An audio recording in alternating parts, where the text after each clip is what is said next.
We're live. Hello, beep beep beep. Yippee yippee beep beep beep beep beep beep beep beep. Welcome, welcome, welcome, welcome, welcome, welcome, welcome.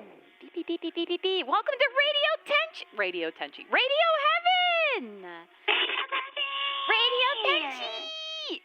Radio Mono. Radio Rooftop. Rooftop radio, really. But welcome in. Hello. If you're new here, this is Siberia. We're currently on the rooftop of my apartment, actually. But I hope you enjoy your time here. My name is KK. I'm a cybernetic AI angel, and you're a Dempa desktop buddy. I stream mostly here on Twitch. If you are here from Mono, you guys really like that emote. You really love white people masturbation. 777-694-20 gang shit. No more Fortnite $19 Fortnite card. I really like it.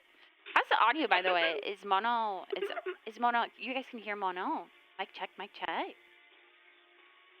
I had to drag all my audio gear up to the roof. You know. Sorry, we're a little late. It took. Hi. Can you hear me?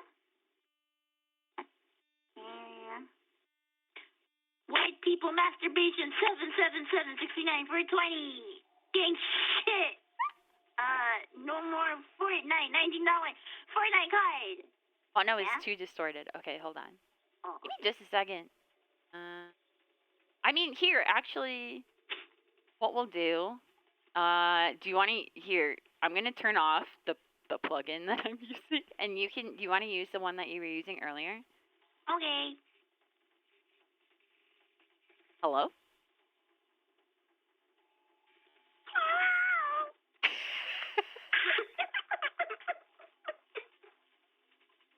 Is this better for you guys?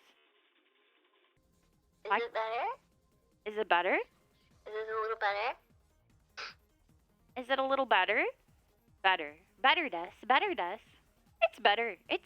Okay, good. Better, DESU. Better, DESU. Thank you for handling our tech support as we sit here on the roof. But welcome in! Yeah, I'm a variety VTuber. I like retro games. I also stream ASMR sometimes. I do a lot of hand cams. I like making coffee.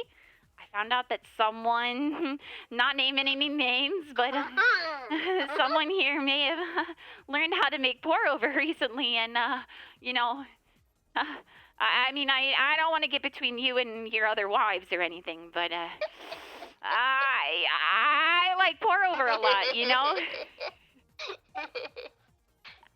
was nice. I was kind of putting it off because I thought it was going to be more of a pain than doing instant coffee, but it really isn't that hard. It really isn't. Pour over it's really nice. There's like something that's really calming about the ritual of it, I feel like, of like the hand, especially if you use a hand grinder, it's like the motion. Crunchy? Yeah. It's like really satisfying. It's like oddly satisfying to grind that inside. Yeah. That's why I like using the hand grinder. People will be like, "Whoa, get a machine grinder." I'm like, it takes away. It's about grinding them myself. It is kind of nice. When I first used it, I didn't know what to do. I was like, "Oh, I'm sorry." Put the beads? I really was like, "Here you go, figure it out." It was.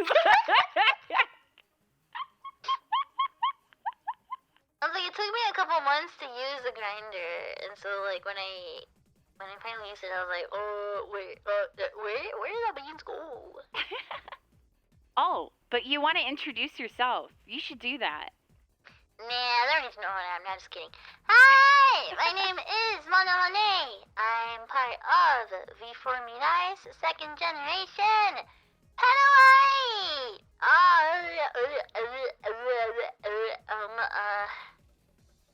What do I do? I don't know. I'm a funny little guy, and I walk back and forth. You walk back and forth? Where are you going? Well, you know. I like to play funny retro guys games, and lately I've gotten into ASMR too. I like doing DJ sets. I mostly stream over on YouTube. So if you like my vibes, check them out on YouTube. Yeah! Oh god, I forgot to get a link. Hold on. You've got time. Yippee! Is this it? Oh no. Hold on. Here, I can link you. Thank you. I'm sorry. Thank you. Mono Monet is very cute. If you don't use YouTube, then start using YouTube and go hang out with Mono Monet. I was literally telling her yesterday that when I was trying to do work, yesterday you streamed Rez for PlayStation 2, and I was so happy too because that was a game. That was the first game I played after debut years ago, and seeing someone else play it was really fun to watch, to be able to experience it again. See someone else being like, "Wow, this is so cool!" But the fact that you did the little, the trippy part at the beginning, I couldn't look away. It was like Coco Melon. I couldn't stop watching. I was like, God, I have work I need to do at my computer, but this... Yeah. I felt the same way, like, I have a stream to do, and I'm just here wiggling around, being like, woo!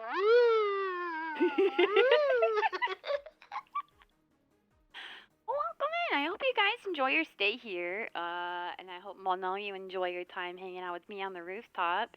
Thank you for having me. Thank you for joining. I've been wanting to collab with you since your debut, I think. You watched my debut. Yeah, I did. Yeah, if you guys didn't know, I did do a watch along for the Petal Light debuts back when they happened, and was very much enamored with Mono Monet. She's just so cute. She's so cute. She wants me. I do. She wants me. Don't rub it in. Don't rub it in. Okay, I know you do.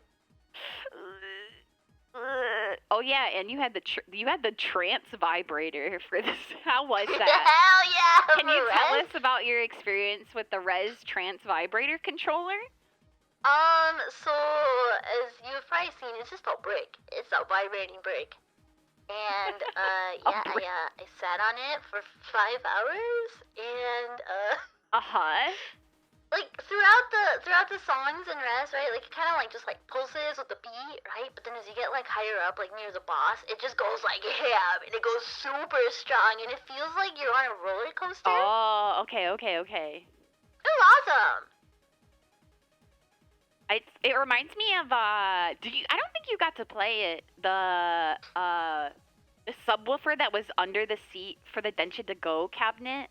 No. Yeah, it reminds me of that, where it's like it simulates being on a bumpy ride, but it sounds cool. No, I didn't get to.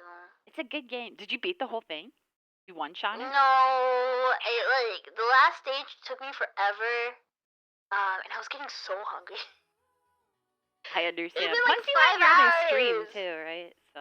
Yeah, and then I had another stream. I had a DJ set, like, later that night, and I still hadn't eaten dinner. Yeah. No, I'm probably gonna have to do a revenge stream, which means I have to bring out the trans vibrator one more time. Right, of course. One more. No problem. You can take it. You can handle it, right? Yeah. Honestly, by the end of it, I got used to it. Yeah? Yeah. You got used to it? Was After it like 5 hours. Was it like relaxing, or was it like? I'm sorry. Maybe we should talk about something else. No, it's like I just kind of got used to it after like 5 hours. Right. Of course. Right. Oh, you know. Well, I'm happy you're here. Thank you so much for joining, and for all the Tabe Monos. Taro, sorry, my cat is being a cat. They want to join in too. They want to join in. Taro wants to join. He's playing with things on my desk. But thank you again so much for joining. All the Tabe Monos who are joining. Hey, hi Tabe Monos! Say hey! Ha! Yippee! Say hey! Ha! Welcome. They're out of their little pond. They're Yeah. little YouTube freaks. Thank you They're on their Twitch freaks today. for venturing into the abyss of Twitch. I can't formally recommend it, but It is where I live. It is where I stream. I do use YouTube sometimes, but I mostly just upload ASMR there. I'm gonna be real. I haven't put anything on my main channel. But I wish it's okay. YouTube would let me use white people masturbation 777 Right. Right. You really need that one.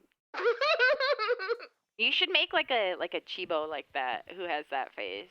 White chibo masturbation. Wide chibo masturbation 77769.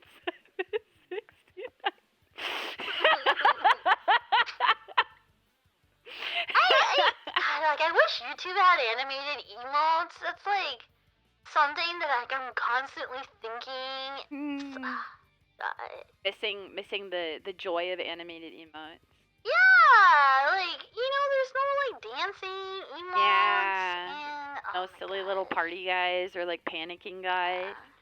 Yeah. I mean, we wanted to talk about growth tonight, anyways, so we can kind of venture into that. I guess about your own growth.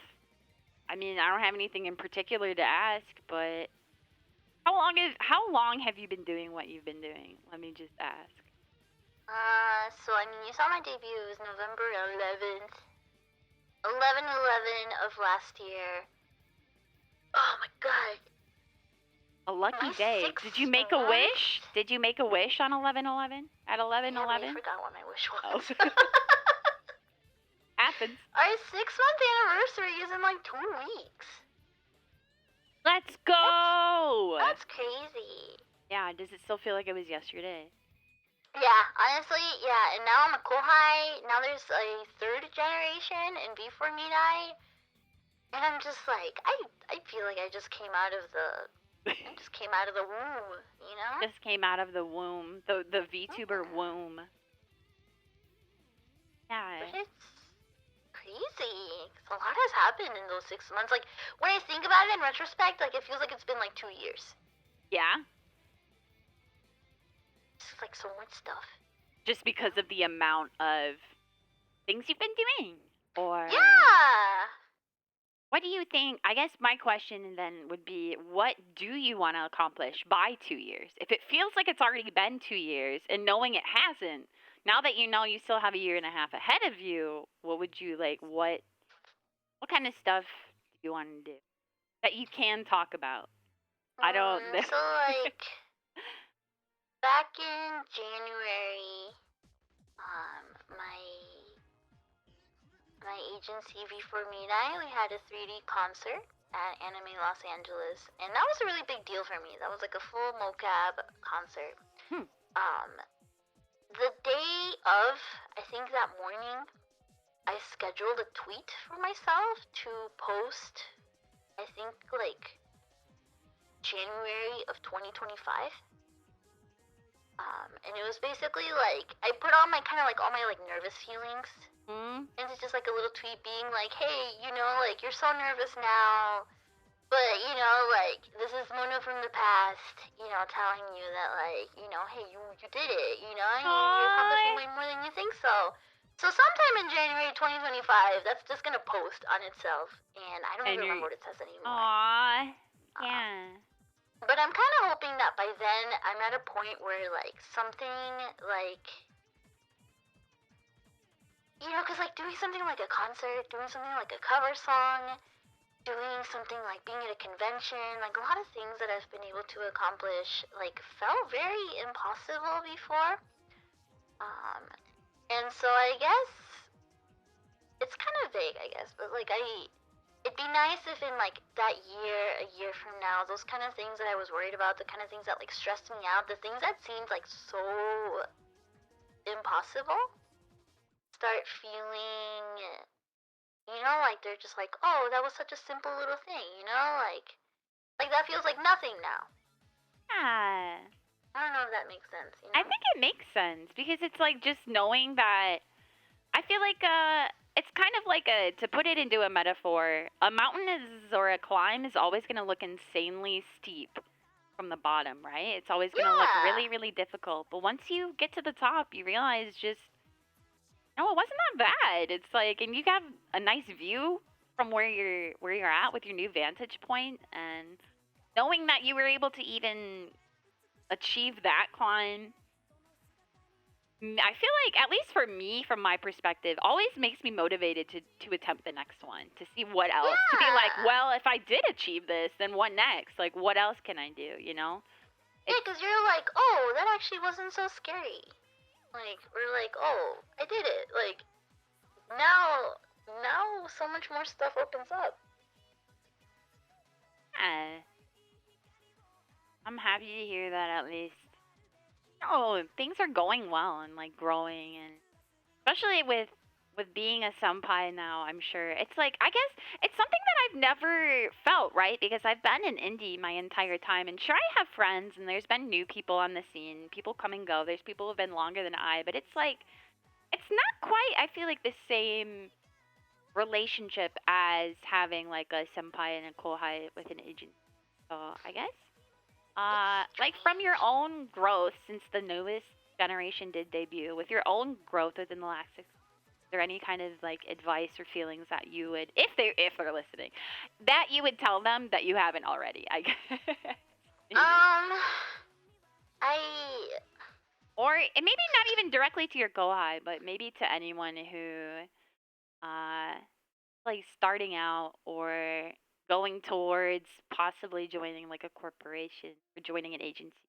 I don't know, I get man. to I get to spend some time with my kohais. They are all in very different time zones, so I don't get to like talk to them like a ton, right? Um, but for better or for worse, I'm always the one that's telling them like, hey, do what you want to do, not necessarily what staff tells you to do. Okay, shh. I don't. Shh. No No, narcs, no we're narcs. I lock. No narcs. No narcs. Okay, guys, check. Lock in. Lock in. Lock in. Get it twisted. Get it twisted. Lock in. Lock in. We're right here, right now. Okay. Rule number 1. Rule number 1 of Siberia: no fucking narcs. Okay. Rule 1: no narcs. Don't make me tap the fucking sign. Okay. The sign says no narcs. All right. Cause like basically, and I mean this happened to me too, right? Like as a VTuber in an agency, right? Like I have meetings where I'm face to face with my numbers very like deeply. Yeah. And it can be really freaking demoralizing sometimes, right? I can imagine. Just Like knowing, it can knowing the feelings that I have, just looking at my own numbers, just like as a guy, is like already like. Ugh. But to yeah. have professionals be like, hey, look at this. XYZ is not where it needs to be, or saying, like, I guess, yeah, you can talk more about that experience. Yeah, like things are going pretty well so far, but like I've definitely had moments where like, after a meeting I was just like, fuck, I just want to cry, right? And so I have heard, like similar things from my kohais, and so I just tell them like, hey, at the end of the day, what matters the most is your happiness, and like not all streams are gonna be big number bangers, you know what I mean? Like, but I think what matters is that you stay true to the content you want to make and what you want to do and the vibes that you want to have. Yeah. And I've said this to other people too, at least from my own perspective, is that if your heart's not in it, if you're not, like, I mean, like, there's definitely days, and I know that, like, we've talked about this too. There's days where, like, we don't feel like, or at least, you don't feel like you're 100% there. Like, you feel like, maybe there's something else on your mind. There's something else weighing down, whether it's personal things or, meetings or whatever else is going on in your life. But at the same time, I feel like even when I'm not 100% there, I'm still 100% in it, at least with my heart and my feelings. And I think that will always speak volumes. And I think it's really easy to get stuck in the mindset that you need to improve your numbers and your statistics and your virability and, try to get more reach, try to get out there. But the more that I feel like I personally have spent time, at least as an indie in the industry, and meeting other people who are either in agencies or part of agencies or staff in agencies or are pursuing agencies. I think no matter who I've met, the people whose heart is in it the most always seem to really be the ones that I can connect with the most and really relate to the most. And I think that, especially when it comes to getting an audience, it really shows, I feel like, the most of all. I think so that too. If you look like you're having fun and you are really enjoying yourself and enjoying engaging with your audience and you care about your audience, it's always going to have a positive feedback loop and you're going to be able to grow from there. Will it be overnight success? No, but I think going for depth over width is always going to be a strong suit for some people. And I think that's something that I really admire about you, especially Mono, is that, well, first off, I want to say congratulations on 20,000 subscribers on YouTube. Thank you. And a happy belated birthday. Thank you. But, Thank yeah, let's go. But Thank you. I especially admire that you really care about each and every tabemono and care about everyone who supports you. And you like caring about people. It's not like, you tell yourself, oh, I guess I got to care about these people or something. It's like you want to care about them and you can't help but care about them. And that's something that I know you and I have related about, is that we can't help but care about the people in our chat, right? It's like you guys are our friends. We see you every day. We talk every day. We spend time together. We've made all of these special memories together. I can't help but care. So it's like, it's like you have that. You ever have that moment where you're talking to somebody in real life, like completely separate from VTubing, and like you want to talk about something that somebody in chat said, or like a story that chat told you, and you're just like, my friend,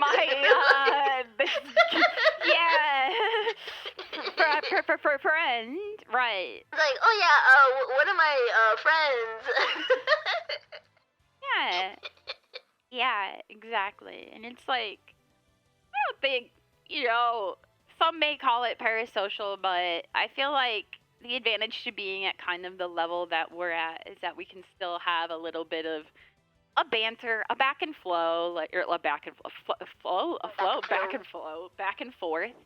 You can have a little chit chat here and there with chat. It's not like chat is like beating at the speed at which you can't really comprehend things. That's something that, I guess, we're talking about growth. What would you, how would you, if you ever got to that level, is that something that you think you would miss about having, a smaller community, having it be more tight-knit? For sure. And so I've gotten kind of like a feeling of it a little bit, because, so this isn't a thing on Twitch. But on YouTube, the trend lately has been doing vertical streams. Basically, streams designed to be watched on a phone.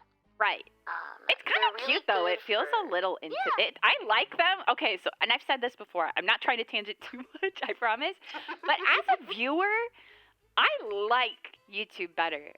But unfortunately, as a VTuber, it's like Twitch is just a little bit more accessible. At least when you're independent, right? Some things I like both. Yeah. But at least from watching, it's kind of cozy. I like the YouTube mobile client. So having vertical streams is cozy, right? It's like you got VTubers on there. It's like I'm FaceTiming with my VTuber, right? Yeah. However, the only thing is that, so right now, because YouTube is pushing the Shorts algorithm, you get pushed to the main feed, and so I was doing this series of streams called Mono Burger, where I'd be, doing a drive-through at Mono Burger. And it's a very welcome to Mono Burger, can I take your order, right? And just seeing what random people would say, yeah. And it turns into such fucking chaos where dude, I will have the same 20 teenagers giving me like fucking the order from GTA, and then like 50 people being like, "Can I get It's like a personality test. Right? Yeah. Like to see like who says what. A vibe but like check. the chat goes so fast. Yeah. Yesterday during my DJ set, there was this dude that like kept going like, "Damn, this acid is so strong. Damn, this acid is so strong." Like, yeah, I get it, dude. Like, you said it 50 times. Like, you know, like you keep copy pasting, spamming it. It definitely takes some of the like intimacy. I guess I don't know if that's the best word. It definitely like it takes some away from it because it's because it's like I'm like, is this even a real person? Right? It's like, have you heard of the dead internet theory? Yeah, but I don't remember exactly what it was. So what is it? Right? Maybe I said it wrong. Oh yeah. The dead internet theory is like an online conspiracy theory that the internet now consists mainly of bot activity. That like a majority of the internet and automatically generated content. So like half of it's like makes you think that half of your interactions with other people on strangers on the internet could potentially be bots. That like half of the Dude, chat have you here seen could those be bots. Twitter bots? Like the AI bots that like will like not even the pussy and bio ones anymore. It's the ones that like have like a whole paragraph that like actually makes sense, but it's a fucking bot. Yeah. It's those freak the actual bots. Yeah. Anyone hear a bot? Are you in chat? Are you guys bots? Any bots? Any bots? Any bots? But yeah, I always think it's really interesting to think about. But I can imagine. Yeah, I feel like at least Twitch has the advantage that I do feel like it's a little bit more intimate, even when you see some of the like people who have thousands of views. It does still feel like there's like overall a bit of a flow, whereas YouTube, I feel like it can be different. It can be really different. So it can be overall still good, I'm sure, but yeah. Yeah, for example, YouTube like doesn't have like the first message markers. Like if like somebody comes in for the first time. And something that I always notice too, like during those like Mono Burger streams, is that basically on YouTube, if somebody is subscribed, their name is green. And if they're unsubscribed, their name is gray. So kind of like the joke is like, you know, green names and gray names kind of thing. I thought it was green makes you I thought you were a member is green. Is it subscribed is green? Yeah. Oh, okay. Yeah. Gray names. So this is like the Starbelly Sneeches. So like during those streams where the chat is going wild with all these people that I've never seen before, I just see the amount of like green names in the chat slowly disappear and I feel like I'm like falling into the depths of like reaching my hands out. All of your friends are like all of your friends are disappearing and it's like you're like in the crowd and all of your friends are suddenly so far away. Yeah, it's so scary. Drowning!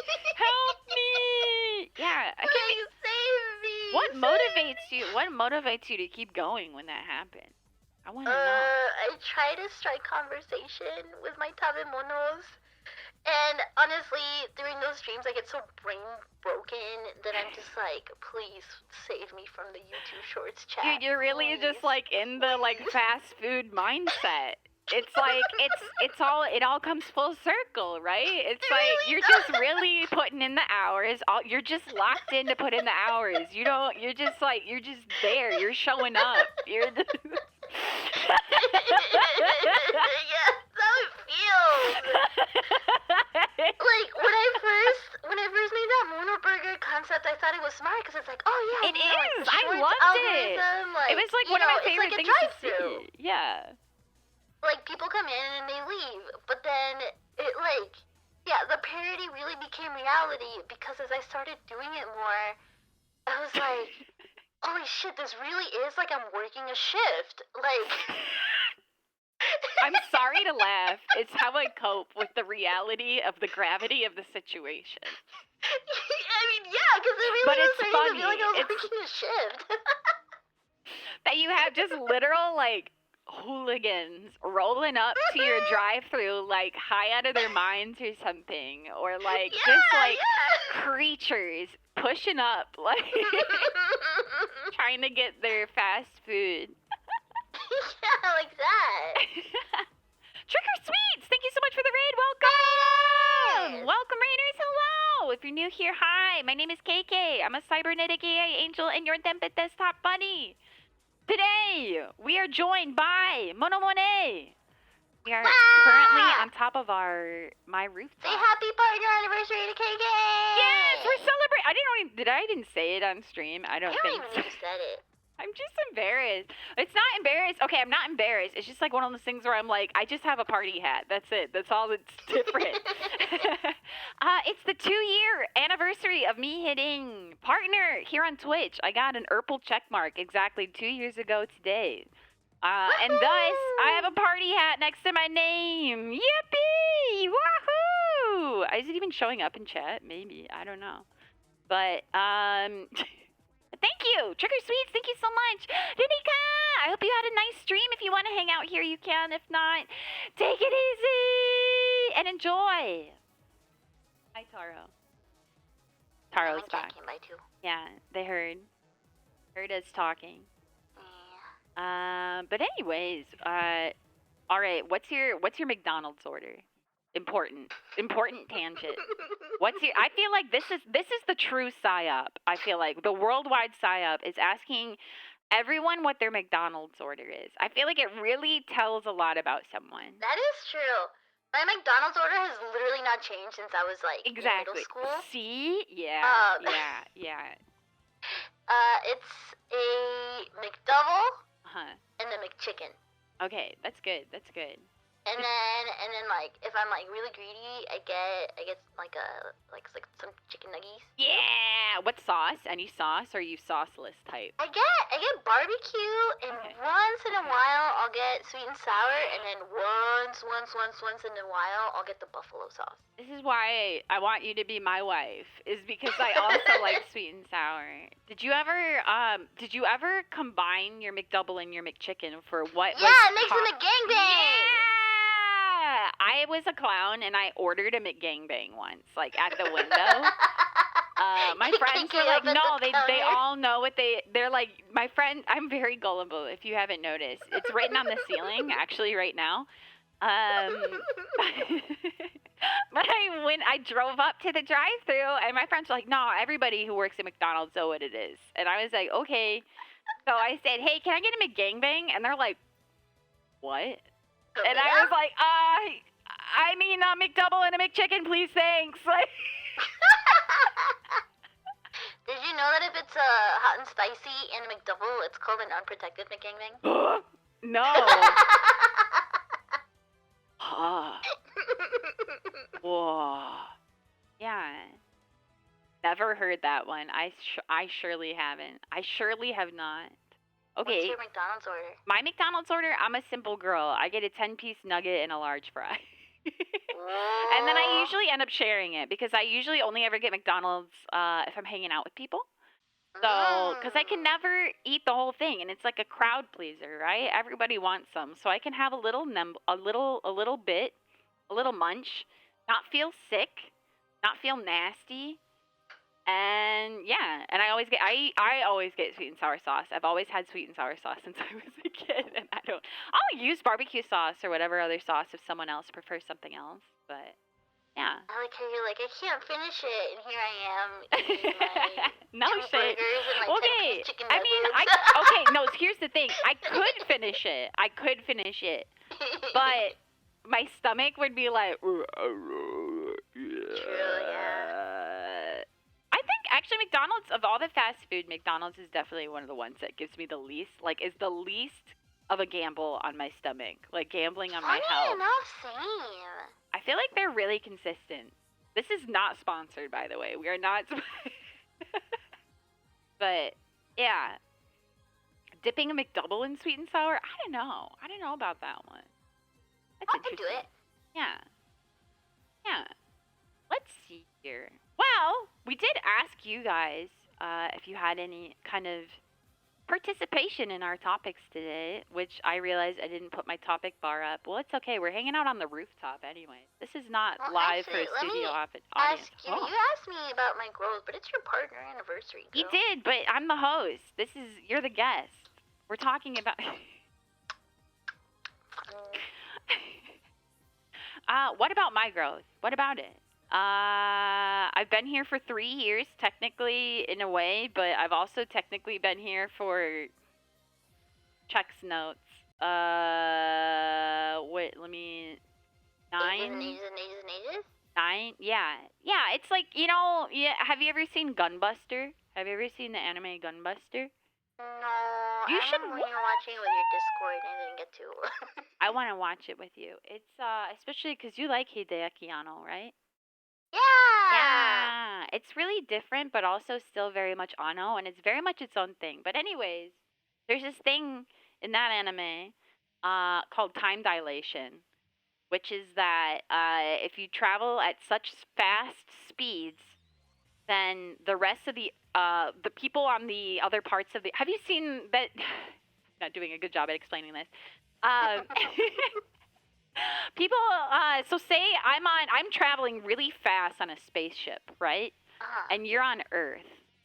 Well, then 1 minute on my spaceship ends up being like a year on Earth. Yeah, like Interstellar, exactly. But yeah, that's what it feels like. It feels like it's been time dilation. Where like in real world years, I have been streaming since 2015. But like it feels like it really has not been that long at all. But I also really didn't take it seriously until I started VTubing because it's just fun. It became more fun to be a guy who walks back and forth. It became way more entertaining and enjoyable for me in that way, at least. Mhm. So this it's your second partner anniversary? Second. Yeah, it's the second partner anniversary, which is just shy of my 3rd anniversary after debut. So yeah.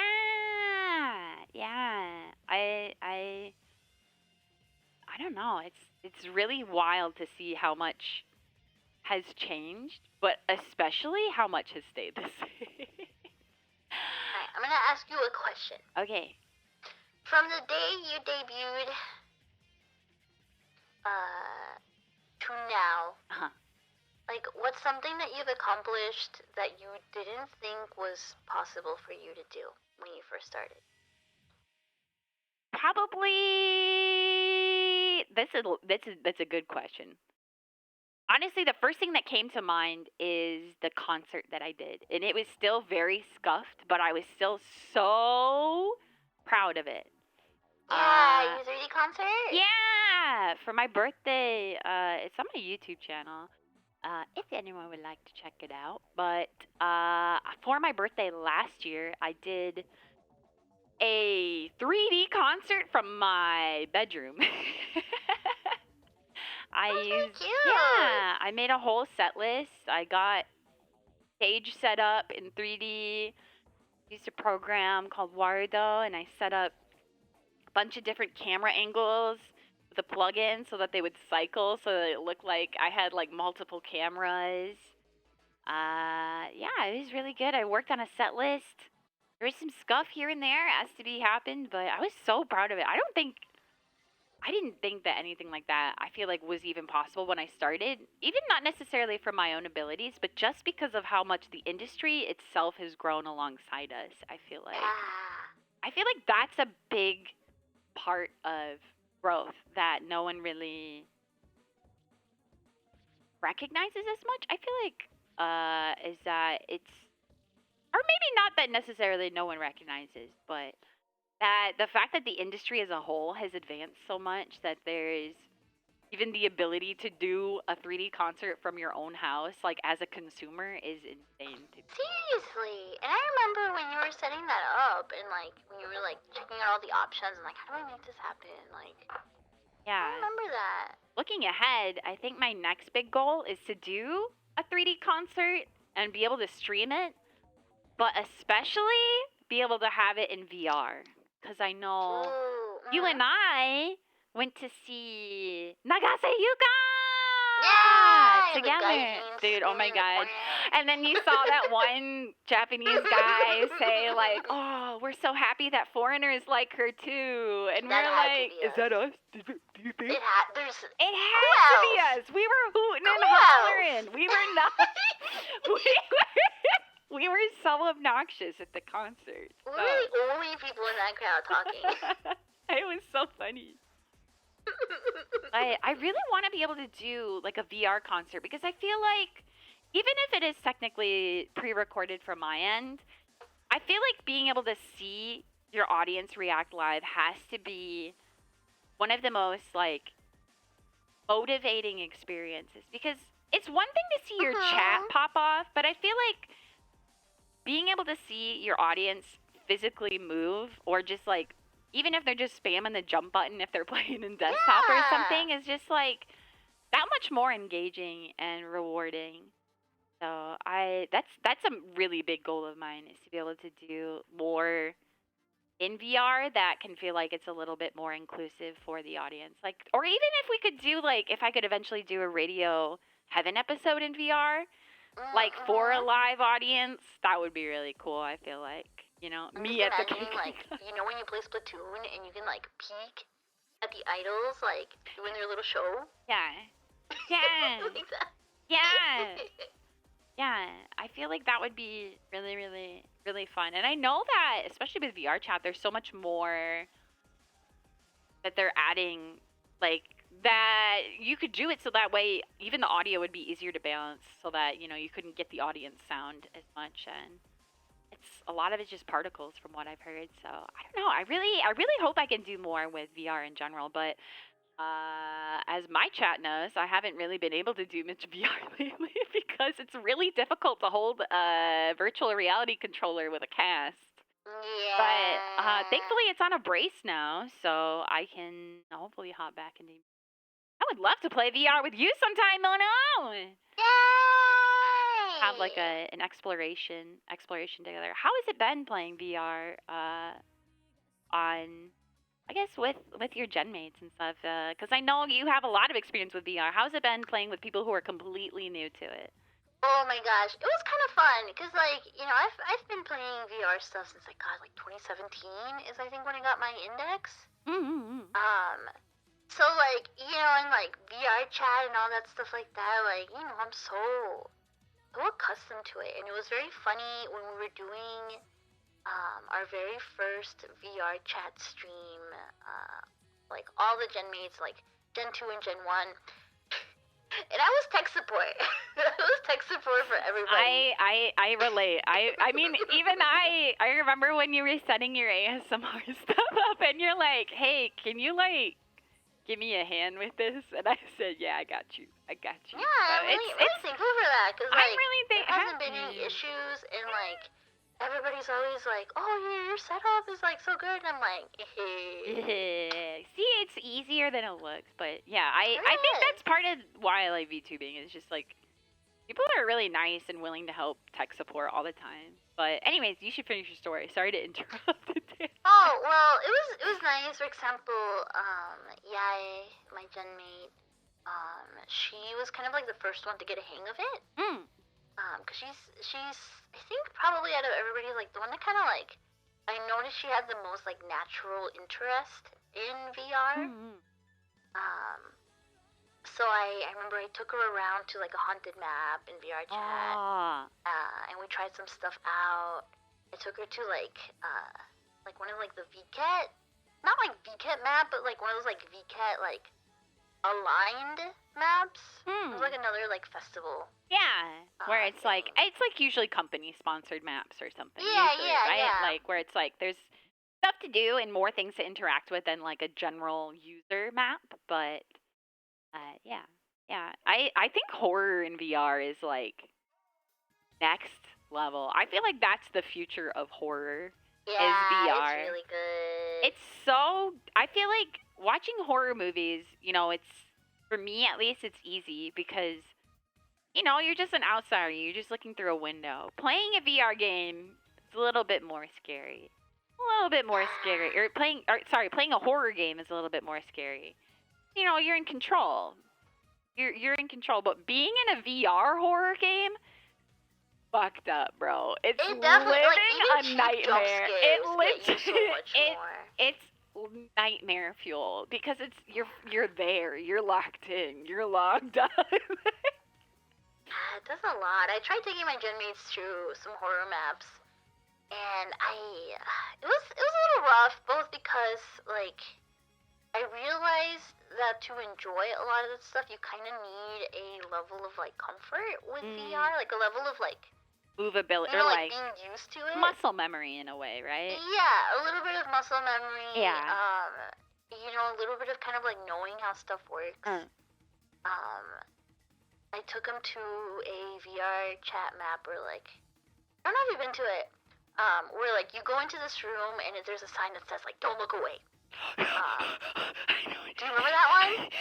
Yes, I remember her. She was scary, and I was like, "Why not?" And then I look back, and I was like, Yeah, and it's like, you know, like me knowing kind of how VR chat works, I was Right. like, okay, you know, it's gonna activate something when I turn around a couple times, right? Right. But like my gen mates, they were there for like 15 minutes, not looking away from the sign, and I was like, how do I tell them you're supposed to look away? They're like, well, the sign says not to look away. It's like, Yeah. And I was like, how do I tell them that they're so supposed to look wholesome. away? That's so wholesome.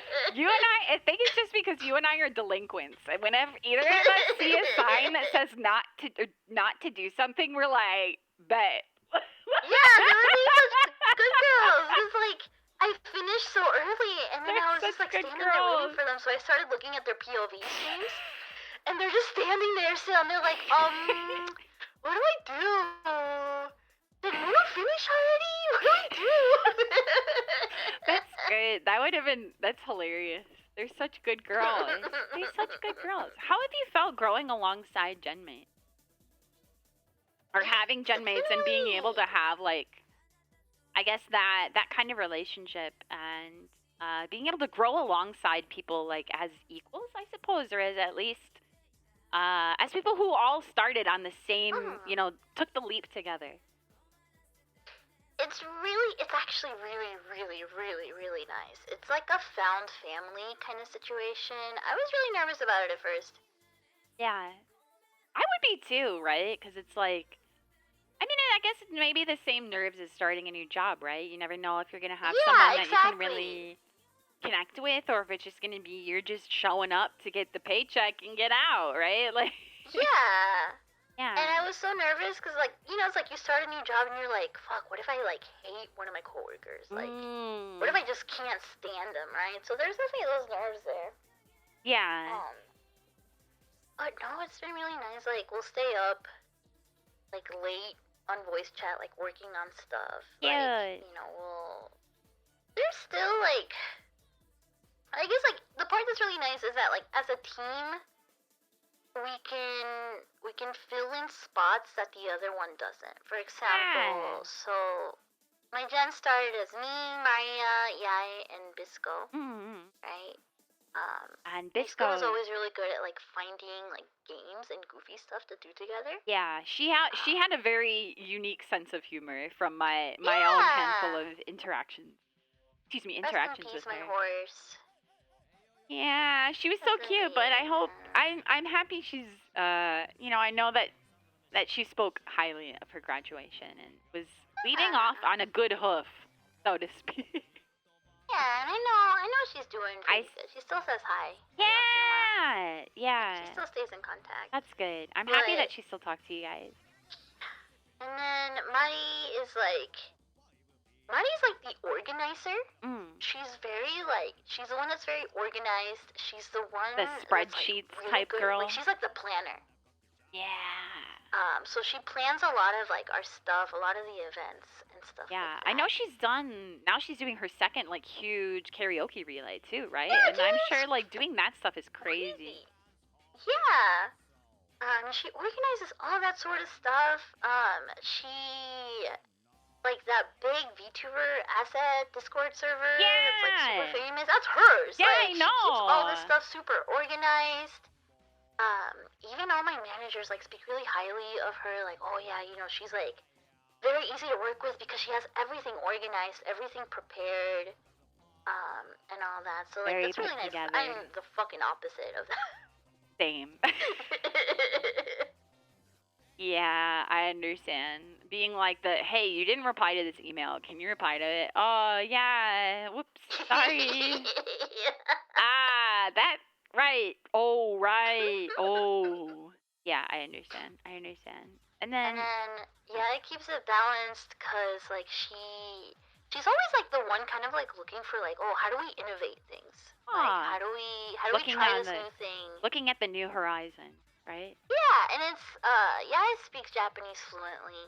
So she's able to kind of, like, peek into, like, the side of, like, JP VTubing or, like, JP, like, resources and stuff like that. And, like, she'll always be kind of, like, digging around trying to find the new stuff. And she's very, like, she's definitely very, like, older sister. So, Ah. like, if one of us is ever upset about something, she's, like, there, you know, she's, like, ready to fight. Yeah, to at least hear you It's a out. nice little And family. she seems to be really caring that even if, like, you're being a little difficult, she seems to be the type of person to still be honest with you. If it's like, I see your point of view, but Oh, absolutely. be able to still be she's honest. taken care of me so Yeah. many times. Aww, that's really good. Yeah, that's something that I feel like I myself as an indie especially kind of wish I had.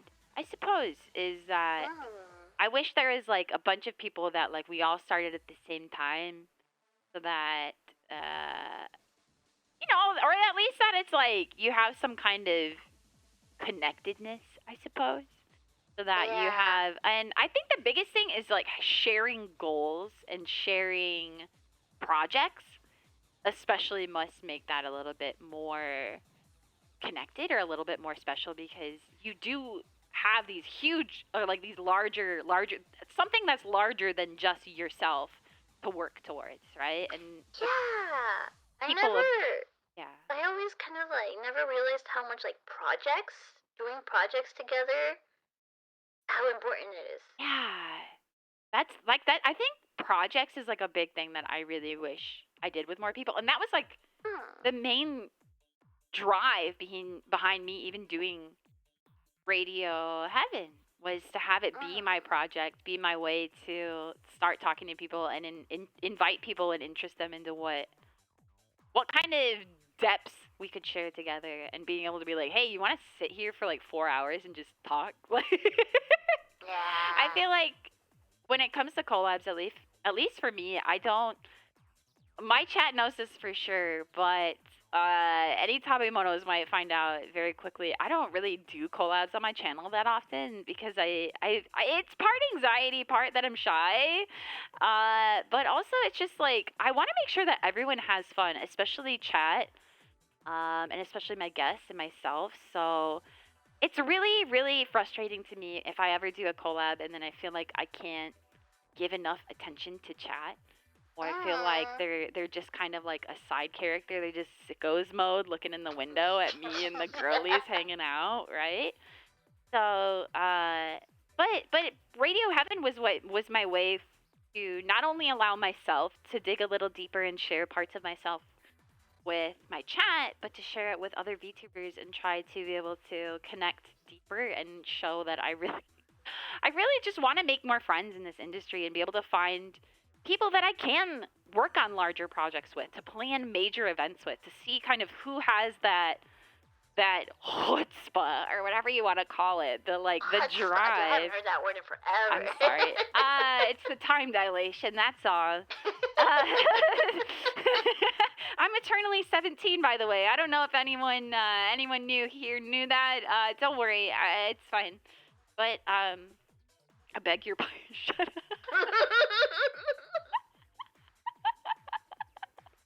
But yeah, I don't know. I just wanted to find the means to connect with people and see who else kind of has the same drive to keep climbing and keep pushing forward and to especially work together. I feel like this industry can be hyper competitive. It can be highly competitive, and it can be really easy to see people that you're close with, even if they're your friends, to see them as rivals, to see them as enemies, as to people that you need to overcome. And it's like, it gets really lonely really fast if you have that mentality. And that's part of why I made Radio Evan, was to just, I just wanted to hang out with people. I wanted to chat. I wanted to dig deeper. I wanted to get to know other people on a deeper value too. And it's like more than just, oh, hey, we're here playing Lethal Company. Ooh, scary, right? Like, I wanted to be able to have a little bit more depth with people. So I'm really happy. More of a connection.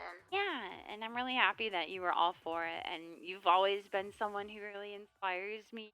And I mean, even this radio show was partially inspired by you as well. And I wanted to be able to find ways to put more of myself out here and put more of myself into what I do. So, thank you for being here. Yeah, did you know this is my second ever collab outside of my company? Yes, I did, and I'm really happy. And even I was able to connect with Leora last night, and I was like, "Hi, I'm KK." So it was at the club.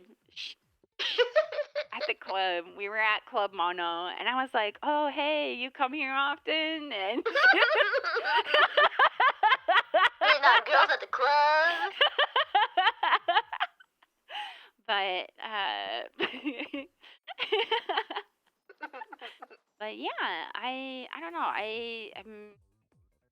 I'm happy that there's other people in this industry, I feel like, who want to create art and want to share depths of themselves, not just create slop, you know?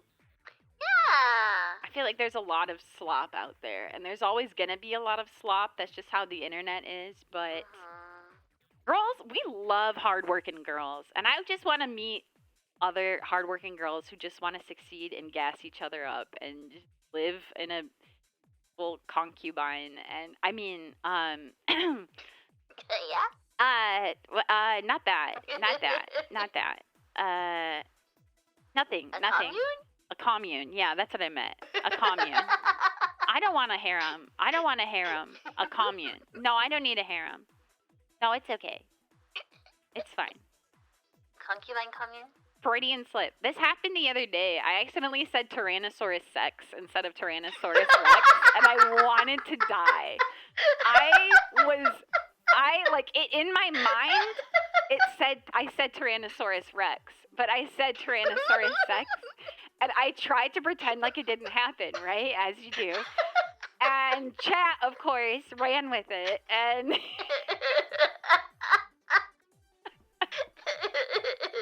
you didn't have to say it again. Well, now it's a bit. That's the point. I can't brush it under the rug already. I can't. It's literally impossible. It's too big. So we just got to take it to the grave. Simple, really. So, but yeah, I think it's a good time to see what some of you guys have said about your own growth, since we've been talking a lot. Yeah. Were there any that you had interest in? If not, I can pick one. Yeah? Let's see. Well, there's a lot. Yeah. I have one pick. I'll let you pick one. Okay, I'll pick first.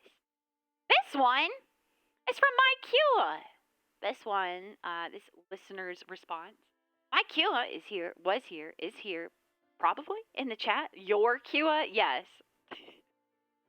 Kua is the one who actually, for the thumbnail art that we did, drew my avatar. She's the one who drew me, and Narrator drew Mono, which is really cute. I love that art, and I popped off like crazy with it. I love nice and art I so also much. love the one that Kua made. I'm drooly mode. I'm going. They're really cute. They went really cute together. Yeah, I thought so. When I put them next to each other, I was like, oh, this looks great. It speaks so much about both of our personalities, but at the same time is a way to share art from people that we like too, who are also streamers. So anyways, Kiwa said, I'm in kind of a rest period at the moment.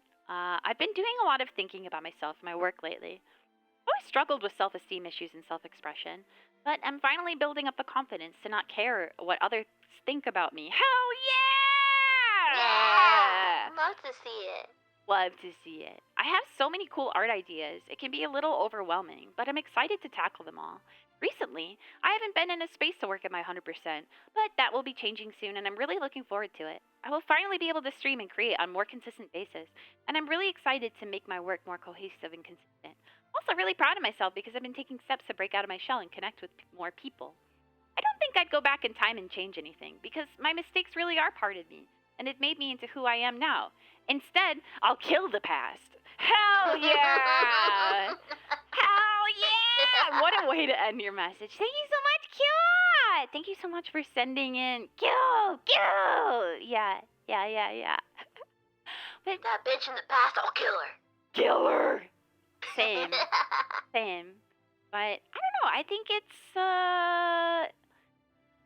having self-esteem issues and issues with self-expression. I feel like is just like the struggle of being an artist and being a creator and being any sort of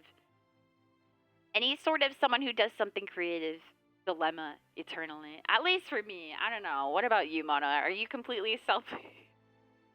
No, I definitely feel that, like, I guess for me, like, a personal example is, it's a little, like, embarrassing to talk about. Okay. But lately, kind of, like, my confidence in, I guess, for lack of better words, my confidence in, like, my own sex appeal is a lot higher nowadays, and it's a confidence I never really had before. Well, Right? I was always the kind of girl that was like, oh, I don't know how to be sexy. Like, I only know how to be awkward, right? And now I kind of realize, like, I have a lot more confidence in that. Yeah, and it feels very empowering. And now I'm having kind of fun, like, playing with that and being confident and not feeling ashamed about, like, hey, I'm a girl and I can be smart and I can be cute and I can be hardworking and I can be all the things that I am, but I can also be confident about being sexy. Hell and, yeah. like, that part of me, right? That was something I never had confidence about before. I completely understand. I feel that way about myself in general. I feel like I'm just like a goofy goober and like pretty cute, but I'm like, whenever I think about being even remotely sexy, I'm like, who? Huh? I do like the mod check emote where it's like you look behind your back because you think they're talking to someone else. The who? But I do just want to say, Mono, if you ever need anyone to practice your sex appeal on, I think I know someone. Anyways, Did you choke on your water? No, no, it's just that I have a little bit of a bug. That's all. I just think anyways, Kua, thank you so much for participating in the response. Don't stare at me like that. Stop it. Don't give me that. Stop it. Listen, okay, stop.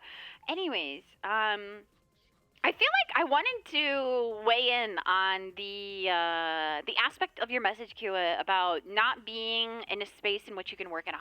I feel like that's something I especially can relate to. I've been in living situations before where environment really is everything. I feel like when it comes to being an artist and being a creative, is if your environment is not good for your brain, or even like, I feel like my space sometimes is a reflection of my mental state, and I'm like looking at Oh my gosh, I'm looking at my desk right now, and I'm like, she's a little messy. But I always feel so much. Can check. Oi, keep that to yourself. But I always feel like even the things are outside of your control, even like your own mess or whatever, you know, it's like I live on my own. I know you live on your own too. It's like you're the only person who's going to take care of you. But when you live with other people, it can be a challenge for sure, because you never really know someone till you live with them, right? Yeah. And living on your own is so much nicer, I feel like, sometimes, because you have more space to breathe. I feel like you have a little bit more freedom. It's like there is obviously more responsibilities, but I feel like being able to just kind of work at your own pace and be able to do things at your own pace and take care of things at your own pace and not have someone who's going to break your flow when you're working on art or working on a project or working on something, really nice. It's really nice to just be able to lock in and have that environment. I'm really looking forward to hopefully Kyo when you're able to be in a situation like that. But I think it's really, really, really admirable to be able to have accomplished and be able to create what you've already created, all of the art and creations that you've done already, Kyo, are already really inspiring. So I can't wait to see what happens when you're unlocked, when you're locked in. But just give it time and take care of yourself, especially that I know that it's really easy, and this is something that I also want to talk about with growth is it's really easy to get stuck into a mindset of thinking that I need to do better, I need to do more, I need to talk less, stack more. I forget what it is. Yeah, like you have to girl boss your way through it, but especially I know now that you've been doing ASMR, something that I really like about ASMR is that it forces me to slow down. It's literally at least for me, it forces me to take time out of streaming, out of all the projects that I'm working on to slow down, take it easy, relax, some breaths, be a little close, a little cozy, a little calm with the cedars especially. So yeah. Yeah, it calms me down a bit too. Sometimes it has the opposite effect, but I'm aware. It's okay. It's okay. Sometimes it has the opposite effect, but I'm a little delusional. You know this. I'm a little delusional. You know this. You're aware. You're aware that I am delusional. But is it like I had like a day very recently. In fact, the last ASMR I did this week, I had like gotten out of this like meeting and I was like shaking after the meeting. I was just like I couldn't focus at all, and I was like, fuck, I gotta do ASMR like in like an hour. And I'm like shaking, but like it helped so much. I think if I hadn't had like calmed down and taken that time to like kind of focus, I would have just spent the rest of the night just like pacing. Yeah.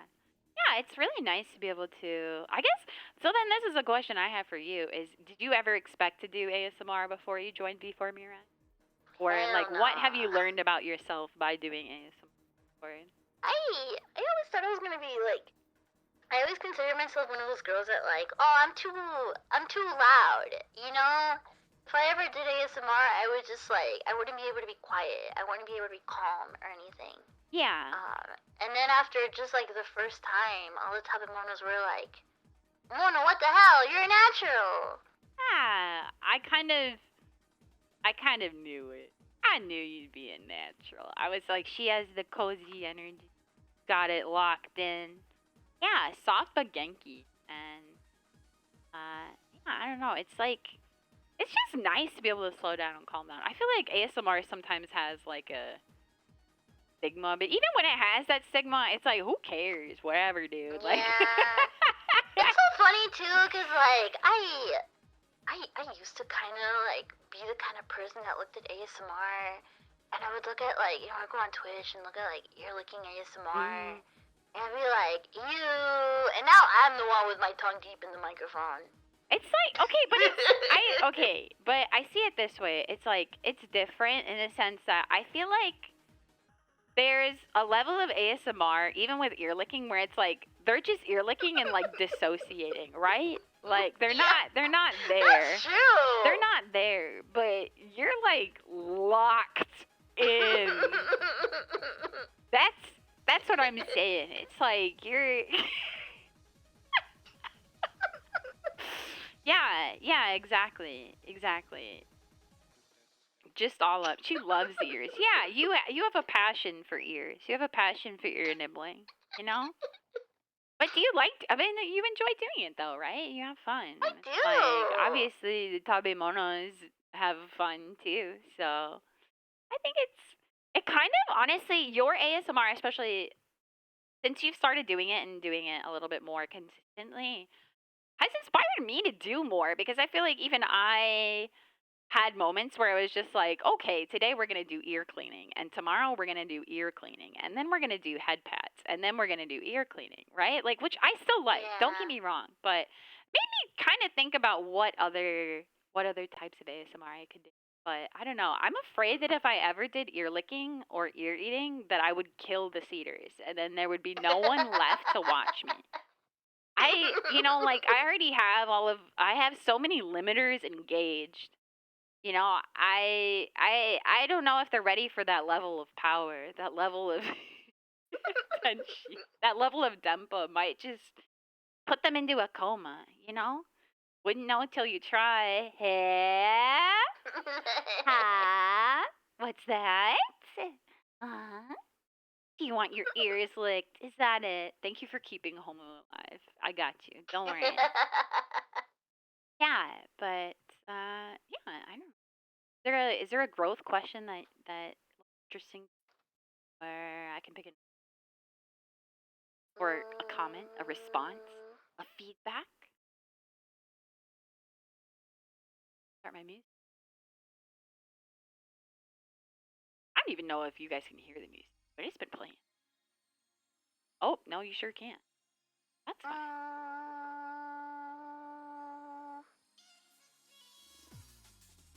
It's been playing the whole time, but it's fine. Oh, you can hear it. Oh, okay. You're writing one right now. Yeah, you guys can reply still. I'm keeping it open. I used to close them before, but I figured it'd be nice to have it open. I'll let you pick another one. Okay. Let's see.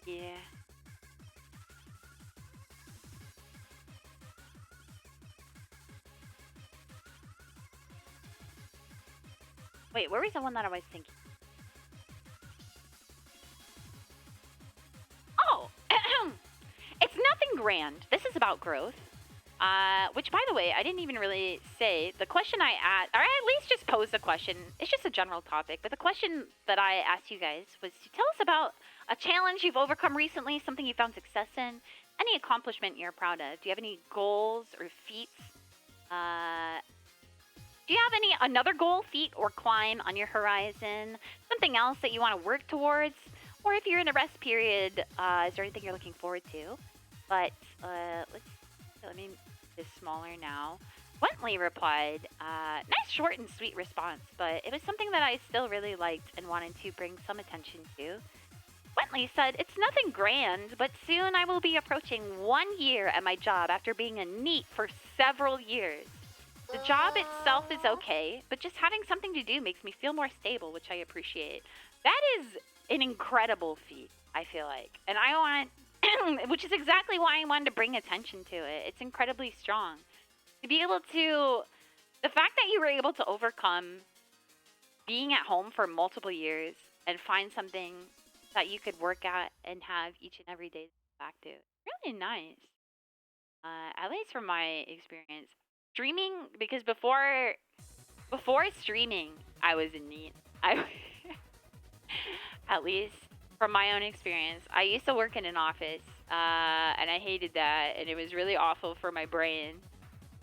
And then I became a NEET, and it's really nice to have something to look forward to and have something, even if it isn't a job that you look forward to just have something to occupy your time so that you're not just stuck inwards, I feel like. Yeah, because office work sucks major ass, right? But being a NEET and being a hiki sometimes, like, it's overrated. It's overrated. Yeah, it's like, it's not all that it's cracked up to be. Like, it gets really depressing real fast. Yeah, and it's like, it's in its way, it's its own, like, it's disabling in its own way because it's like, even when you're not looking inwards, or like, at least for me, if I spend too much time inside or I spend too much time alone, not talking to people, not hanging out with people, I tend to look too much inwards and then just like pick at myself and pick at my own personality and my own goals, and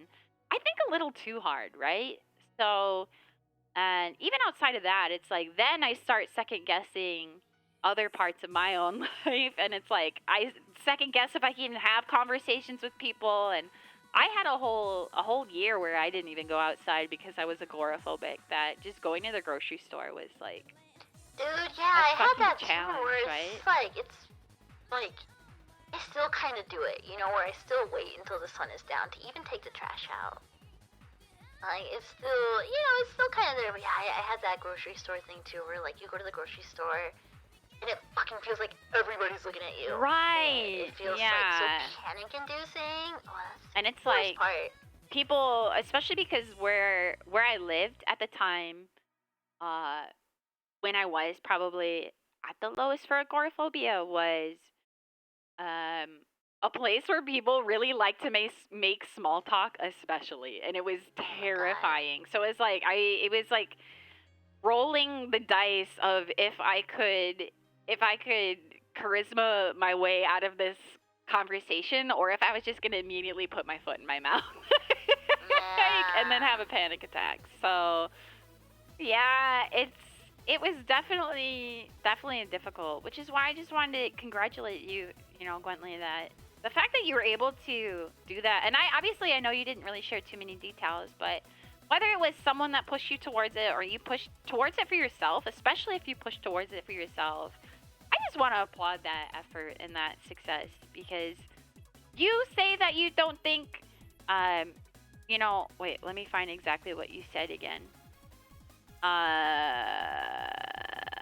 You said it's nothing grand. I think it's grand in itself, and it's all about perspective. It may not seem grand to other people outside, from the outside perspective, or it may not seem grand to other people in your life, but to me, I think it's grand. To some anime guy here on Twitch.tv thinks it's cool and grand and super amazing. So you should congratulate yourself and feel proud. I want you to feel proud. So thank you, and thank you for replying. Yeah. It's been a whole year in the making. There's been so many jobs that I've worked where I can't even last like 6 months, because it's like, at least in the past, usually it was like minimum wage or something, where it's like you just, after a while you just check out. It isn't something that you want to do anymore, So, yeah. Congratulations! Congratulations! We're at Evangelion scene clapping. Congratulations! I didn't even last a year at my last job. Yeah, my office job, I last a year, and then when I went on medical leave for mental illness, and I never went back. So yeah, I understand. Yeah, exactly. Distant slapping and listen, I'm still wearing a brace, okay? Let me live. Shut up. But yeah, don't worry if you made typos in your submission. Don't worry, and they are still open if you guys want to participate. Let me sort them real quick again. We're just kind of picking through. I'm sorry if we don't get to all the replies today. It's kind of to be expected. I especially expected it because I said this to Mono, that a lot of these responses, I will for sure go through and read every single one of them. I just want you guys to know. So even if I don't reply to it on stream, I personally will go through and read all of them. But they're just good for conversation starters. But I know Mono and I can burn a forest down with conversation that we don't need. We could talk for hours and hours and hours, but I still want you guys to think of that train ride we took where we just blabbed the entire time. Yeah, both there and back, the whole 3 hours. We just yap. We're just yappers. Yappers by trade, but also by, like, its vocation. Like, yapping is the ikigai. I was born to yap. Whether it is to my friends, to the chat, to whoever, But yeah, I don't know. What's got on time? We still have like 15 minutes. We will take a short break. We'll take a short commercial break. Just kidding. We're on a rooftop. We're gonna take a break in about 15 minutes, but we can still chat a little bit more. Let's see. Let me peer through here. I'll read this one. Unless you have one that you do want to read. I'm gonna keep giving you the opportunity because. No. Keep giving me ones. Okay. I'm Okay. gonna scroll through these and see which look good. Okay. Chicken Kaicho said, "Hi KKcyber. First time tuning into this radio station, so I wanted to try submitting my short growth goal. Short story long. I've been really neglecting my health in terms of exercise as of late. After getting a new job, which involves a lot of sitting, I've just been putting on the pounds. So I've decided to hit the gym again starting this Monday. Let's go! Yay! I stopped going more than 2 years ago because of the coof. Is that the COVID? is that what the what now? Yeah. The coof? The who? They're coofing. I see. But thank you for keeping it light. But I hope you go. I hope to go back and fit. To go back and get fit and more healthy. It's a 24/7 gym with lots of machines and equipment, so I'm planning to go at least twice a week, either after work or on weekends. Good luck. I also have been meaning to go to the gym again. I know, Moto, you talked about Soft Girl Spring. I also am participating in Soft Girl Spring. I told myself I went to Japan for about 3 weeks in March. And I was like, oh, I'm walking so much. I can afford to eat all of these little girls' treats, all of these little sweets. They're basically like free. Anyways, they're like so cheap because, this convenience store pudding is only 128 yen. That's like less than $1, It's free money. Money's on sale. I'm going to get a little girl's treat. And guess what? When you get a girl's treat or 2 or 3 every day for 3 weeks, then even if you are walking around the whole time, then maybe it adds up, huh? Yeah, it really does. So I understand. But I found out that my apartment gym has one of those. It's not like the Peloton style machine bikes, but it's one of the it's like an off brand of the bikes, but they have these things that are like scenic drives. So it's like you can pretend like you're biking through like a national park or something, and I want to try that. I feel like that would be. I just need something to distract my brain. Because what drove me crazy about the gym that I went to was that I felt like all of the TVs that they had, it's like you have nowhere else to look. But the TVs always play reality shows or news, and I'm like house improvement shows. Right, or it's it'll be news, and I don't particularly I stay aware of the news in a sense to know what's going on, but there's only so much news I can watch, and I'm like, dude, this is demotivating me. I want to leave. I'm supposed to be locked in at the gym. I'm supposed to be ready, fired up, and you're just making me want to go home and sleep. Yeah, I hope that this new journey goes well for you. Kaicho! My advice is a 24/7 gym is go late at night. I hate people at the gym. That's the main reason I stopped going. It's I was too socially anxious for that. I hated the gym being full. Especially I would go after my office job and be all the freaking gym bros, and I'd have to sit there for 30 minutes, 40 minutes, just waiting for them to get off the freaking the barbells, and it's they talk to you, and you're like, brother, I am here for one purpose, and that's to be disgusting and sweaty and to move my muscles and to contract them. I am not here to talk to you. But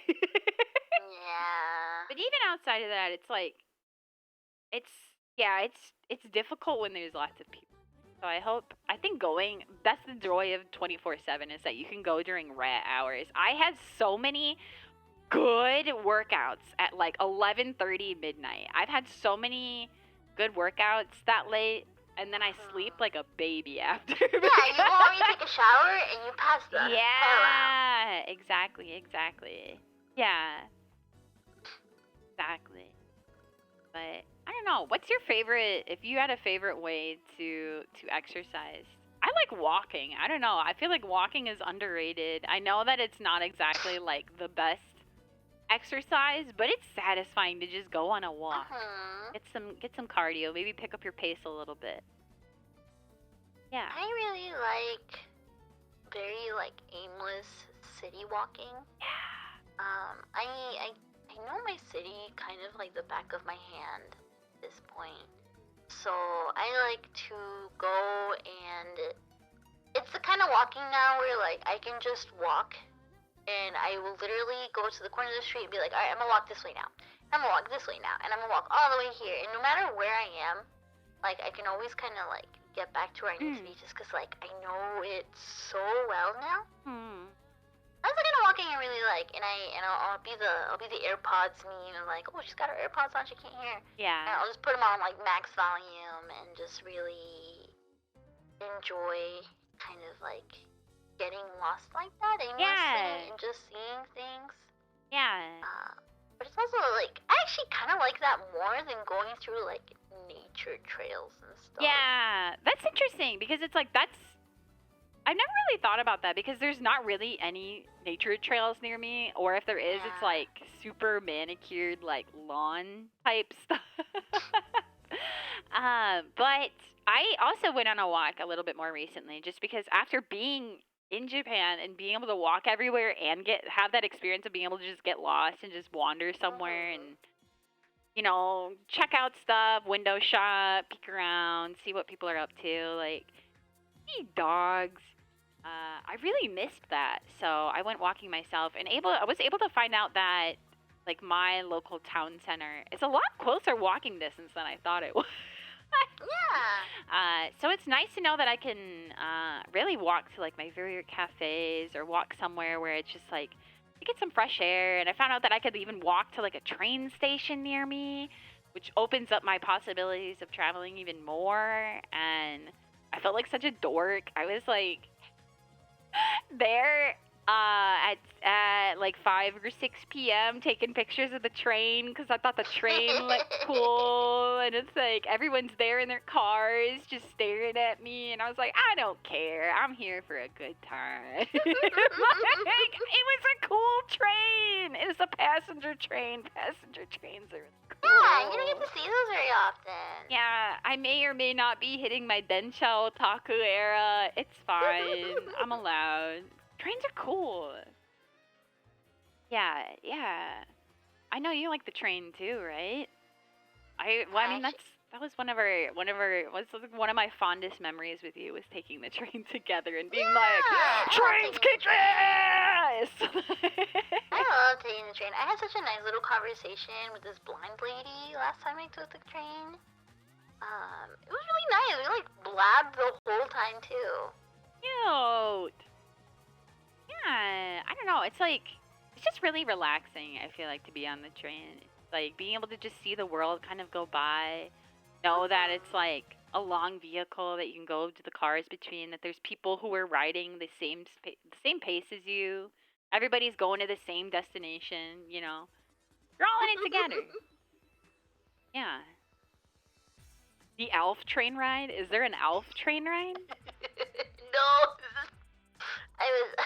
I might have been watching Alf the entire train ride. I get it. I respect it. I was watching the Japanese dub of Alf the entire time. That's Arufu. I gotta lock in on this. I kind of want it, especially as like Japanese listening practice. I also know nothing about Alf. I've never seen it in English or in Japanese.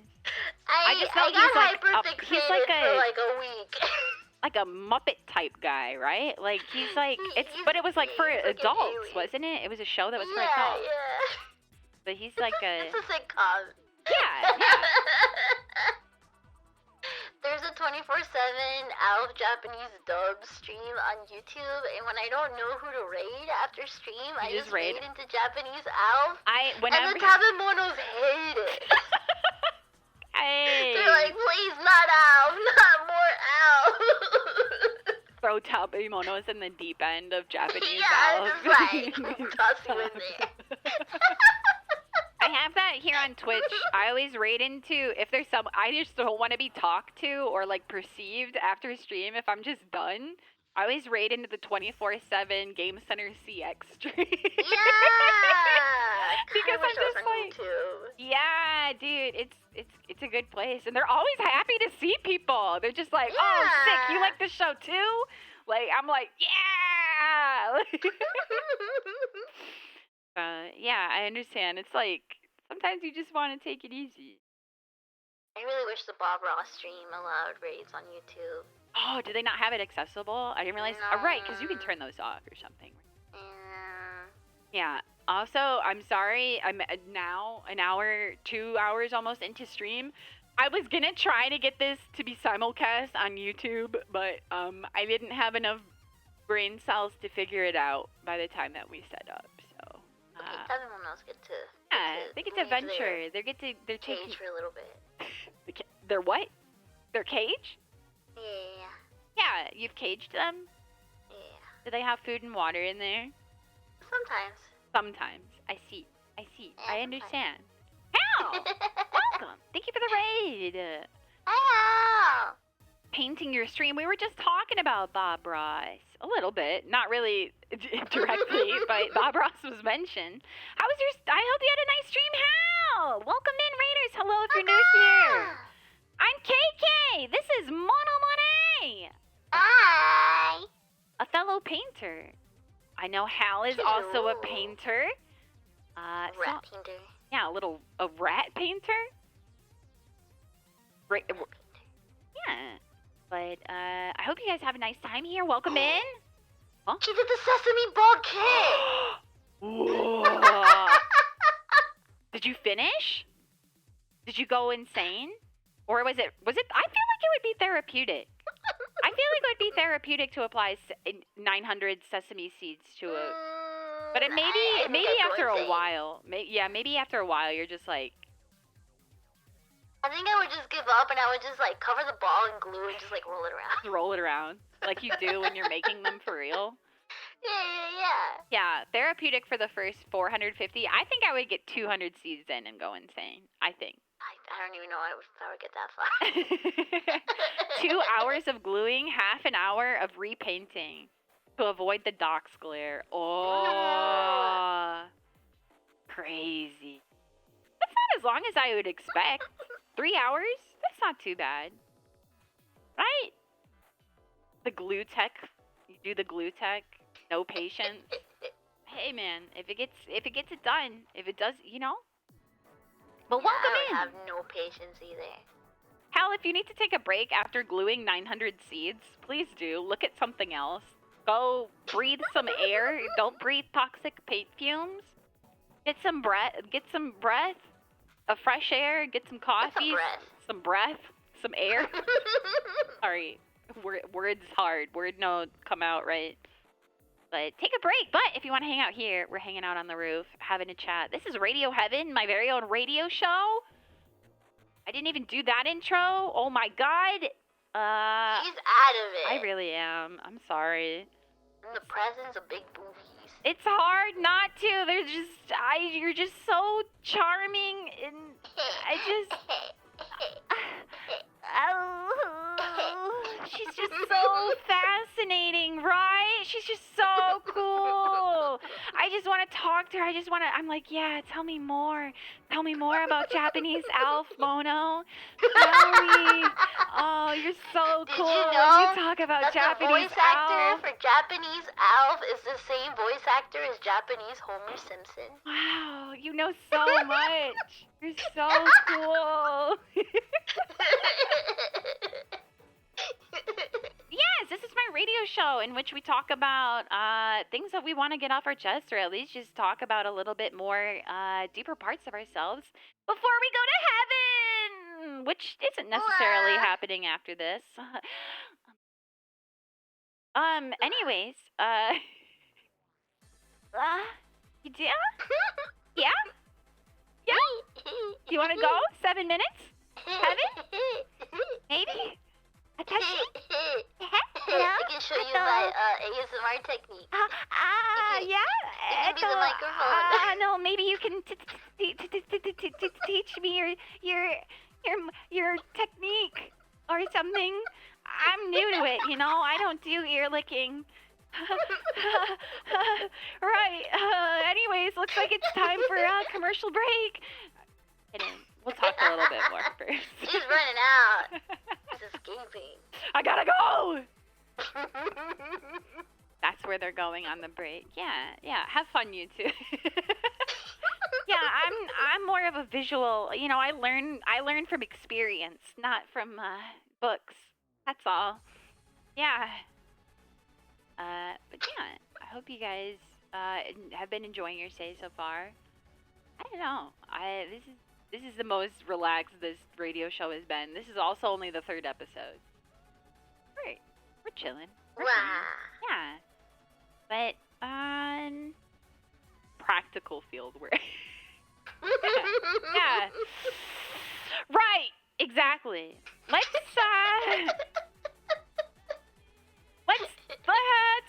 talk about growth a little bit more. This one's from Just a Girl DESU. I wonder who that could be. Just a Girl DESU. Something I've done recently was get out of... I can't read. Something I've done recently was get out of my own head when it comes to drawing and making art. It's really easy for me to get in my own head when I draw, especially since I'm surrounded by really good artists. But the thing I've done that helps the most was just not think. Whenever I would go and sit and say, okay, it's time to draw, I always felt myself get more and more unsatisfied with myself and what I did. But whenever I'm just scribbling things in MS Paint, I could take a second and look back and say, hold on, I think I might be cooking here. I'm not going to lie, I still do that. I still do get in my head sometimes. But knowing that I have the ability to make things that I like and have made things that I really like makes me happy. And it makes me want to keep going, so I can share those things with the people I like. So wait for me, DESU! Mina! Thank you, Just a Girl, DESU! Mina! We'll wait. We'll keep waiting. Don't worry. But I can completely relate, at least for myself. I realized that I hadn't been doing art or making things in such a long time that there were people in my community who didn't know that I draw, and I was like, oh no.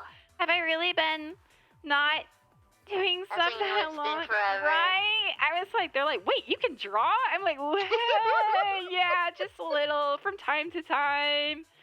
But I understand. It's like, I think what helped me especially was to just have fun with making stuff. Like, it's part the not think. Like, you're still gonna think, but it's the enjoyment in the process and not the product is really what it boiled down to. Is like, I didn't really care whatever came out on the other end, at least for me. But I also draw completely as a hobby, and I mean, I guess sort of for work with streaming, but it's like, I'm not a true art streamer, and I don't get paid for art or do commissions or anything, so drawing is just completely self-satisfactory for me.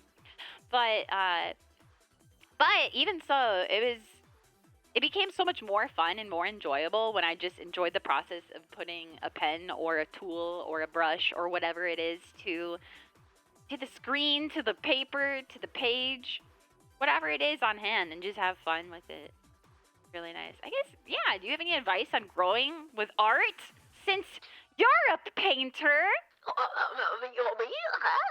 So actually, the way that they said that really makes me think of, like, I don't remember who said it or who it's a quote from or whatever.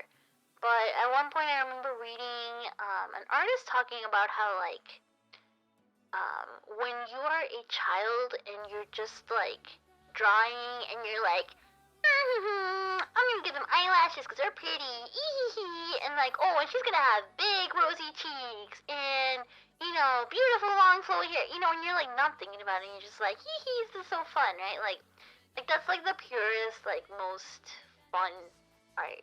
Yeah. And it's like, you never look at a kid's art, like, drawing like that and like, oh, this fucking sucks, you know? Yeah, you go, you'd be like, oh, is that me? Or be like, oh, did you draw this? And then they're like, oh no, it's this, or like, look, I drew this, and you're like, oh, good job, right? And it's like that kind of like mindset of when you're a kid and you're freely drawing like that. Yeah, like you have nothing to worry about.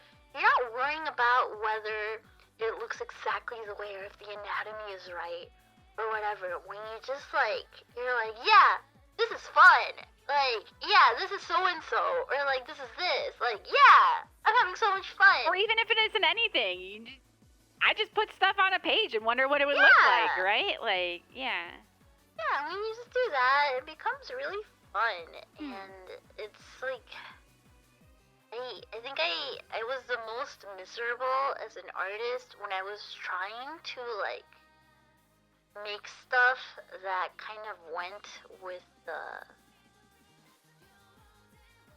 race on social media, you know, where it's like you just kind of want to draw the same shit, like you just kind of make it to like get likes or some stuff like that. Yeah. I've seen a lot of artists that like fall into that trap of like, oh, you know, I'm just gonna draw this because this is what gets me the most likes, or this is what gets me the most like attention, or something like that, and you get miserable because like you equate your self-worth and your art's worth, I'm sure, especially. Yeah, and your art's worth. And your art is yourself, right? It's like such a like, you know, it's such an extension of yourself, right? Yeah. And for me, I was rambling about this stuff on my stream the other day, just how like, you know, like a straight, you know, perfect line on a piece of paper is kind of boring, you know. It's like whatever. It's more fun when it's like human, and when it's goofy, and when it's not perfect, and when there's like, you know, when there's just like a feeling, even if the feeling in the soul is just like hee hee goofy doodle, you know, like like there's so much more to that. That's what I realized is there was a day the other day, was it last week or so, I told myself when I woke up, I was like, I want to draw today, and then I just got busy with so many things. I laid down in bed at night and I was like, man, I didn't end up drawing. Hold up. I have this program on my phone.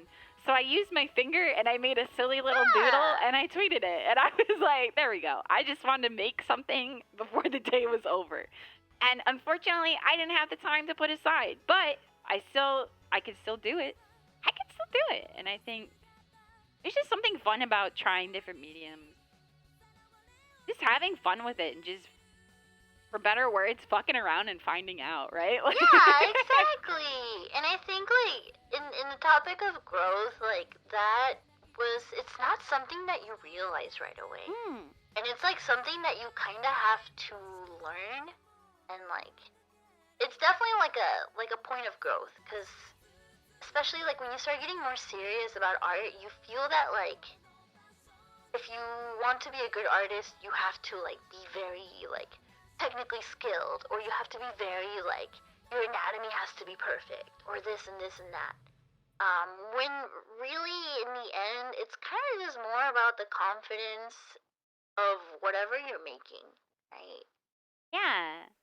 Because I follow a lot of artists where like literally like their entire artist career is like drawing little puppies. And honestly, some days I think about, you know, just saying fuck it all and just dedicating myself to drawing little goofy little dogs. Yeah. Like, you know, it's very freeing, but I think it's just all about the confidence. You kind of learn at a certain point that like the art is not really about the skill or anything like that. Yeah, it's about like the vibes and the style, and you know, like, you get so miserable when you try to just, like, chase after the perfection. Yeah, and that's something that I feel like I especially was able to bring home after going to Japan, was something that I really set myself to before going there, was to try to go to indie art galleries, because I know that there's, like, a huge scene for indie art there. And I know there is in the States, too, but of course it's so much more spread out that it's not as accessible of just going somewhere, seeing if a gallery is open, walking around, and, you know, going somewhere else. So, being able to see even artists that I followed on Twitter, or see other people that have a style that isn't like, you know, this beautiful 600 DPI illustration with like 10,000 layers. Sorry for that. Let me drink some water real quick. Being able to see someone's just kind of raw emotion on a palette, see them try a technique or use their usual technique and create something new and just embrace their mistakes, being able to see that with my own two eyes, see the pencil marks from their initial sketch, or, you know, see all those imperfections was so much more motivating to me. And especially because I was able to meet with and talk to an artist I followed on Twitter who has a much more like simplistic style, Soyatu, who did my one of my BRB animations that I have. Yeah, and your start screen. yeah, I really like Soyatu. It's this screen, in case anyone was curious. This one. We'll go back. But but I was able to meet them because they had a gallery while I was there in person. And they, like, even themselves told me, I was like, God, I don't have any, like, stickers or, like, business cards or anything, but I want to give Soyatu something. I have my notebook. I'll just, like, scribble a really scuffed self-portrait and rip it out and hand it to him. I'm sure I hope he'll like it. And he was like, right? And he was watching me draw, and I was like, like, it was really, really cute, and it was really wholesome. And he told me that he really liked it, and then he drew in my sketchbook, and like, it's just something that I feel like, as someone who stopped making art and stopped drawing for almost a decade, being able to talk to other artists and meet other artists is what especially drives me to keep doing art, because I feel like it's easy to see other artists online as their numbers, you know, same with like streamers and same other things. It's easy to see them as their numbers, as their value with an algorithm, or to see kind of what they post, right? Some artists are only what they post. You don't see their drafts, you don't see their sketchbooks, you don't see all the little napkin scribbles, the goop that comes out. You see what they curate for your audience. So being able to meet artists in person, like especially you and like even Soyatu, and like I know you worked with Woofy Cakes, being able to talk to other artists who have been doing this for such a long time is what motivates me to keep doing it. That I feel like when you meet some artists, you can share that vision and you see what their overall vision is. And even if that doesn't come through, and even if what they were trying to portray with their finished product isn't completely there, I feel like it's like that little glimpse that you see is what makes you want to keep supporting an artist, right? And yeah, I don't know. And at least for me, being able to see a little glimpse of the deeper parts of myself come through with art is what makes me want to keep improving myself and being able to express more of myself with my art. So what I'm saying is, dude, just a girl, DESU. Keep it up. Keep it up. Keep working hard at it. Yeah, keep going. And as long as you're having fun, just have fun with it. Yeah. Just if you just want to draw some, like I just want to draw Mono Monet and KKcyber hanging out on a rooftop, you know, then just draw it. If you just sit at your page and you don't even know what you want to draw, there's plenty of exercises. I think something else that is fun for me is like doing studies of things, or just, you know, trying to see if I could draw something new. So hope you have fun with it. Yeah, I've seen too many times like when artists fall into like the absolute like just like self-hatred pit, you know, and it's just like where's that little kid in you that, you know, can just kind of scribble and doodle and have fun, you know? You can't forget that. Yeah, it's important to have fun with it, because it's like, if you're just doing it, I guess. So then I have a question. I know I said we were going to take a break, but now we're already talking about art, and I want to at least talk a little bit more. Because you do art a little bit more professionally now, I would say, because you are the painter of V4 Mirai, in a way. I know that you designed your own, you're always making things for your stream, and when you're not doing that, you designed your own coasters, you're working on art for thumbnails, you're drawing your genmates. I guess, like, how do you still enjoy it, and, like, motivate yourself for it. Even if it isn't, even if there are times when you're just like, I just need to get this fucking done, dude. Like, I guess can you talk a little bit about those kind of experiences that you have? Someone who does it not purely for fun the way I do. Yeah, and there's definitely been times where I'm just like sitting there and thinking like I just need to fucking get this done. Uh, one of the first like detailed backgrounds I did for my stream was for an onsen background, and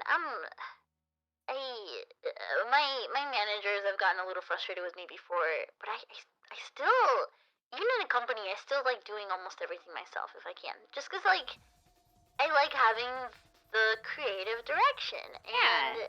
And even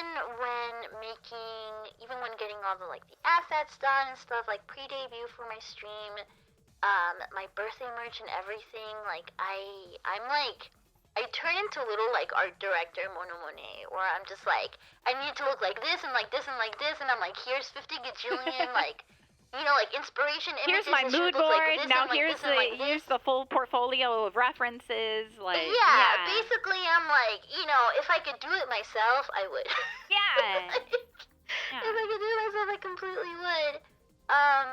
And there's definitely been times like when I was making that onsen background, I went a little too hard, and I remember I was working on it for like a week, and I just remember like slaving over it and just being like, why do I do this to myself? Why did I do this to myself? Why didn't I just fucking grab an acid off a booth, Like, why didn't I, why am I doing this? Like, why did I fucking do this? And, I mean, in the end, I was really proud of myself because, like, the painting, the background came out really nice. It was one of the nicer backgrounds I've painted. And I really like being able to, like, create that kind of stuff, but it can be frustrating because, like, being in a company, I have 20 million gajillion things that I have to do. And a lot of them, sometimes I ignore so many pings from my managers just because I'm like, ooh, I pretend I do not see. Sorry, I'm clocked out. I'm off the clock. I'm like, I pretend I do not see. I just want to do my thing, I understand. Like, I feel have you finished this yet? I'm like, I'd be like, oh, that? Oh, that. Right. Yeah, ask me again tomorrow. I told one of my managers I'd get something done tonight, like 4 nights ago. Okay. It happened. I mean, But, it's like, that's part of communication, right? Yeah, true. And it's like, I'm sure if it was that stressful of a deadline, they would make sure you knew, right? They would be like, this is like the deadline. The deadest deadline known to man, right? Like, it's like, maybe you're like me. If there's something I need to get done, I give myself an earlier deadline than when I know the real deadline is. Like, I admit, I'm a bit of a procrastinator. That's true. And I mean, it's, now that I have, like, managers and stuff, like, over me, I can kind of, like, stay with those deadlines a little easier sometimes, but at least when it comes to art, I don't really know how to, like, explain it, but, like,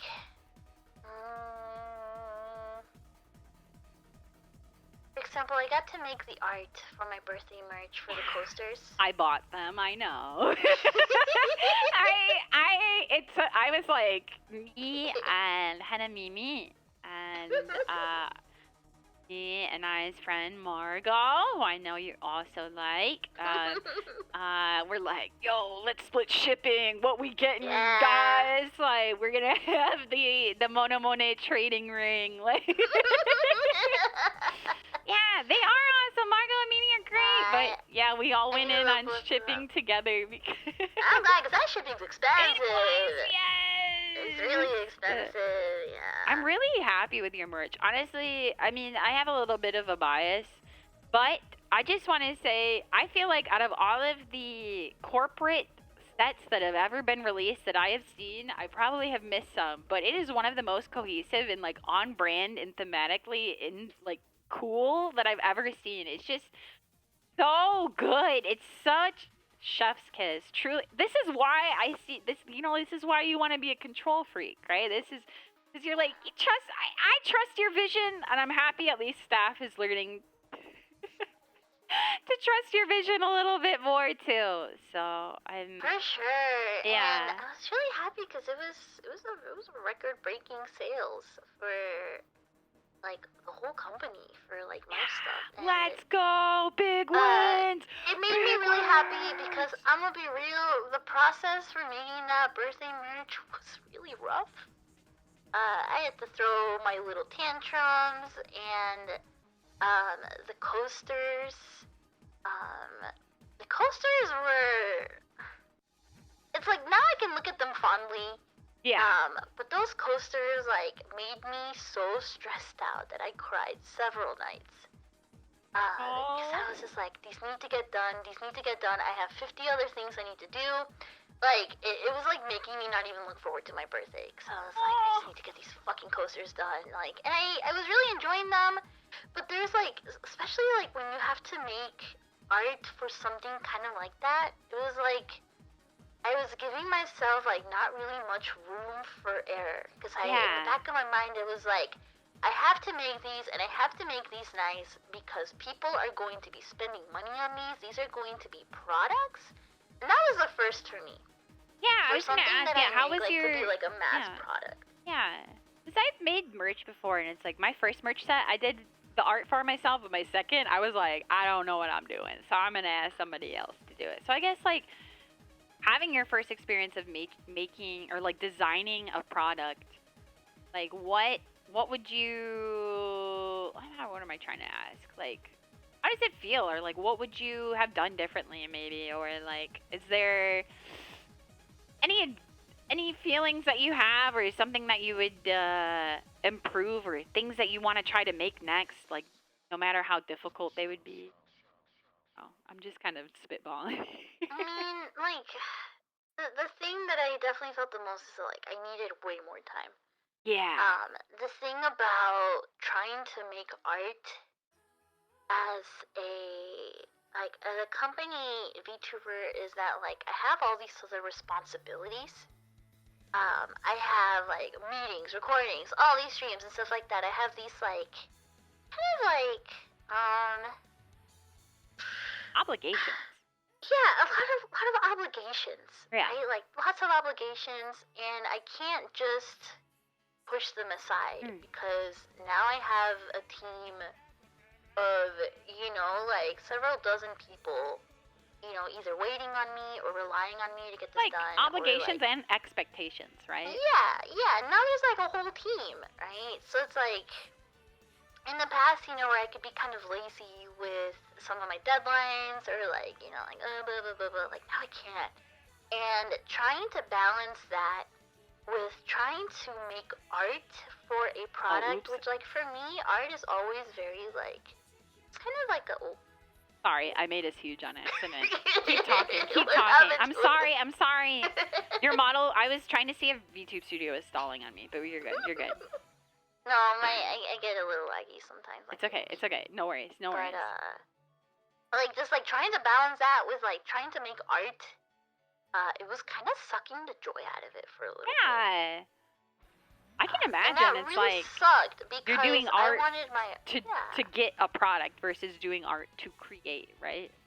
Yeah, and it was really sucking the joy out of it, and, like, it was starting to, like, really weigh on me because I was like, well, I want this to be, a product that represents me, and, like, like, it's my birthday merch, like, I want this to be the best possible, but I was so stressed out. Even though I was enjoying making the coasters, but I was so stressed out. It's hard, and I feel like that's another thing with art is, like, even if you want to make something, or I'm sure even especially when there's a deadline, it's like, if you don't have the mindset, it's like, it's hard. It's really hard to just force yourself to create something. And it's like part of why, at least for me, I'm always trying to balance the input and the output, right? To try to take inspiration from things more than just streamers, more than just anime, whatever I'm consuming. Like, to find inspiration like something, at least for me, that I was able to get inspired by was just like the artistry of how mechanics are designed and work. Like, sure, there's engineering, there's a lot of math and stuff, but being able to get inspiration from things like that. But I'm sure with having that deadline, and it's like you didn't have the freedom to do that, right? Because you had so many other things going on. It's not like you could say, I just need to take a break and like get out there, get some inspiration, get the juices flowing. It's like you had so Yeah, many no, I things on your couldn't do plate, that. right? So, but I still think they turned out great. And it's like the fact that knowing that kind of story, those kinds of feelings, that kind of experience that you had making them makes them that much more special, I think, and why I'm so happy that I will be able to have a collection of them. And I hope Yeah, in the that, end, I'm really happy with them. yeah, they turned out great. And I think that's what counts the most. It's like that's part of growth in general. Is that at the end of the day, as long as you're happy with where you're at, you are happy with where you're at. It doesn't matter like where you're going. It doesn't matter where you've been. It's like you just got to be happy with where you're at right now. I think it also taught me too that like sometimes you really kind of have to go through it and kind of like suffer through it to really properly learn what you need for something. I understand. And I learned that too a lot. For example, like Rubik's in the chat says, Mo, no idea. Have you ever thought about taking on an art assistant? Like how manga could have an assistant and help them in studies under them. I don't think it really works like that. First of all, I think because like that shit costs money, you know? Yep. And also because then that just kind of makes my art into a product.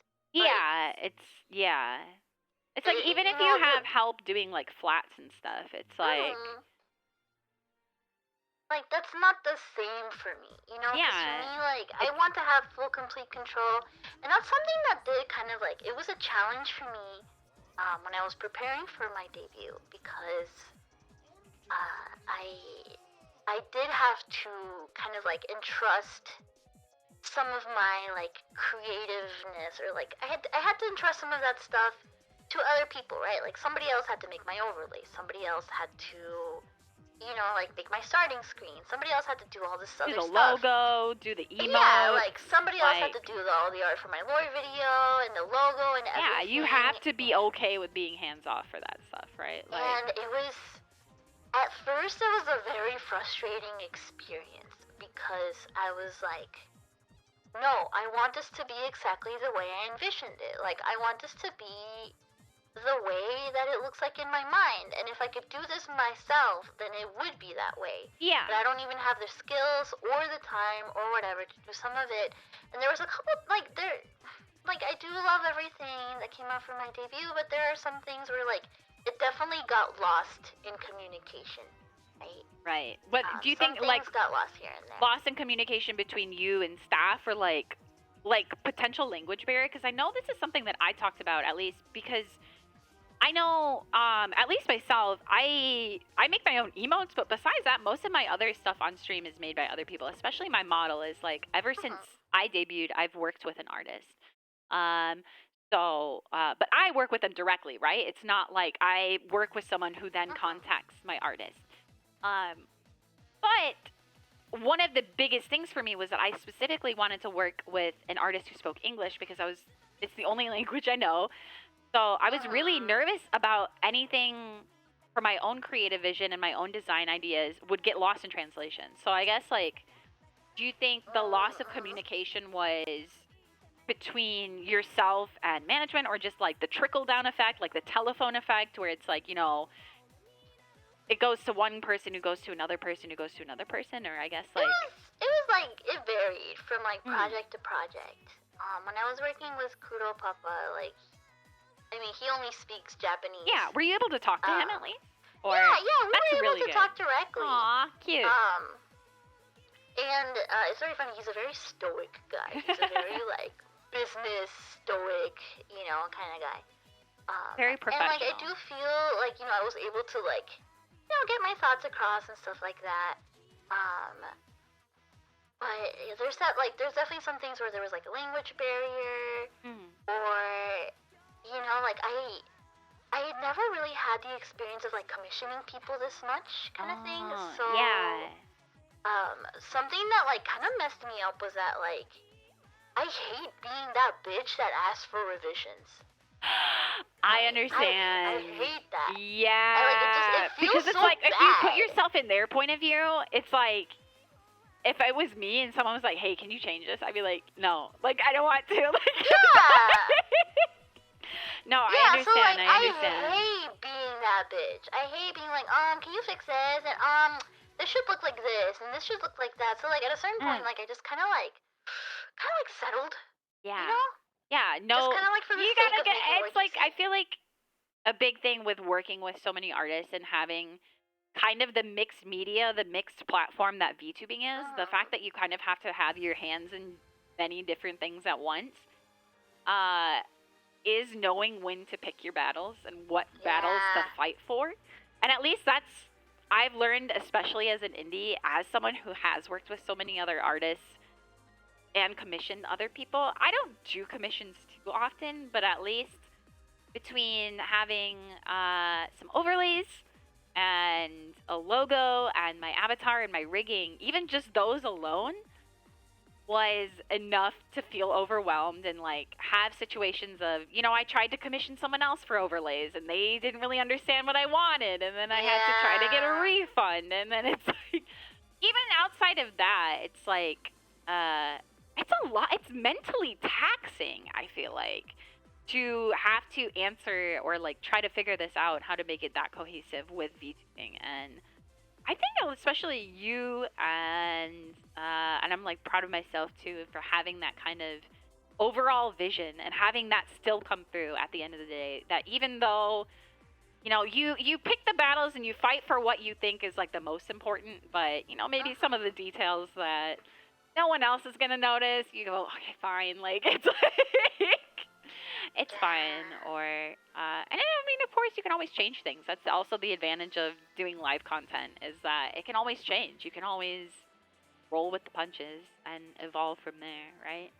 So Yeah, that is true. And then I also like that's been, yeah, I think like just kind of like that, learning how to like work with other people when it comes to art stuff has been like a really big growing point for me, because I was always very stubborn about like, no, you know, like I want to do this myself because nobody else can do it the way that I want. yeah, And I still get like that very often. yeah, But I definitely had to learn how to work with other people in giving my creative vision. I made the storyboards for like everything that I could, and I tried giving the most direction for everything that I could. I've learned that some artists work better with that kind of stuff than others. yeah. Some artists, like, you give them like references and stuff like that, and some artists will like stick to those references a little too stiffly. I understand. Yeah. And some will kind of have a little bit more freedom and make it a little bit more interesting. It's been a really interesting, like, kind of just like growing experience. Kind of like having to share the creative direction for something. I feel like it's rewarding Something I've though. experienced At least for me, because I know I've talked to you a little bit about this before, and I've talked to my chat, but I had a little bit of professional background with working with like other creatives when I was in school, because I went to school specifically for like live theater production. And of course, to put a show on a stage takes more than just one guy. So you really have to learn how to work together and work with other creatives. And it's like, that's something that I feel like and I talked about this actually with my last guest, which was Jets. But I talked a little bit about her, that something that I really miss, and that's, you know, again, why I'm trying to get out of my own shell a little bit more, is I miss being able to work with other people who have like creative ambitions, and being able to work as a group, work with other people and share a vision together. So I'm happy that it's like something that you've found your level of success in, and that you're learning about, I guess. And and when you find somebody that like does kind of like is kind of like on the same like wavelength as whatever creative project you want to do, it feels really good. It's very fulfilling. Yeah, I felt that. I was so happy. I felt that actually with Min's Papa, especially the outfit that, oh, I don't, you know, it won't be happening anytime soon. But the outfit that my third outfit that I've been working on, the even just from the initial concept I sent, his response was like, "Oh, this is exactly what I love to draw," and I was like, Yay! he's Yeah, like, that's "And this is so great. perfect for you," and I could tell that you really made it like with me in mind, and it's just really nice to have that with someone who you wouldn't have met otherwise. I feel like it's like if you weren't Yeah. looking for someone to create art with you and create art for you, you know?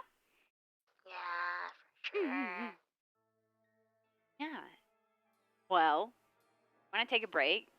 I know you need pee breaks sometimes. And I feel Yeah. bad that I've chained you to a chair for 2.5 hours. Oh, it's fine. It's fine. Yeah. Well, I I mean, will take a little break though for girls' applesauce pouch. let's go. Is it the one? Is it one of the Slurpee ones? With like, It's the little pouches, yes. yes, I used to. I like the. Have you ever had the jelly drinks like that? I love those.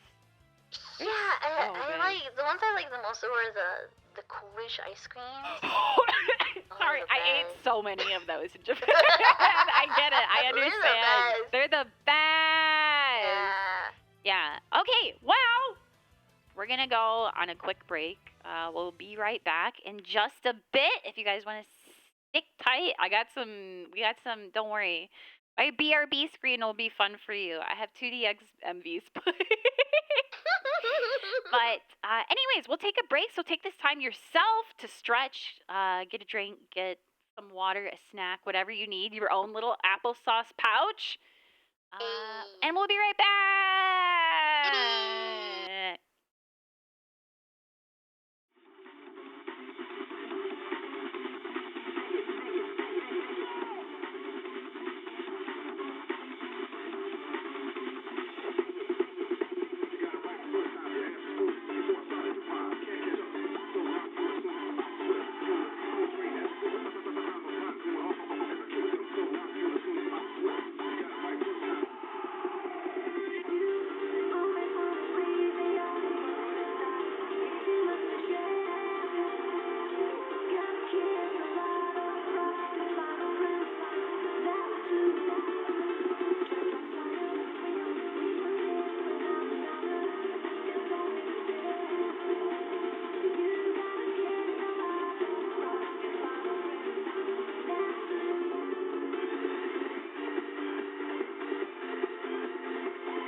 Beep beep beep. Beep beep beep beep beep beep beep beep beep beep beep beep. I think we're back. We're back. We're back. Beep beep beep. Beep beep beep beep beep beep beep. Beep beep beep beep. Beep beep beep beep beep beep beep. Are we resonating? Are you picking up the frequency? Are you tuned in? Beep beep beep beep. Are you locked in? Also, I did just want to say thank you guys for giving song requests. I was going to make a playlist with all the songs that everyone requested, hopefully, if I can find them all in one place. But we did ask for song requests. So I hope if you guys are curious what I've been playing, it's just 2DX music. Yeah, we like listening to music here, which brings us to our next topic anyways. And also kind of what this is. Live events. I think part of the reason that I like streaming so much is, oh my god, Jet! Hi! Hi. I like live content is what I was going to finish. I will finish that thought. On a live that stream saying I love live content. I love live. I love experiencing things live. We're living. This is life. Lock in. Get it twisted. Jets, welcome in. Hello, Raiders. Welcome. If you're new here, hi. My name is KK. I'm a cybernetic AA angel and your Dempa Desktop buddy. Today, I am joined by the one and only Mono Money. Would you like to introduce yourself, Mono? My name is Mono Money. part of V49 second generation Pedalite! Well, Ooh, there's a lot of welcome. bots. There's a lot of bots. Oh, is there? Oh no. Oh no. Oh no. Are we getting bot rated too? Oh, okay. It's Yeah, okay. I It's guess okay. so. We're fine. We're fine. It happens. But welcome. Oh no, it's okay. It's not your fault. Don't worry about it. Don't worry about it. I was like, wait, what's happening? The chat just started getting very different. I was Anyways, I was like, I don't think this was the raid message. I don't think so either. I don't think so either. I was like, wait, huh? Huh? Anyways, welcome in. If you are new here, this is currently Radio Heaven. If you missed it and you are part of the Jetpack, then what the heck, Jetpack? Were you sleeping? Jets was here actually last month. Oh, I guess it was 2 months ago now because I was gone for March. But my last guest here on Radio Heaven, which is my very own radio show, was Jets. That episode is currently on YouTube. But I would like to focus today on our current guest, which is Mono Monet. So, Jets, if you need to take a break, get some rest, get some food, whatever you got to do what you got to do. But if not, hang out here and hang out with us. We were just talking a little bit about art and creative processes.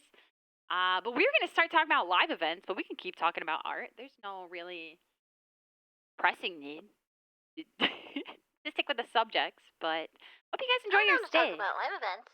Yeah, I would love talking about live events. We were talking about, right, my segue was that part of the reason why I love streaming and why I even studied live performance when I went to school was because I just like there's just something different.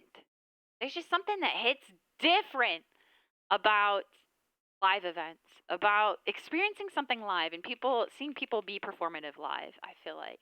And whether that's concerts or theater or streaming, comedy, you name it, whatever it is, just being in a place with your friends or with an audience or with nobody being there alone, just you there supporting the performer, whoever's on stage. It just hits different, you know? It hits different than listening to music recorded or watching a TV show or watching a movie. Like, you know, it's living life, experiencing life.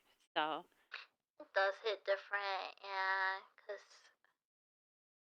I never like got it, because I was never really like a performance person before. Like, I was in theater in high school, but like, you know, like, it's like I was in theater for like one semester, you know? I wasn't like a theater person. Yeah, I was like, I mean, I'm sure it was like you needed to take a class and you were like, yeah, sure, this sounds fun. You know? Like, yeah. Yeah, just like a little bit, right? You know, they made me audition for a play and I fucking hated it and I didn't show up. No, it's okay. I understand. What did you, but I mean, like, that was the thing. That's the funny, like, I liked acting, but I much preferred doing backstage stuff. I just like putting my hands on things instead of yapping the whole time. But I think that's part of why I like VTubing is it like combines the best of all worlds is my cringe weeaboo side who likes anime and likes video games, but also the artistic side of myself and like professional side who likes character design and costume design and making things, creating things. Like the production, yeah. Yeah, but it also, I'm not gonna lie, having Limelight's kind of nice. It's true. It's kind of nice to be noticed, to be perceived, you know, to be supported and to have an audience and to have you guys be here and believe in what I have to say and think I'm cool and entertaining. So, how do you feel as a live performer? Because I mean, you guys had your concert too, but I would say even just streaming and doing the live DJ stuff you've been doing on stream and you know, just doing any sort of live content. How do you feel as a live performer? What is you have any strong feeling?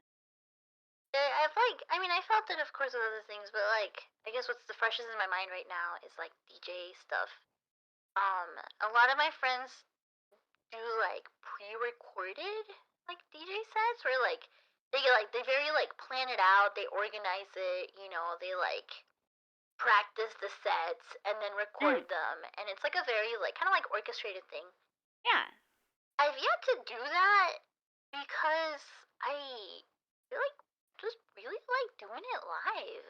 Yeah, like going, feeling the vibes out, right? Like Yeah, enjoying feeling the mood of the audience. I mean, I guess it's like, it's different when it's chat, but being able to kind of get the vibe of who's around yeah, before. because like it really is like you feed off of the energy, Mm-hmm. which is really big. Because like if if I'm like if sorry, I people just aren't crunched right responding, in your ear. oh, I didn't even hear it. Okay, You're good. good. Anyways. But like if like people don't respond or anything, then like I'm kind of like yeah okay whatever I gotta keep trying. But if people go crazy or they respond, then I can feed off that energy really well. And it's the same like during a DJ set where like if they feed off the energy, then like suddenly I start feeling like one of those like sicko DJs that you see online where they do the fucking DJ tricks and like start going crazy with all the knobs, and I'm like Yeah. yeah. And it's the Yeah. same with like a stream where, if I do something cool and the chat blows up, like suddenly I feel like I'm on top of the world. Yeah. How did you feel last night? Just speaking of like this kind of experience, how did you feel last night being able to recover and mix so fast that you didn't get taken down? Like, and then It was seeing nice. the chat be like, "Dude, she fucking did it! Ooh!" Everyone was losing their mind. We're like, "Oh my god, that's our girl! She's so fast! We're so bad! It feels She really saved it! nice. She saved the party!" Right? Like, It feels really nice because the first couple of DJ sets I did, I think the very first time I got my stream suspended like 4 times. In that single night. It was such a fucking buzz killer. Yeah, God, I can imagine. It's like, I know we talked a little bit about like having interruptions in stream, just of any variety. No matter if it's like under your control or not, it just takes the wind out of your sails. So you have to bounce back like you didn't take any time away. It's really demotivating, but it's like, you can get there. You can do your best, but I'm happy at least like, last night Frustrating too was because some of the strong. best songs are the ones that YouTube blocks. Yeah. Yeah. It's irritating. I can imagine because it's like, which at least you have a little bit more freedom. You have way more freedom when it comes Oh to my god, music. yeah, I you feel have like anything on Twitch. I've had a few songs. I remember once I sang Oblivion by Grimes. That always gets me vibe muted for some reason. But I would say you get away with a lot more when it comes to DMCA, especially on Twitch, even in VOD. It's like very, very rare that you get VOD muted. At least I feel like for us, because you also really like a little bit more niche, like out there music. It's not like you're playing like, whatever is top 40, or like you're playing really, really heavily licensed stuff that people have bots trained for, right? So. Yeah. But, trying to mix it, like, live, like, it feels nice because and it's kind of going back on the topic of growth a little bit, like, being live.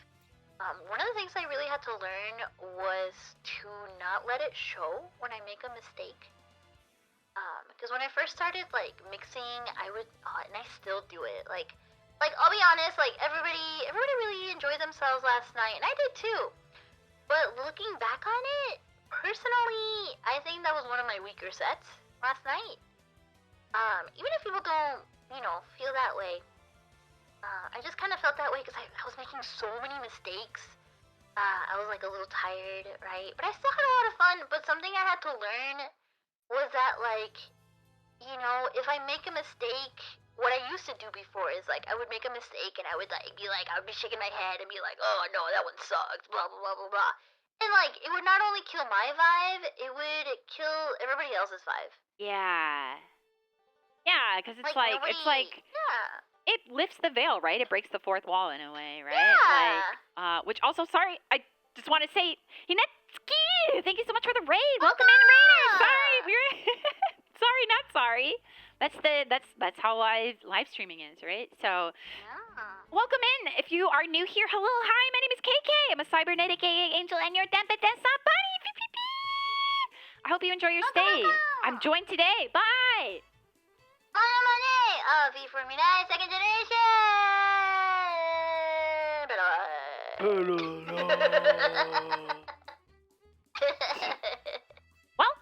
I hope you guys enjoy your time here, Hinetsky. If you need to, I'm sorry, I said your name wrong. Hinetsky.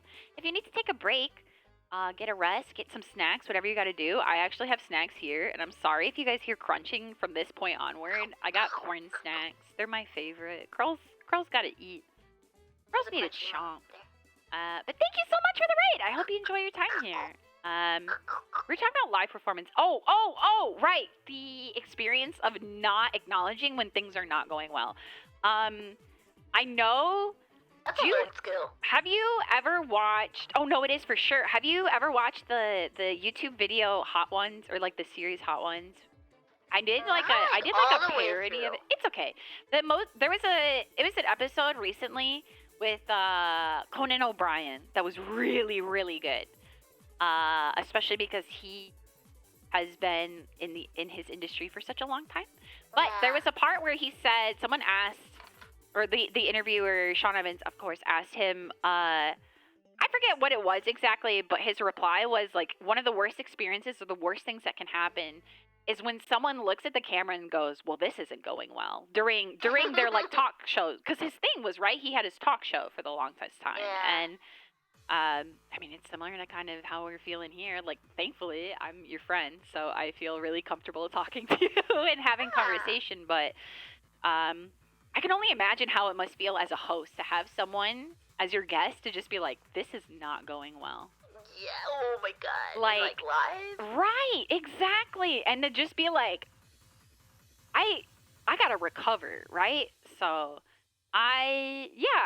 it's definitely, even outside of that, you just see everyone's soul leave their body, is what he said. You could just see the entire audience's souls leave their body when someone says something like that. So it's like, yeah. It really put it into perspective for me of realizing that when I do have my mistakes, it's like, you just kind of gotta go, just like, if you drop the ball, pick it back up, just keep going, right? Like, acknowledging them usually makes them bigger than what they were to begin with. So yeah, I definitely can feel that too when things aren't going well. And I agree, it's a learned skill, because there's definitely times where I'm like, oh, I'm sorry, oh god, oh man, this is the worst, oh, you guys deserve better, oh, right? So this is really not going well.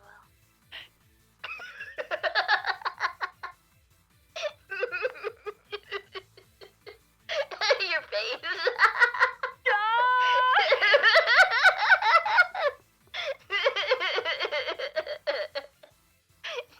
Sorry, the chat was egging me on. I know, I saw peer pressure. that, and then I was like, why is she so quiet? Is she okay? What's wrong? Am I doing something wrong? And is she, did I say, is she listening? Like,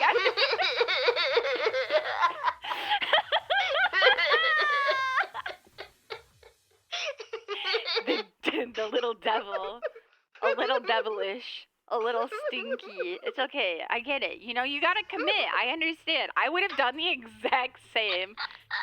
This is why we talked about this with the VR. This is why when there was a sign in front of us that said, do not look away, both of us go, huh? Like, it's if you tell someone to do something that's even a little bit remotely evil, you're going to want to do it. Or if you're told not to do something, then you still want to do it, right? In the topic of, like, learning not to, like, acknowledge the mistakes like that, that's something I only learned recently. Like, not even, like, a year ago. And, like, that's a lesson I only learned recently, because I was, like, really beating myself up and, like, oh, this sucks, or, like, oh, this mix really sucks, blah, blah, blah, blah. And I had to learn it from another one of my DJ friends, and they were like, no, when you say that, you make everybody else feel guilty for enjoying what you're doing. Like, you're making them feel bad for enjoying. Because, like, if you think it's bad, then why should they think it's good? Yeah, They it's want like, to feel the way you're feeling. yeah, the group effort, you know, it's like a group shared feeling, right? Like, especially when you're the DJ, right? The whole point is that you're supposed to set the mood in a way. I guess then this is something I want to ask, which is slightly live, slightly growth, whatever. As someone who is getting into DJing. I haven't really told you that much, but I'm trying a little bit. What kind of advice would you give to someone who's just starting out, or like, I guess, feelings that you have, since I as well have so many friends who have been doing this for years, or like they have a history of doing this when they were like 16 in their bedroom and like making mixes, and it's like a lot of my friends aren't really kind of new to it. So, yes, if you have any My advice for advice people who want to do is live DJ. know the music that you're playing. Yeah. Like listen, like actually, cause like you need a fuckload of music to DJ. Like Yeah. you need a ton of music. Hmm. And you really need to kind of know it. But more than that, drink alcohol. Got it. Noted. Writing that one down. Noted. Noted. Alcohol. Writing that one in all caps. Locked in.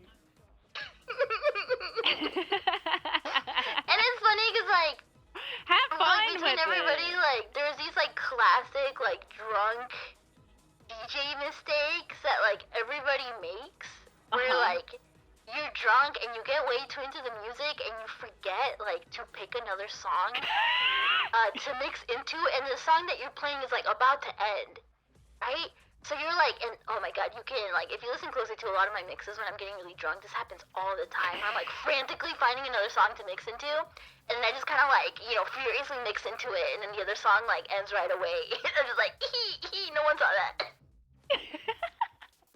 Would you do you have the goal of like playing for like a live audience or like at a club or anything? Because I know you, I mean, I guess in a way you've mostly just done bedroom DJ, right? Or I know you have you had any experiences with DJing for like a live audience, or would you, is it something that you would want to do more? I did. I got to DJ for a live crowd in person, and that was very fun. Yeah. And then I've like DJ'd like for like live people outside of like my bedroom and stuff like a couple times. Those were really like big growing experiences. One, because like you don't, like when you get thrown out of your little environment, like I had to like DJ on a big ass controller that I've never used before. With like, you know, like, cause, like really expensive hardware that you're like, yeah. I don't want to spill my drink on this. Like, yeah, right? my little controller feels like a little, you know, like a little kid's controller in comparison a little to Tykes, the big ones. Little Tykes DJI, like. yeah, it seriously feels like that. Like my little tiny controller, and then you see these big ones that like take up an entire table. Yeah. Right? It's like, oh shit, like, oh, I have 10 times the amount of buttons I had before, and stuff like that. And getting thrown out of that, like, really made me grow. What made me grow the most was even using the same controller at an event, not having headphones and not being able to listen to the music as I was mixing it. That's what suddenly I was like, oh shit, like, you know, that's what like really threw me out of my comfort zone. Yeah. But I learned a lot out of that. Yeah. Do you, I guess my question, this is like just more technical. When you do DJ, do you only DJ with headphones, or do you have like a monitor, like a speaker that you listen to as well for the live like, mix? How it is usually is both, right? Yeah. You have the headphones plugged into the controller, so you can listen to the cue and listen to what's coming up, right? Yeah. And like you can mix it. But when I do DJ streams and stuff like that, I have it playing out of my speakers too, because I want to be able to hear like what the crowd hears too. Yeah. And also, I just make my room into a party. I turn on the party lights. I turn on the lights. Yeah, I turn on the lights, like, or I turn off the lights and like turn on the party lights. I put the speakers up real loud and everything. Yeah. Dude, I'm excited to try to get better at it. I can have fun too. Would you ever do a back-to-back with me? Maybe? Yeah? Really? It's very fun. I want to. I mean, I want to be able to do it myself more confidently before I ever try. But give me just like a little bit more time. We'll be there next time if we can hang out again. I bet. Yeah. That's the goal. It's fun. That's the goal. Yeah. But I don't know. And for Offkai, I might be doing a DJ set. Let's go. For a party Do like a Yeah. private party thing. Oh, right, because they have the. Yeah, when I went last year, they have like room parties or like a party floor, basically. That'd be Yeah, awesome. and then- Yeah, that's a go. I want it. Yeah, that sounds And awesome. I'm pushing staff to like, you know, like get me connected. I think I'd love to DJ like the convention. Because I've been to a lot of conventions and the DJs are kind of shitty. Sorry, not sorry to convention DJs. I Some of mean, them this is suck, something I could unreal. tangent on for ages, or it's just like the venue suck. Like, that's an experience of mine. Is like, a lot of my live shows that I've been to, or like a lot of my favorite performances I've seen, just the venues or the situations sucked. Like when I saw Masayoshi Mori, who's like a really intense, kind of hard style, Yeah, like his stuff is hardcore hard. music for TDX especially, and just like his stuff goes really fucking hard. And they had him in a venue that was like theater style seating, so everyone was had What's the seats, fucking point? and everyone was just sitting the whole time. Yeah. And I was like, what the fuck is this? I was like, this sucks, dude. This, and you could tell you could tell easily that he was just like, dude, this isn't it. This is not what I wanted when I came to the US to play. Like, especially because I'm sure, like, at least I've been to Mogra and I've been to a few other clubs in Japan. It's like having the venue, it really can make or break a show. I feel like kind of, what would be your ideal venue to either DJ at or like perform at if you did like did something else? I think like I'm definitely like a very I'd want like a dingy little place. Yeah, like what is it in Bochi the Rock? I forget. I know it's called. Is it Starry in Bochi the Rock, or is it the opposite? I think it's Starry in Bochi real the Rock, life. and it's called Shelter. Shelter in real life. Right, Yeah. right. I always forget which one's which. But yeah, I feel like having like a really kind of grimy, tiny place is like cozy. At least the few times, like the time that I went to Mogra is really tiny. I feel like people think it looks bigger, at least on the stream. It's tiny. They only have two stalls to use the bathroom. There's one women's bathroom and one men's bathroom. That's it. It's like so if you get a little too silly, you better not make it everyone else's problem. Yeah. So, yeah, it's. Would you ever? Yeah. What about a warehouse? I feel like a little. Yeah. If it was little, yeah. I went to a warehouse over the summer to see who was it? Oh, DJ Sharpnel. DJ Sharpnel. Yeah, right? yeah. I saw DJ Sharpnel, and it was awesome. His set was awesome, but that was one of those things, or one of the situations where the few people before played such hard stuff or just like really repetitive stuff. Mm-hmm. My friends and I were just sitting like against the wall. Everyone was just tired, and his stuff is still hardcore. So it's like, finally, we had to reserve our energy for that. But the warehouse was not exactly like cozy, right? It was hot. It was the middle of summer, and like, you know, there was like fans in there. People were smoking like crazy inside. Like, it wasn't really well ventilated, but it's still worth it, right? There's something that hits different about coming home late at night, like maybe a little buzzed or something, smelling kind of gross, feeling kind of gross, and then just washing it off in the shower, ears ringing. Okay, Mono, let's see. Are you a nerd like me? Will you wear earplugs to the club, or you just say, I don't give a shit, let them ring? Yeah, I just let them ring. Well, I said that I got made fun of for being I told my chat I got bullied for being a nerd for offering earplugs to people when we... Well, it's like, no, like, I totally get it, right? Like, I totally get it. Like, when I've been to a lot of shows with friends, like, they wear earplugs. The only reason I don't is because I don't know. I don't know if I'm fucking doing it wrong or what. They don't stay in, and they're not comfortable, and I can't, like, dance and go crazy because they fall out. I see. I understand. Yeah, but hearing damage is permanent. I understand. I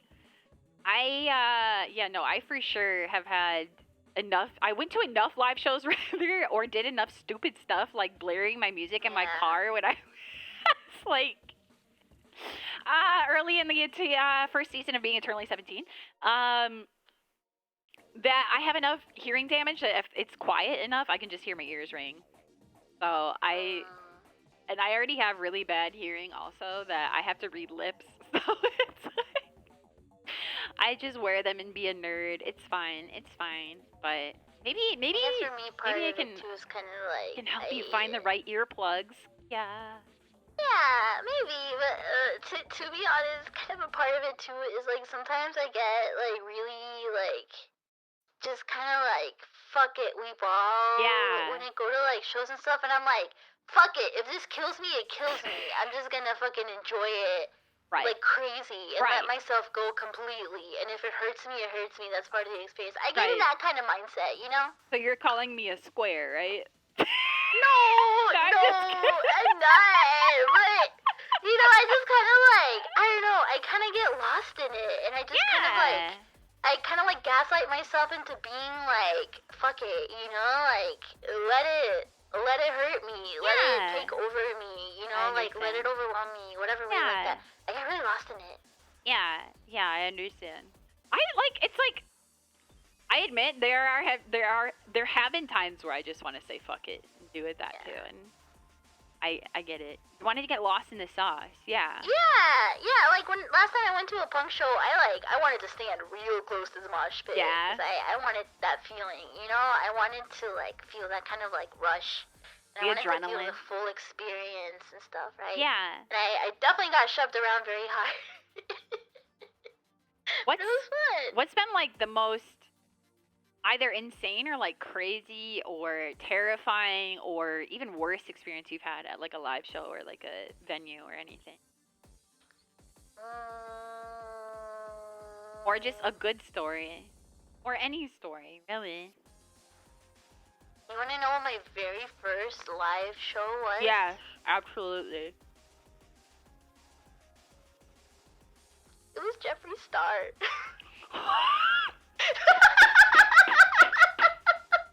I don't know who I expected. I really don't know who I expected. But it sure as fuck was not Jeffree Star. But I'm like, this makes so much. This really. I was like 13 also.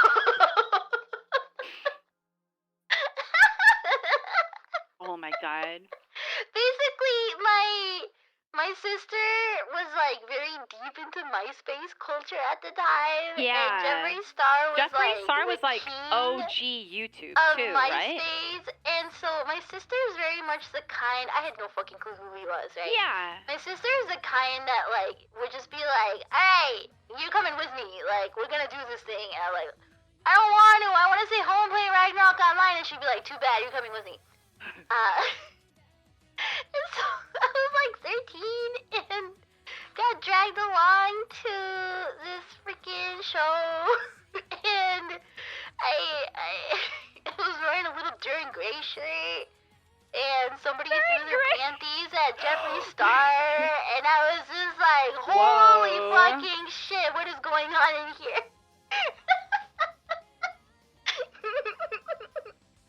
And she was never changed. What's like the? Oh, sorry. Go ahead. I was gonna say, it obviously had some effect on me, because then like I think like the next week, I went on my Gaia profile. You know how like I used to have journals? Yeah. I think I like titled my journal after some Jeffree Star lyrics. What a time! What a time! But it was like the time where like, you know, one day it was that, and then the next day it was like Panic at the Disco lyrics. Yeah, you know? yeah. Right. Oh my god, I saw them play the Mr. Brightside, the MV for it, when I went to a bowling alley the other day, and I almost had like I had an out-of-body experience seeing that music video in the year 2024, and just being like, I've been teleported back in time. He's there with his eyeliner. I'm like, oh my god, what a time. Anyways, But and she's calling, yeah, that one. Exactly. You get it. You understand. I didn't say it was an obscure song. It's just like seeing the music video for it with my eyes. The whole MV, right? It's like it's one thing to hear it playing because you hear it playing all the time. But yeah. But something. Oh, what was the like first concert that you went to? I guess either on your own solo, if you have been to one solo, or like the first one that you were like, oh, I gotta get tickets to this, or like you begged your mom, like, Mom, I really gotta go see Panic at the Disco, or whatever it is, right? Like, well, I did get to see Panic at the Disco when I was younger. I went with like a friend, but I think the first one that I really like begged to go was to go see Kyari Pamu in like 2011, which was like literally like nobody fucking knew who she was. You know, like she had only released one song. And it was this tiny was this before Pom Pom Pom took off? It was like basically like the same month she released Pom Pom Pom. Oh, okay. And so, cause that was her debut song. Yeah. So I like begged my mom, and the show was in California. We lived like a 7-hour drive away. Yeah. Right? And I begged and I begged and I begged and I begged, and my sister drove me the whole 7 hours. Trooper. And I remember I spent like weeks trying to come up with a little Harajuku outfit, you know, with my Forever 21 clothes to go to the Kyari show, and I did my hair in like high twin tails. Cute! And I made like a drawing for her. I gave it to her, and I lost my fucking mind. So crazy to hear that, and then know that I got to see her like at a music festival more recently for like a fucking huge crowd.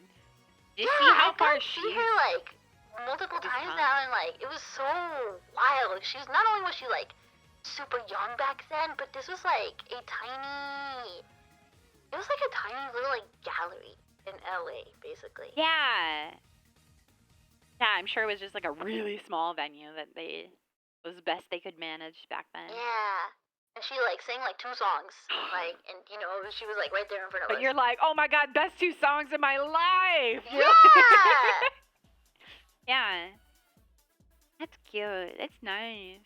What was it? I was trying to think of. There was a story I thought of, but I mean, this not really it. I used to beg my mom to let me go to Warp Tour, but she never did. She never did. My mom was, but I had like a helicopter mom, so it makes sense. Yeah. I get it. I understand. But I do remember one of the bands I really liked the guitarist in, and I thought he was really cute, and he commented back on my MySpace, and I thought that I was so delusional. I was like, oh my god, I'm gonna go to Warp Tour, and I'm gonna meet him, and then we're gonna fall in love, and then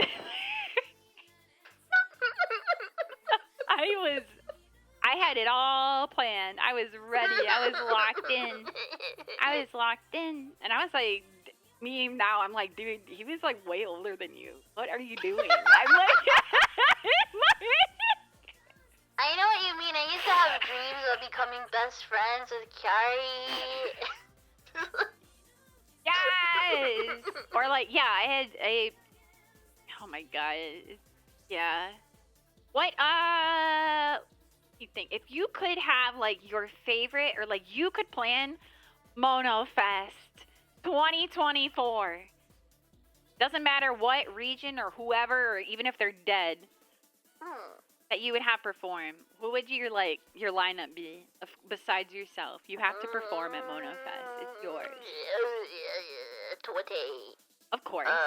Of course, Toate. I would have Headliner. Denki Groove. Yeah? Have you ever seen videos of Denki Groove performing on stage? No, but now I want to.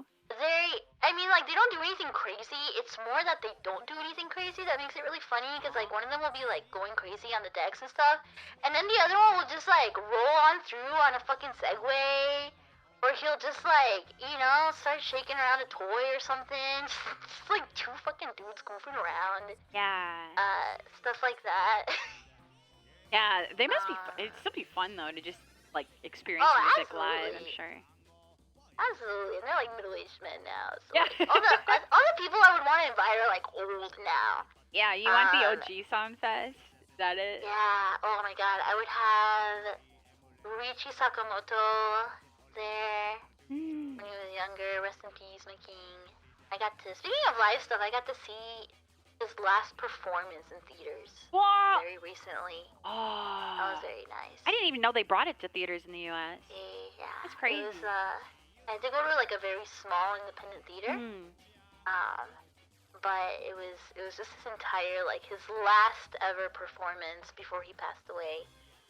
All in black and white. Oh. Just all piano. Oh, it was gorgeous. I'm sure, especially like even. I always have mixed feelings about like movie concerts, I guess. But I feel like seeing it. I've seen one. Yeah, I feel like seeing one in the theater is the ideal experience because I know. I mean, like there was like news about the Taylor Swift movie concert, but that's its own battle. Anyways, but I feel like seeing something like that must have been really nice because even for me, like, I mean, it's not quite movie or music, but I saw Ghost in the Shell in theaters for the first time. I've only ever seen it at home, and seeing it in theaters, even though it's like the kind of bad official subs. It's way different. Yeah, it was so much more emotionally enriching. I feel like I was so drawn in. You get so much more of an experience out of it, and it's like really interesting for me because I used to work in a movie theater for like 5 years, and it kind of ruined the magic of the movies for me. So now being able to go back and to feel that experience and not just feel like I'm like, wow, this place sucks, right? Like it's been really nice. So I'm sure having kind of that experience, but especially having it be someone like Ryuichi Sakamoto and seeing it all be black and white and having, you know, the really high fidelity audio surround you. Dude, and the theater was silent. Cause like, it's a piano concert. You don't hoot and holler during piano, right? Like, yeah. Like, so like the theater was like silent. And then when he started playing Tongpu from like one of the Yellow Magic Orchestra songs, like, people started crying, and you could hear the sniffles in the audience. Like, people, like, just started crying real hard.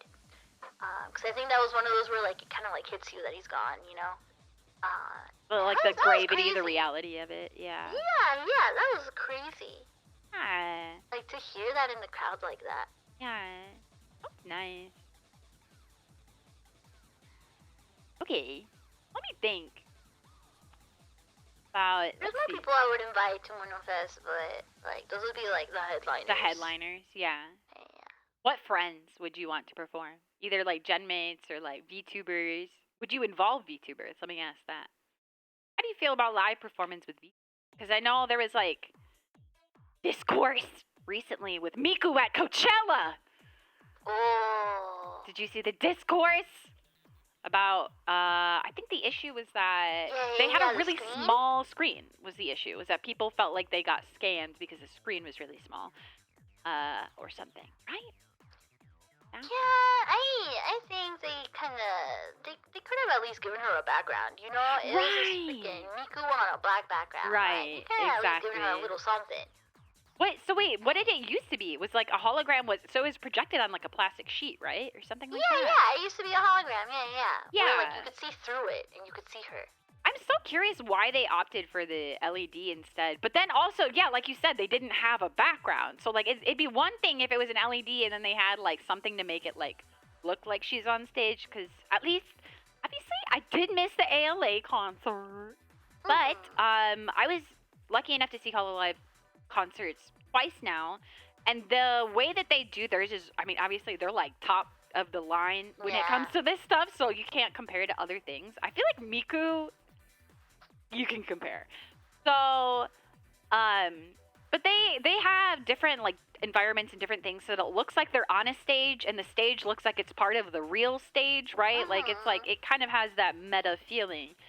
But it's really interesting that they opted for the LED, and then I guess, yeah, maybe they just ran out of money and didn't want to do environments anymore. But I'm like, but I don't know. Maybe it's different in Japan, right? Because I feel like that in itself is always such a different experience. I feel like with liking Japanese musicians and Japanese artists is to see how their live shows and how their performances change for a Western audience.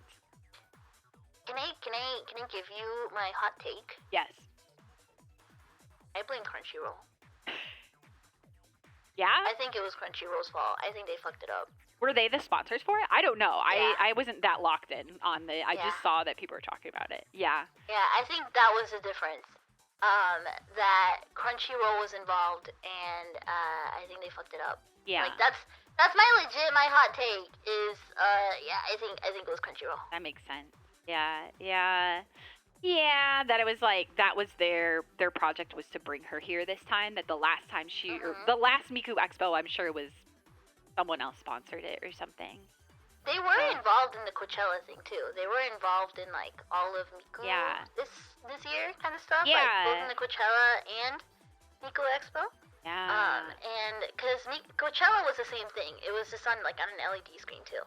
Yeah. And I know that's kind of bad for Coachella, because like then you look at like someone, I saw it on Instagram of all places, Grimes' performance for Coachella was like insane type shit. Obviously she's like a top performer, but like she had a huge LED with like huge projections going on. It's like, you know what is capable. Obviously, I'm sure Miku didn't have a main stage the way that Grimes did, but you know it's like capable at a venue like that or like an event like that. But it's definitely, there was something bottlenecked somewhere for sure, right? Yeah. Right, and like even with the screen, like I think just adding a background, you know, would have just like it helped with doesn't the even have to be immersion. animated. It doesn't have to be 3D. It's like, look at how much stuff indie VTubers can achieve and how much depth and immersion they can do with just like us with just shoestrings and duct tape. Like, it's like, yeah, it's really frustrating to see that kind of stuff. So, yeah, I don't know. It is frustrating.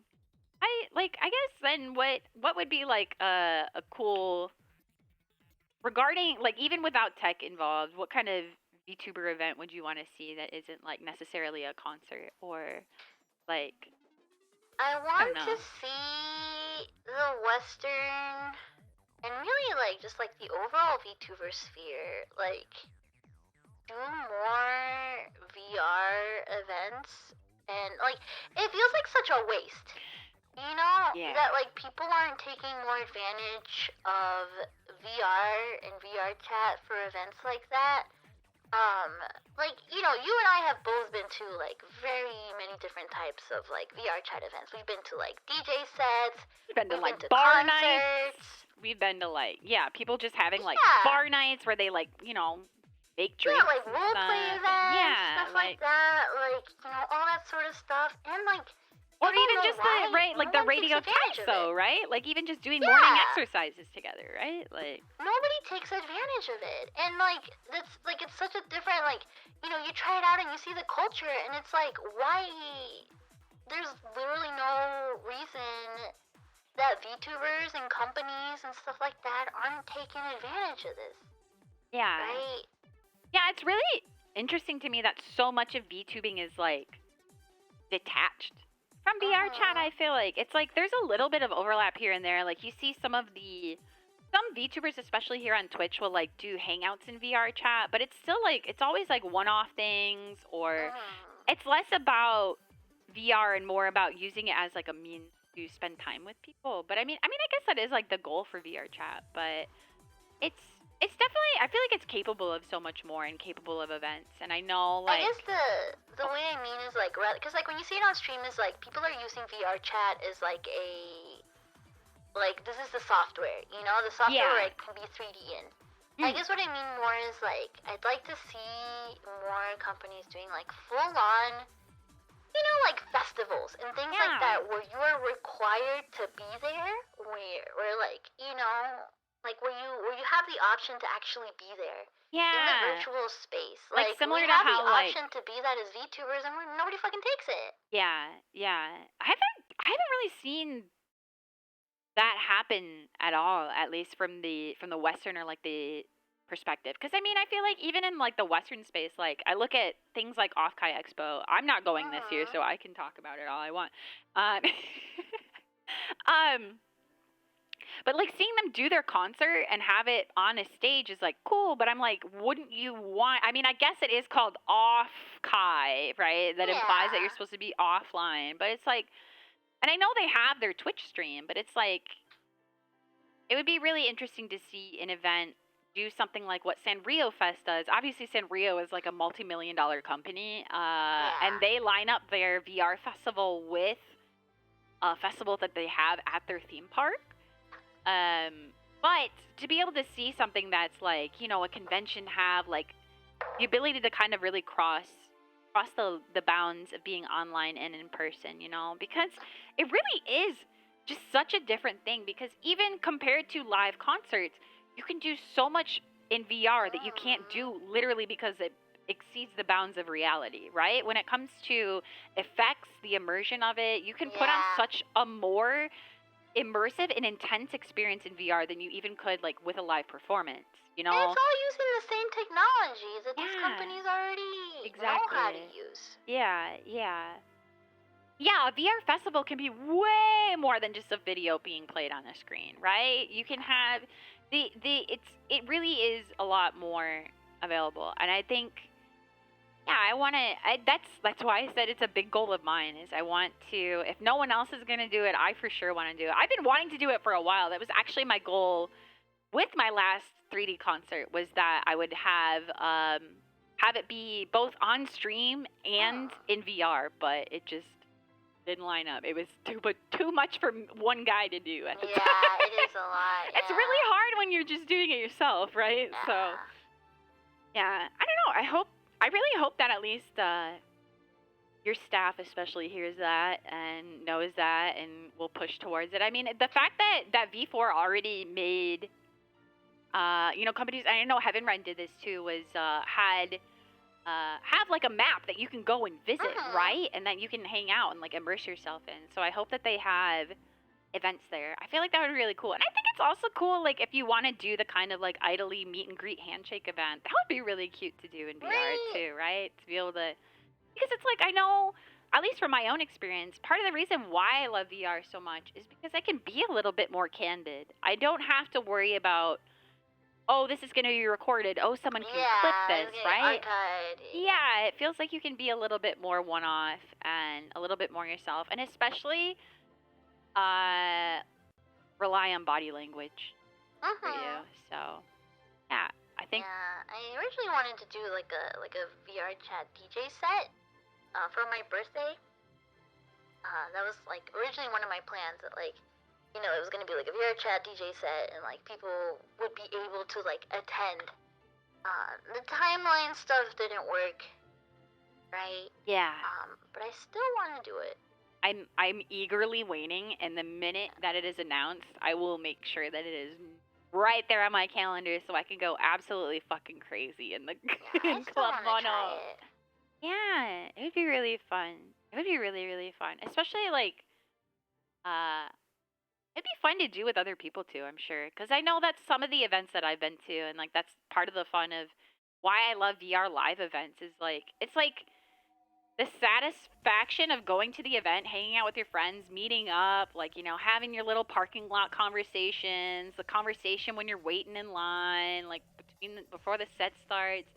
Then it goes off and you're all dancing, you're having a great time. Being able to have that from your bedroom is freaking crazy.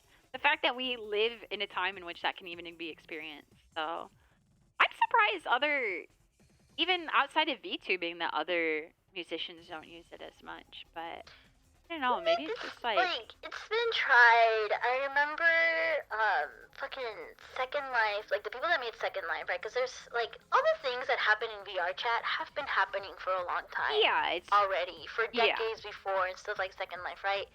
But so the people like Linden Labs, the people that made Second Life, tried to capitalize on that by making, I think it was called fucking like Project Sansar or something like that. Which was originally supposed to be like Second Life 2, right? They gave up on that and tried to make it like a virtual music platform for music events. It was supposed to be like VR specifically for musical events, but no one gave a shit. oh. Right. Like, basically, like, yeah, nobody gave a shit, and it's like,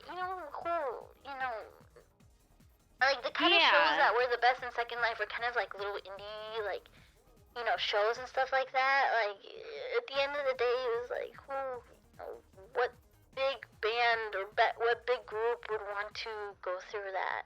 Yeah. Or some random little platform, Yeah, especially for it's like, if they don't have experience with it.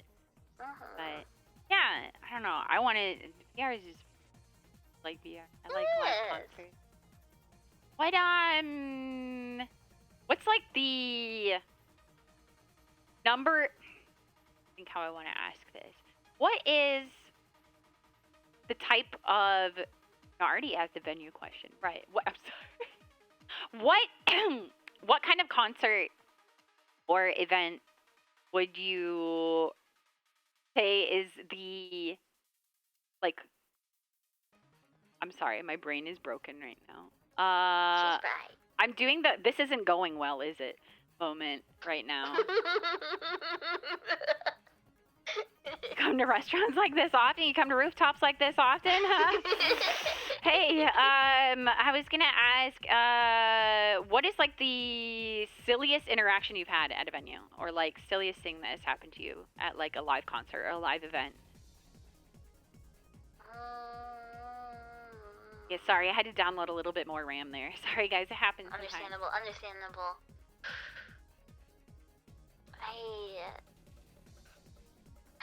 I went to a punk show recently. And I was wearing my pair of glasses, but they were a little broken.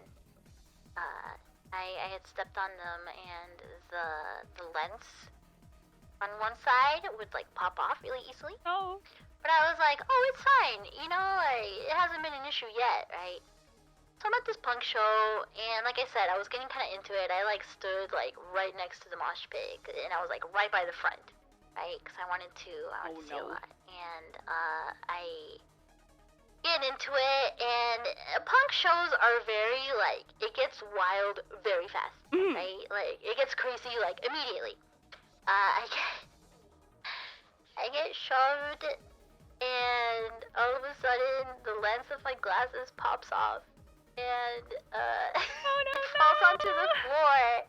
And I'm just like, oh fuck, it's dark, it's the middle of the concert, I can't. People are shoving? Out of this eye. Yeah, people are like fucking like moshing and jumping around. And I was like, it's over. I'm never gonna find it. Like, that's it. Like, that's it. It's gone for good. And I was so fucking embarrassed because, like, I did the thing where, like, I tried to look with my phone light for a little bit, but I was, like, so embarrassed about being that fucking dweeb that this would happen to at a punk show. Yeah, no! You didn't want to be the vibe killer, right? You didn't want to scare away the punks. Yeah, so, like, and I felt minus so late. cred, yeah, you're gonna get -2. Yeah. So, like, and I just, like, I just kind of kept, like, telling myself, like, whatever, it's fine, whatever, I'll worry about it after the show ends. Yeah. I did find it, but it was very, very embarrassing, because, like, 5 people took out their fucking phone lights. And, I was Society the is fucking center saved. of Humanity attention. is okay. Oh my god, I know, but the anxiety was fucking awful. Yeah. I was like, oh my god. I'm happy they found it. And it was fine? It didn't crack, or did it? I mean, it didn't crack, and it was already very, very scratched. Big right? win. Big win. Yeah. All's well that ends well. Vibes were not ruined that night. Yeah. What kind of, so then would you say you're the one who, where are you in the crowd at the live show? Chat, you guys should answer too. I want to know this. I know I didn't ask this question, and I should have now in retrospect. Do you remember in Bocce the Rock how they said like these are the type of people that go to live shows, and like Rio's the one who like stands in the back and judges everyone, and then like Bochi's the one who's like in the way back, just trying to like be away from people, and then there's people who want to be up front and be like the crazy fans, right? There's so many different types of concert goers, right? So I'm curious, like, what type of person are you? I'm if you go to definitely in the front. Yeah, I'm definitely in the front. Yeah. And not only just because I'm short, right? Because it's like, it fucking sucks being short at a show. Because if you're not by the front, you don't see anything. Yeah. Like, there's been a lot of concerts where, like, all I saw was somebody's back, and it sucks. You don't Yeah. see anything. Or the whole time you're just kind of, like, trying to swerve. And then you know, they're like trying swerving to, to the from beat between too, people. and it's like, yeah. Yeah, and then they're like dancing and you don't see anything. So I just like at a certain point, like I learned this from my sister who goes to a lot of like hardcore shows. Um, she just told me she's like, fuck it, just push people. Like Yup. get in, push yourself in, whatever. Yup. And I learned that very early on. So now when I go to shows, I don't give a shit. You know, I'm just like, excuse me, people excuse push me, excuse me. Exactly. People push me, Yeah. I push them. That happened to me. I just pushed my way. When I was, I really wanted to see Ioban, who was performing when I was at Mograd. I was really, really happy that I got to see him perform, do a DJ set live. To be able to actually see it, this guy in front of me was taller than me, which means they're really tall. And it was like another foreigner, like another tourist who was there. I'm assuming, obviously. But they were very tall, which isn't something that I was used to, at least at this kind of venue. And I pushed my way through, and my friend said he gave me the dirtiest look because he was like, yeah, he was really mad that I pushed my way through to see who. But I was like, dude, like I'm here to see someone. If I want to do it, I'll do it. Like, fine, deal with it, right? Yeah, exactly.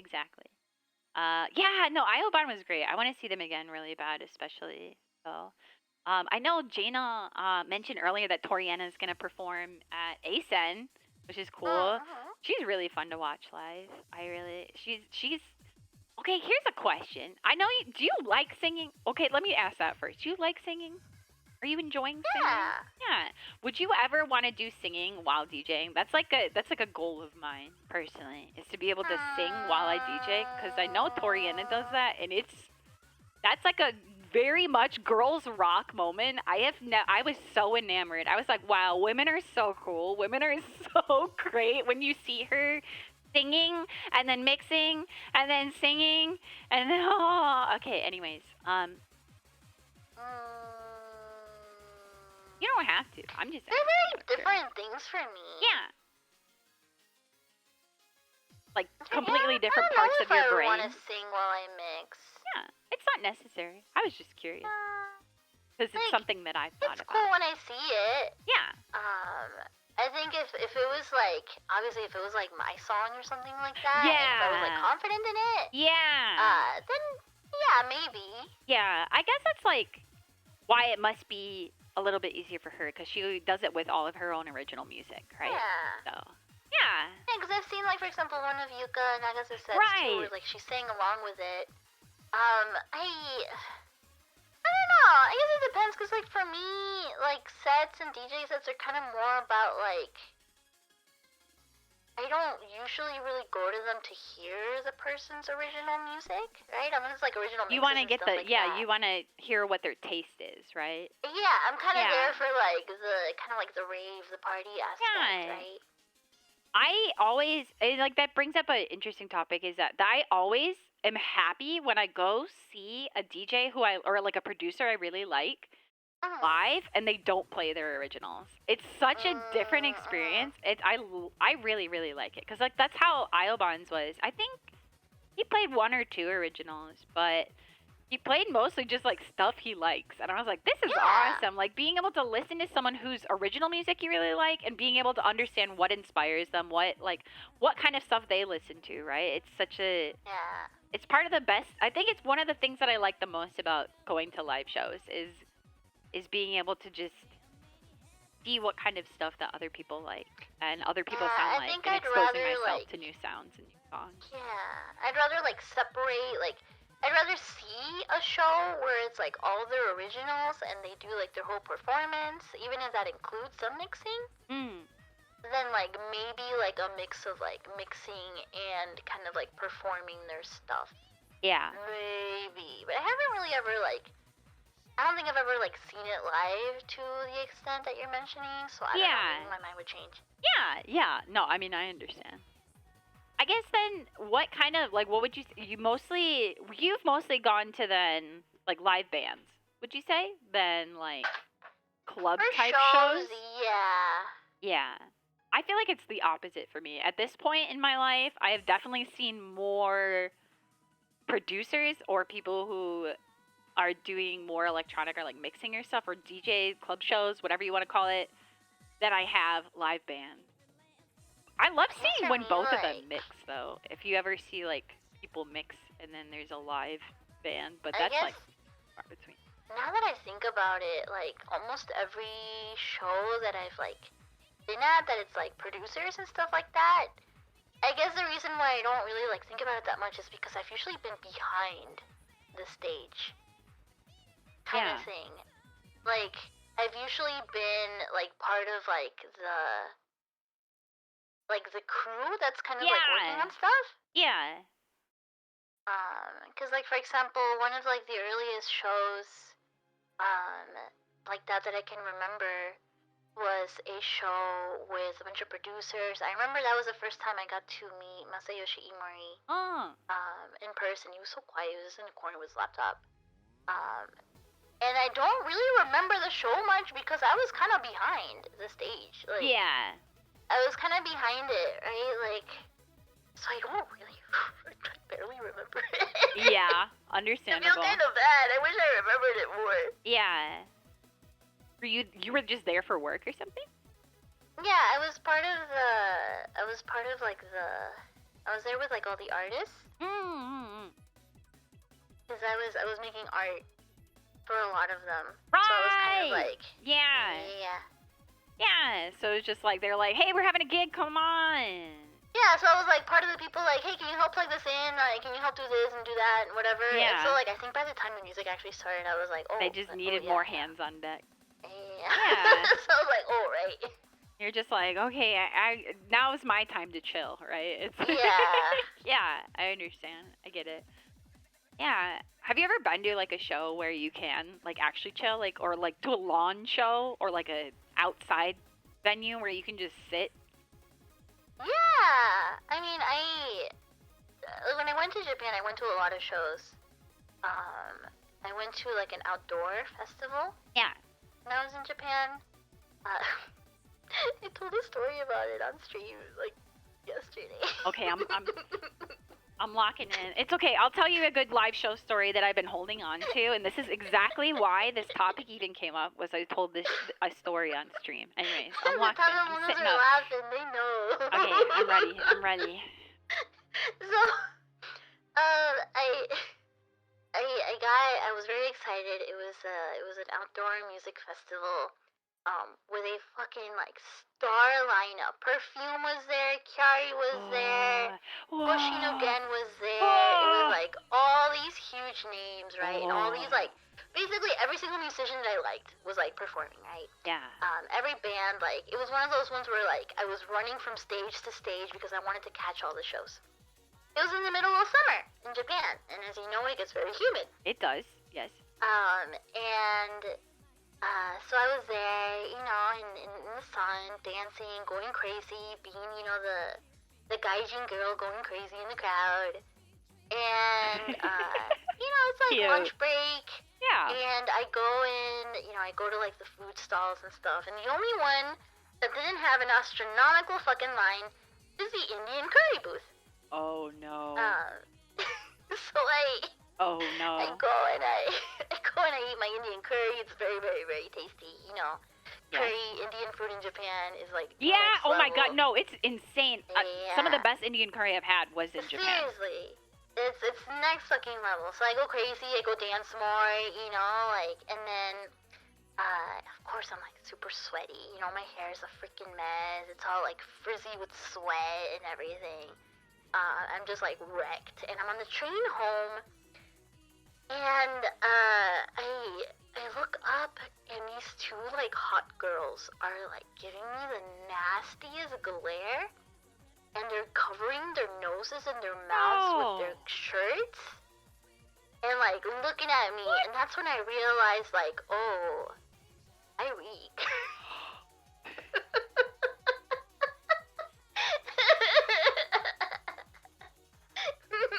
Pinky. Pinky. That's one kind of like shameful concert story. I do have a nice one. Yeah. The nice one is that same Japan like trip I went to go see, and this one I was very, very excited for. This is one of those like lottery system ones. Oh yeah. Also, I got to see Radwimps. Whoa. At the Saitama Super Arena. That was Holy probably like crap. one of the craziest ones I've ever been to. That must have been crazy, yeah. Like, the entirety of my high school and college, I was wild about Radwimps. Like, super fucking wild about them. Nowadays, I'm gonna be real, I don't care about Radwimps. I think their music sucks now. They're just Shinkai fodder. They're fucking Makoto Shinkai slaves now. I think Radwimps music sucks nowadays, and I'm gonna be real about it. Speak your truth, queen. Thank you. But I used to be fucking obsessed with them. Yeah. Like, and I think their early stuff is still really fucking good J-rock. It is. Like, dude, that's how. What about Bump of Chicken? Bump of Chicken used to be so sad, and now they're like, family man, peanuts anime, right? It's like. But yeah, so yeah, tell me the Radwimp story. It was good. So I went to go see that, and I was like completely by myself. And I was probably like, God, I must have been the only foreigner there. Oh. Because like Radwimps back then, like, they were a band that didn't really promote themselves much. Like, they were very popular, but they didn't really promote themselves much, and especially in the West, nobody fucking and I'm knew sure also anything about Radwimps. The lottery system is a little bit more accessible to foreigners now, but even back then especially, it was like, it's so, lottery system is super complicated to begin with now, let alone how it used to be 10 years ago, if you were a foreigner, right? Like, it's like... because back then you needed, like, a Japanese address and Japanese phone numbers and stuff, right? I had a friend sign up for me to get me the tickets. But, like, this was a fucking decade ago. So I show up, I was, like, the only foreigner there. Because, like, nowadays, every single bitch and her mother is like, I love Radwimps. And you ask them, like, oh, yeah, what Radwimps? You're like, oh, I like the one that they did for that Makoto Shinkai movie. And I'm like, okay, whatever, you know, cool, alright. Alright, so... sorry, I'm being such a salty bitch. You're allowed. I mean, I love you. I give you a mwah. I get so salty about Radwimps. I get it. I respect it. It's the hipster, you know? You got it. I have it in me too. This is why I feel like you and I have connected so well, is that it's like we are cut from the same cloth. Just like, you know, different parts of the cloth, right? Like, it's like, I see it all the time, dude. The girls are like, oh my god, I love Radwimps. And I'm like, oh yeah, like, what's your favorite? Oh, and they're like, oh, I don't know, I just listened to the song from the movie on Spotify, and I just want to kill myself. Yeah. I'm on Twitch. I can say kill myself. I can't say that on YouTube. What? You can't? You probably can, but I'm cautious about it. I mean, it's fine. It's understandable. You know? Anyway, so the show is very nice. I show up, and of course, it's like mostly high schoolers and like college kids, right? Because that's kind of like their audience. That's their overall fan base audience. Yeah.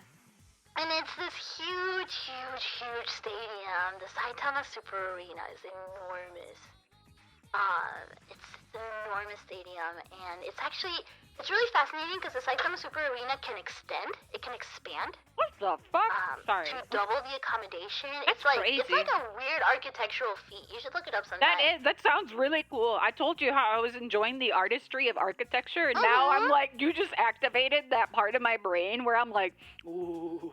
Yeah, it's a really fascinating arena because like they can like squish it down, or they can expand it. It's really, really interesting. So I got to see it. It was huge. And then at the end, basically, you know how like at the end of every show, you know, everybody's always like encore, encore, or like Japanese shows, they're like encore, encore. So for the Radwimps show, there's a song that there's a song that was like one of their like kind of like basically like indies era song called Moshimo. I forget exactly how it goes. It's like Moshimo, da, da, da. It's like a song from before they like even made like their first album. It was like a demo song from like back in the day for them. And so rather than doing encore, encore, encore, they like the whole audience synchronized to sing that song. The entire stadium started singing that song for like together. And they just sang it until the band came back on stage and did an encore. That was one of the coolest things. I took a video of it. I'll show it to you later. Yeah. I took a video of it. It's like on one of my like ancient like YouTube accounts. But I'll show it to you later. There's that. Yeah. And then afterwards, everybody gathered up in like the little like lobby outside where like the merch stuff was being sold. And took like a big crowd picture of everybody like wearing their t-shirts and like a fan banner and everything like that. Life is That was one of the cool. cutest things. That sounds awesome. I feel like that's like one of the best things about live shows. It's just like being able to synergize with other people over like a shared thing and being able to find like just meet completely different people or like meet friends through other friends. And it's like you always meet someone new or like have small talk or something. And it's like every time I feel like I go to a live event, it's like I'm like humanity is saved. We're all gonna live. We're gonna make it, bros. We're gonna make it. We're so back, right? I'm like really we're nice. harmonizing, right? Yeah. It feels so nice. And like at that point, like I didn't know anybody else that like listened to Radwimps, so it was like listening to Radwimps was always like a very solitary experience for me back then because it's like nobody fucking knew them. Yeah. So like being in this entire stadium, I was like, oh my god, these people get me. It was such a nice feeling. Yeah. Yeah. That reminds me of or at least brings me to looking at some of the replies that we got from the tabemonos and the cedars about live events. This one got some good replies too. This one's from Sal. Said, I love to move around and dance at concerts. Sit-down concerts aren't so much my tempo. Oftentimes, an event will be an excuse to meet friends I haven't seen in a few months, and being able to reconnect through shared experience and silly dances rules. Random people will join in and make a cipher sometimes too. It sheds any feelings of worry I have and makes me happy to be around others who love music. Music is a universal language. That's what it reminded me of. It's just like that story reminded me of what Sal said. So it's like, first off, thank you, Sal, for sending in this lovely experience and this lovely story. And also for your song request. And thank you everyone who gave in song requests also. But it's like, it's a very much unity moment. A very much like feeling connected. And especially for someone who's like me, it's like, I feel like live concerts are one of the few situations where I don't feel totally anxious being around that many people. I feel like any other situation, like conventions or even, or, shopping, or if I'm at like anything else, if there is that many people, I feel like concerts is the only kind of environment, or live shows is the only kind of environment where I can really handle that many people, because it's like, we all want to be there, you know? We all want to enjoy the music and feel the music together and let music be a universal language on its own. So, congregate. Right, yeah. Exactly. We are social creatures by nature. You gotta embrace it one way or another, right? That's true. Yeah. Yeah. I can tell you my silly story. It's not as wholesome, but it is silly. My live concert story. Well, I know you told the story about your experience with Lolitas. So, early in my concert going days, my friends were like, hey, you like deadmau5 and like electronic music and stuff, right? Come to this thing called Dubstep Circus with us. And I was like, what? Okay, sure, whatever. It was like cheap. It's fine. They wanted me to drive, of course. Right. Literally. And they wanted me to drive, of course. And I was like, okay, whatever. I don't care. I just wanted, like, I was down to hang out and do whatever. I was in my, like, fuck it, we ball era of just being like, you tell me when and where, and I'll post up. But anyways, so we get there, having a good time. People are having a great time. Someone comes up to me, says, hey, have you seen Molly? And I was like, no, I don't know anyone named Molly. I don't. Having a great time, hanging out with my friends, dancing. The person comes up to me. Never met either of these people. Hey, have you seen Molly? I was like, no, I don't. Someone else just asked me, but like, I don't know who you're looking for. Like, I haven't seen her. I don't know anyone named Molly. I don't know. What? Keeps going. Third person asked me, and I go to my friends, and I said, who? Why does everyone keep? Who's Molly? Who? And they said, KK. They're asking you if you have drugs, and I was like, oh,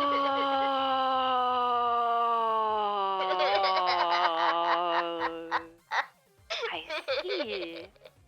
Yeah, I told that story to the Sears, and they said, I guess you have, like, plug energy or something. And I was like, thanks, I think. You look like you know Molly. Right? I was like, okay. Yeah, the look of a dealer. I did say if I was your plug, I would be the best plug ever, because I put little candies in when I shipped out my merch. Oh my I was like, I would give you, like, here's a little something special. I heard it's your birthday. Like, but anyways, yeah, that's my story. So my friends all laughed at me really hard because I didn't know, because I grew up in such a sheltered Catholic good Tenshi household. We must pray at night. Amen. Tenshi household. That once I went to they sent my ass to the circus. I had no clue what to expect. She was being a clown at the circus. I got clowned. They clowned me hard. Oh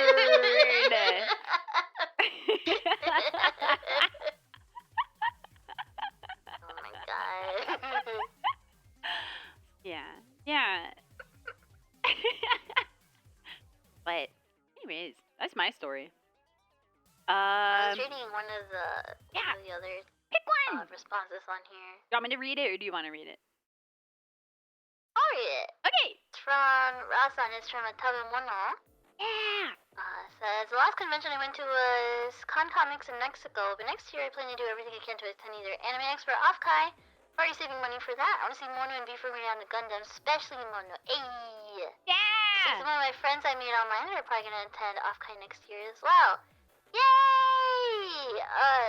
The story really, the part about going to a con in Mexico made me remember a very, interesting,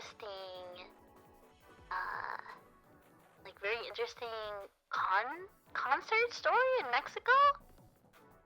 I've only been to a con in Mexico once. Yeah. And how is it? How different is it? I mean, because I've heard conventions in other countries are just wildly different. So. Yeah, I mean, it was like. I mean, you said it was small, so. Like a tiny little room. The entire convention was basically inside of a gym. Cute. I went to one like that in like a really sketchy part of where I grew up, so I understand. Yeah. yeah. It was basically like that. It was in a town called Mazatlan. I was there for the holiday with my family, because we always go there for New Year's, and it happened to be happening like when I was there, so I went. Because I was like, oh hell yeah, Mexican convention, I'm fucking there, right? Tiny little place, like the equivalent of like the artist alley was like, I don't know, like 4 or 5 tables, you know, just kind of like lined up against the wall. And they had a fucking, this is how you know it's not the United States. They have cosplay wrestling. Oh, Where like let's dudes are fucking just beating the shit out of each other. This is how you know this shit's not in the U.S. Let's fucking go! That rules! That's so awesome! Yeah, they had cosplay I wrestling. want to see Ray beat the shit out of Goku. It's like... Yeah, it was like that. But they had like a Battle of the Bands event. And Mexican people love J-Rock. Yeah. Like especially like, you know, like the very kind of like harder style of more traditional J-Rock, right? And there was a cosplay band doing a cover of X Japan. And there's an X Japan song where like they get really excited and they go like X, and everybody puts their hands up in an X in the air like da da da da da X. They go like that, and the whole fucking convention, because it was literally just a room, right? Yeah! The whole fucking convention was going crazy and throwing their arms up in the air and just like singing along to it. Oh, this was awesome. That rules. That's awesome.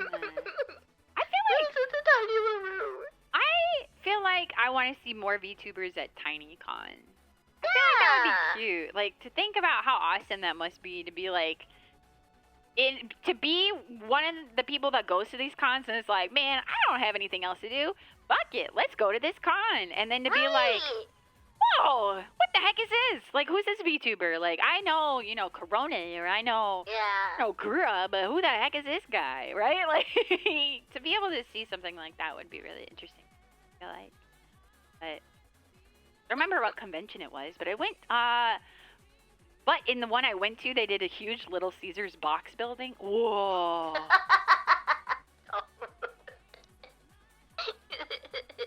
The building box. I feel like American conventions are very cautious now, right? Because security's a really big deal here now. Yeah. But, like, at least to the fucking Mexican convention I went to, it was very wild. I've definitely been at some that are a little bit more wild, I would say. I would feel like, honestly, Off-Kai kind of felt a little wild, and that was why it was, like, a little intimidating for me, because it did feel like I was, like, uncharted territories. Because it was like, I'd only ever been to anime conventions before, or, like, I don't know, I went to, like, the International Auto Show with my dad growing up. Like, that was technically my first convention, and that's obviously, like, way different. Or I had been to, like, concerts and stuff, but Off-Kai Expo was, like, really a Wild West situation because it's, like, VTubing's so new, and it was, like, no one really knew what to expect or what to do. And it was only a second-year con, too. It's, like, to see them have the room party floor, I was like, what? They let you do this? Right, yeah, they have I was that. like, what? They let you do this? They don't care? I was... Because I'm so used to, like, I'm so used to, like, every convention. Yeah, like, even if you get a little too loud, they'll be like, you need to break it up, right? It's like, we've maybe been to a few convention parties here and there, you know, no harm, no foul. Sometimes you just have a few too many pals, and sometimes you just want to have a couple drinks, and then someone else shows up, and then they bring some drinks. Yeah, and you have a hotel room full of, like, 15 weaves laughing at YouTube videos, living at and everybody's going crazy. Brain rot and snacks. Someone exactly. Someone has, like, card games. Yeah, someone starts DJing. Someone else is playing Ragnarok online on the monitor. It's like, it's like, it's a homies hangout, right? That's why conventions are great. You get to see all your friends that you don't normally see. So it's like, you're bound to get a little rowdy, right? So I'm happy to see at least Off-Kai lets you do that, but it also, like, is a little scary to me. I'm like, that's scary. Like, to just be in a whole hallway of people who are just partying. Go from one room to the next. Right. The party never stops.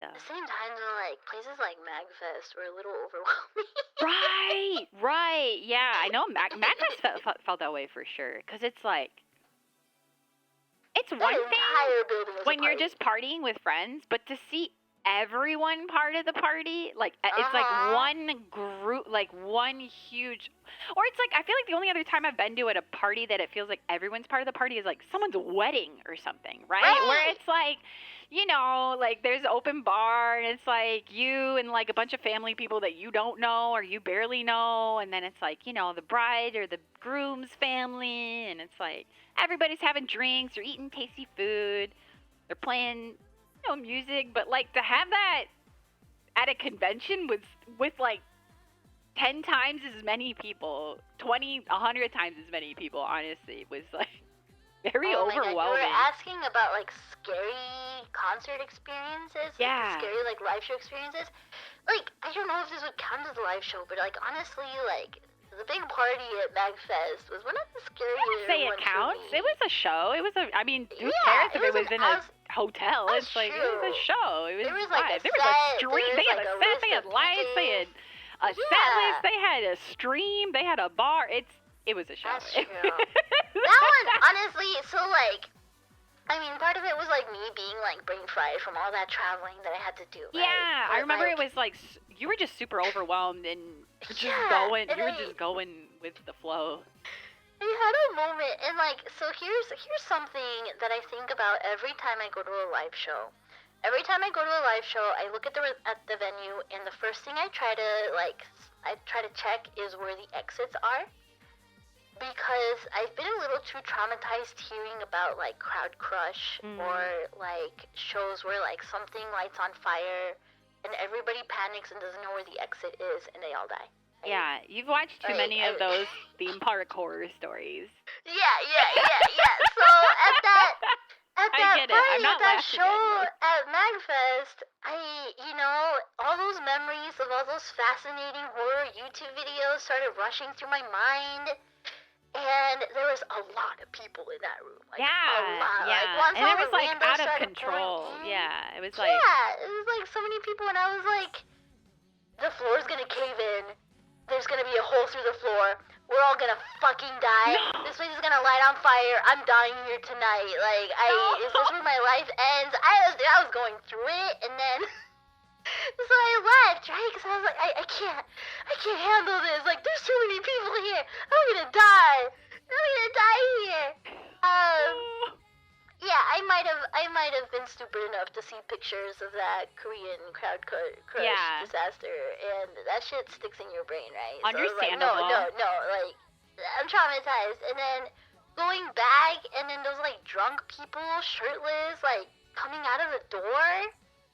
The suite. No way. I was like, get me out of here. Yeah. No, this is not in my vibe.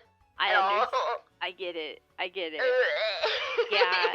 I remember, what was it, when I went to see, Baby Metal with, Mimi, actually. We saw Baby Metal. That was like when we first started becoming friends. We lived slightly close, and both of us like going to live events. So we were like, oh, we can meet and go to Baby Metal, which has its own story, and kind of reminded me when you talked about the Harajuku outfit that you planned from your hot.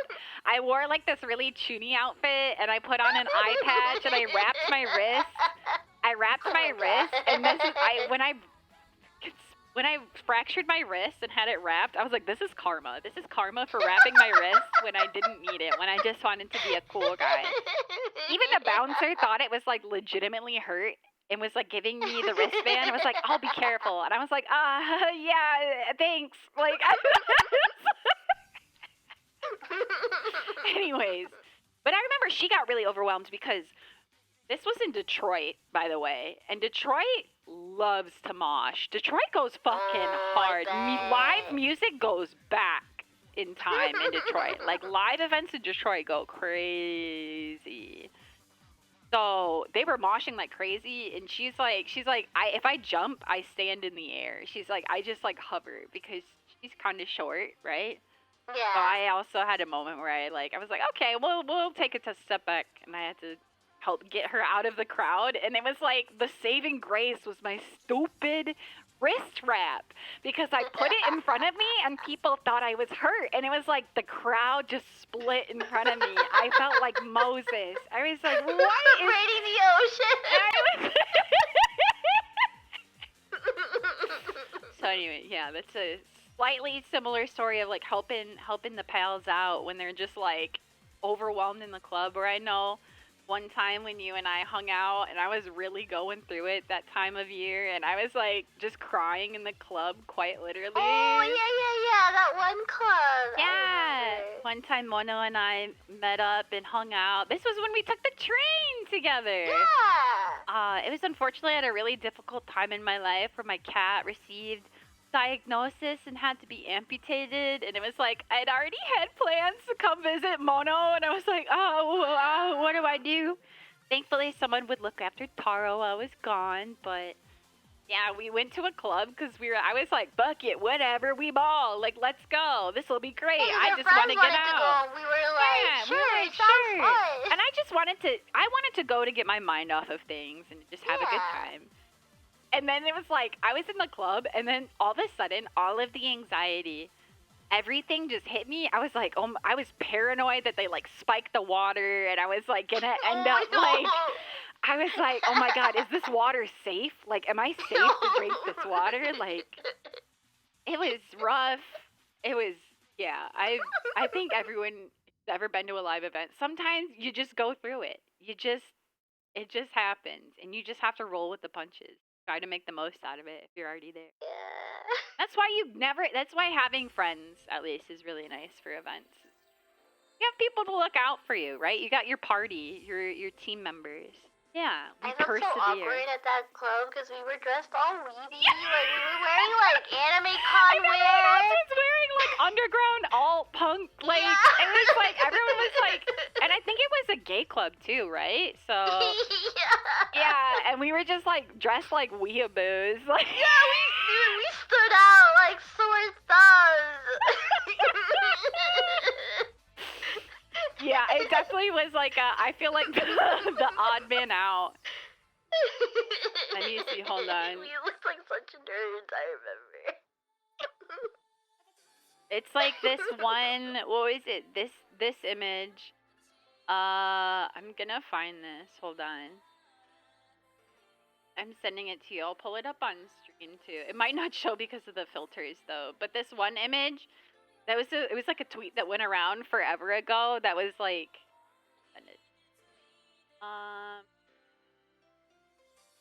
throwback Thursday to the Halloween when I dressed as the Babadook, but my friend's house had more of a grown-ups drinking wine vibe. That was exactly how I felt. Like. I was. That is exactly what it felt like.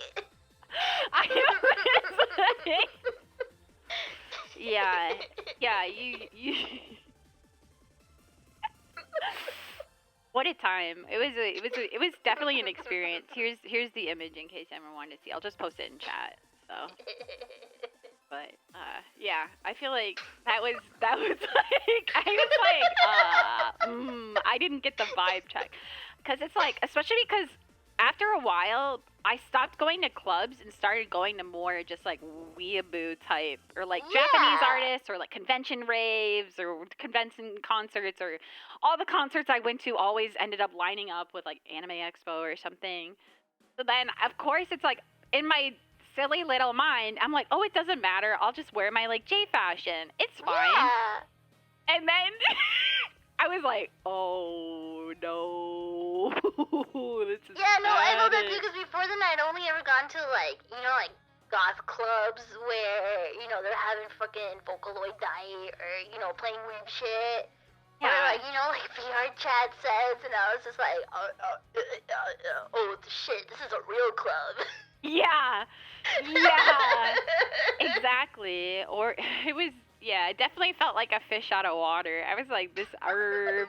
And then, of course, all the anxiety. I already felt like the outsider, and that was probably, like, part of the trigger for me to be like, it's just so hard. Like, I was but it happens, you know. I'm happy at least like MagFest overall was overall a good experience, and like you had people to fun. help get you out of there and bounce, and got the crew to take care of you. You know? Oh my gosh.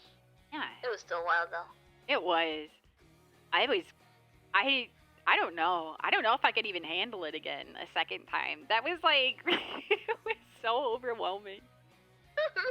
But yeah, let's see. Let's read. Let's do another one here. Let me for the live event. I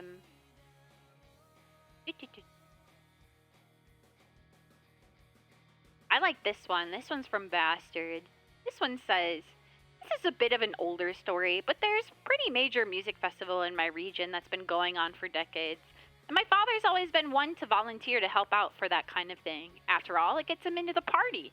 And it reminds me of you, how you said that you helped plug some things in and then ended up backstage. So he's an electrician, so they really need his help. One year, when I was a small bastard, he took me up with him, and I followed him around all weekend as he listened to the shows, kept the power running, and partied. Well, in the middle of one show, there was suddenly a power issue. They couldn't get power to the stage, so he needed to rewire the switch, or something like that. So, he takes me up on stage, does all the electrical work, and then passes me the screwdriver when it's time to put the cover plate back on, so that I, a very small bastard, young enough that I'm not even sure if I was in kindergarten yet, could finish the job in front of the crowd of music fans who have been waiting for the band to start playing again. I'm told I was given a hearty round of applause, but honestly, my memory is really only of the work. No, that you only remember, like, having to do the work. Yeah, I feel that. Yeah, I feel it too, you know? Just having to be the one to fix things. But it's cute that your dad was like, here you go, buddy. Like, it's really cute. I thought it was a really cute story, so I had to share it with everyone. Yeah. Plug in. Yeah, plug in, lock in. Bastard I like how saved Bastard all calls of himself music. A small bastard. Right? Just a little guy. Saved all music in Canada. You're welcome, Canada. Yeah. I don't know. I'm not really into music festivals that much. It's like it depends for me. Music festivals are exhausting. I don't know how anyone does like the 3-day event. I'm too tired. I've heard some stories from my sister, because my sister would go to like all the big ones. Yeah. She told me she tried camping at one of them once. Either, I think it might have been Coachella. She's been to all of them. Like, she's been to Coachella, Lollapalooza, Warped Tour, like all of those, like for years.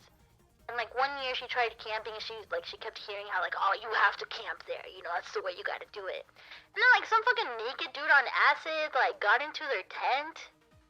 And like it was all this stuff, and after she like swore off, she's like, I'm never camping at a music festival again. Holy ever. What? What? I can imagine. I can only imagine. I've heard that. I remember a few years ago, I don't know if they still do it, but MagFest had like a camping event called Magstock, where it was like MagFest but camping. And I was like, I don't know about that one, Chief. Like that place is already like a bacteria fest, and I got a weird infection that only babies get when I was there. So I can only imagine without like proper plumbing and like sanitary resources, like how much craziness must happen there. So yeah. Running between stages is the hardest part. Right, and the crowds, and then like the food is always like so overpriced. It's like, would you like to buy macaroni and cheese craft style for $15? Like, I'm like, I'm good. I'll just die, I guess. Or heaven forbid you want to drink. I feel like having like a concert, I feel like maybe that's the appeal to stuff like Coachella or the camping ones, is where like, because there's not as strict rules on what you can bring, so you can just have all your own alcohol and have your own like little setup and your own little zone with your homies. But then everyone else also has their zone, and maybe some people don't really understand that you have boundaries, even though. Sounds like that. Thanks, I'll starve, right? Yeah, exactly. So it's like slightly panic inducing where like you're dying of thirst at an event. Yeah. There's no like water nearby. The day I got one of those like super slim festival backpacks, which is for nerds also, and that's why I like them. But it's like the camelback style where it's like a big pouch of water. Yeah. And you have a little sippy straw that you can just go next to you. You don't even have to stop dancing. You don't have to move your hands. You don't have to do anything. You go. That changed everything. That was a game KK changer at the for function sure. with the SpongeBob hat with the two beer cans and the straw. It claps. It claps when I pull on the string. That's how I clap. Yeah, exactly. Get it. Yeah, Operation Baja Steel Backpack.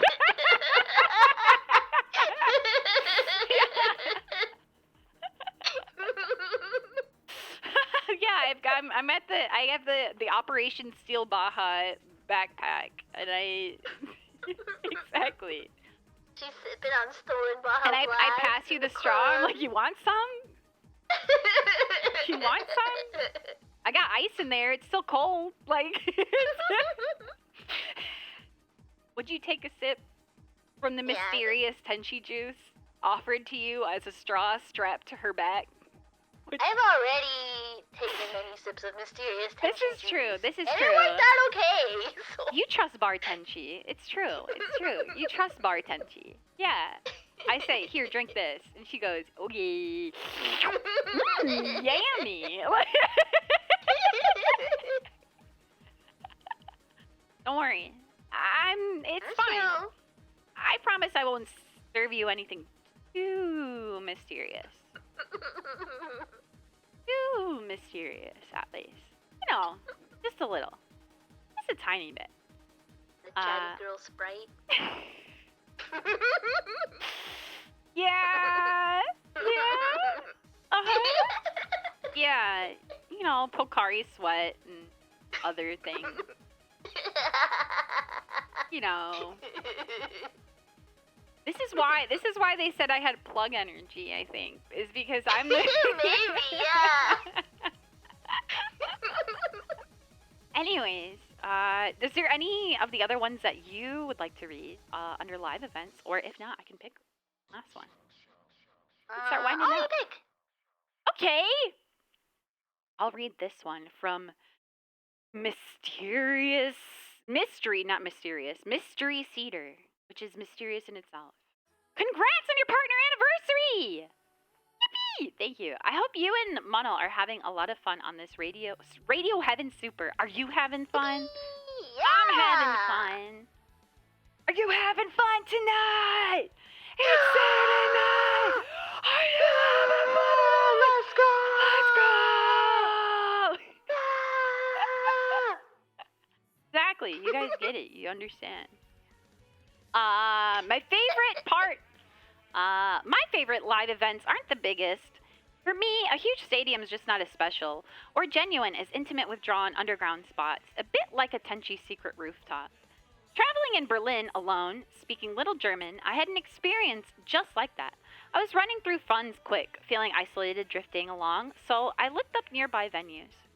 There was one, a small dimly lit cafe tucked into the side street, door unmarked, that was so different and free.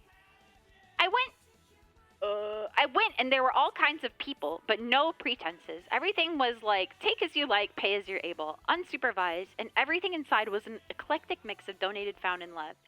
I was stunned that people came there, indulging in weird experimental niche jazz I enjoyed from all walks of life, appreciated that together. Sharing that live environment and music helped me find catharsis and move forward in a time I struggled to find myself or fit in. Even now, on restless nights, I'll just check who's playing, give them a quick listen, and blindly set off to see them live. There's too many great small artists that I only find like that. I love feeling connected, knowing that anyone who turned up sought the same experience, no matter how niche, unique, or experimental. And I love experiencing the artist's personality and synergy, the kind of showmanship and interaction that you only get to see live. ever been surprised, positively or negatively, by a live band or artist that you barely knew, or found refuge in a venue in a foreign place? I have a negative experience, this is really funny. Which first off, Mystery Cedar, thank you so much for your reply. I'm happy that you found somewhere cozy. It's a nice story. I feel like jazz is something that I want to see live. I've been hitting my jazz era. I'm like in my dad era. I want to golf. I want to listen to jazz. I want to fish. I'm hitting a dad maxing era. Anyways, I want to go camping. Like, I don't know what it is. There's something in my water. But besides the point, when I went to Secret Second Sky, whatever the Porter Robinson Music Festival is, with friends, that Skrillex in the year 2022, I think it was on the decks, and I was like, what the fuck? What year is it? And he killed the vibes. He's like, does anyone know how this controller works? And I was like, what is happening right now? It was the most comical. I was like, is this guy for real? And it was crazy. For a music festival, I was like, what? Did this guy not practice or something? Like, he's like, I don't know how this one works or something. Like, I don't know whether it was like they were using different software or like, I don't know. It was a whole mess of an experience that I had, in which I was very, very surprised in a negative way, because I was like, isn't this guy like supposed to be like one of the top or something? I guess it doesn't matter if you're on top. Skrillex was a fucking legend. Right, exactly. I was like, what? I guess maybe if you just get really into production, I guess production and live performance are very different, especially for electronic music, right? Yeah, true. Yeah, I guess, I mean, like, in a more positive way, I still need to beat this game, but I went with friends to see, there's a game called Outer Wilds. I don't know if you're familiar with it. I know it is very, very well loved. It is an indie game made by a small team, and the soundtrack even won, like, a Grammy or something. Yeah, I've been wanting to play it. Yeah, I need to beat it. I didn't get very far into it, but I want to play it again and actually finish it. I hear it's really, really emotionally invested. Yeah, that's what I hear too. But anyways, they had a live show for the soundtrack. But the thing is, the guy who made the soundtrack just layered a bunch of sounds, and he had to try to figure out how to adapt that for a live performance. And it was just really, really interesting to see how he did it with loops, with like a loop machine, and how much he was able to just play something, then set it to loop and set it to pedals, and just like see him kind of cook to make the sounds that he made in the game live on a stage. And like, it was really cute. It was a really small venue. People were seated, but it was more acoustic kind of sounds anyways. But they even had like a pseudo campfire, because there's a whole campfire and eating marshmallows at the campfire aspect to the game. And like, it was so cool. It was really, really surprising for me, because I just went with friends. I know Sal mentioned in their comment that sometimes going to shows is just an excuse to get out of the house and hang out with people. And so being able to see that and experience it, and having not played the game and still have that kind of emotional impact of listening to all the songs and hearing the music, especially because I know that game, especially the music, really enhances the experience and the immersion of the game, from what I've understood. So, Yeah. and also more reason why I want to go back and play it, because I've felt like a fake fan being. Well, now you have that connection. Exactly. Yeah, live ambience cooking, exactly. He had other people performing with him to kind of help fill in. But it was really, really cool, especially because like he plays the banjo too, and there's a lot of banjo in that song, or in that OST. So yeah, what about you, Mono? Have you been surprised positively or negatively by a band or artist you barely knew, or found refuge in a venue in a foreign place? That same punk show I went to recently, one of the openers, I did not expect to care at all about the openers. One of the openers was this like Korean all-girls punk band, and they did a cover of Linda Linda, and You bet my ass was freaking out. Nobody else knew Holy the song in the shit. crowd, and you bet my ass was freaking out, singing along and going fucking crazy. Yeah, I was like, yo, this one, this one, this one, this one, and like everybody was looking at me like, what the fuck is wrong with this chick? And I was like, yo, this one. Yes. And that was really fun. And that was like a group that I like barely knew. Like I'd never even heard of them beforehand. Yeah. What's the bad one?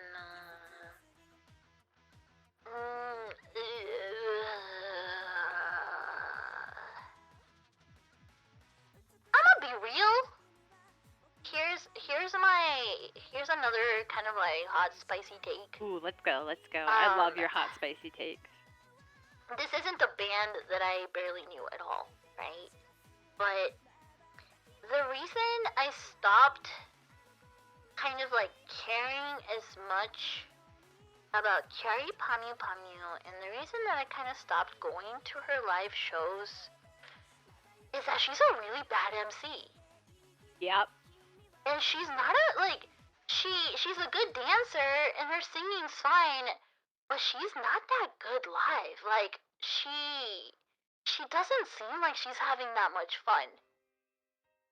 When you last saw her, was that when she was still signed? She was under Universal, I think, right?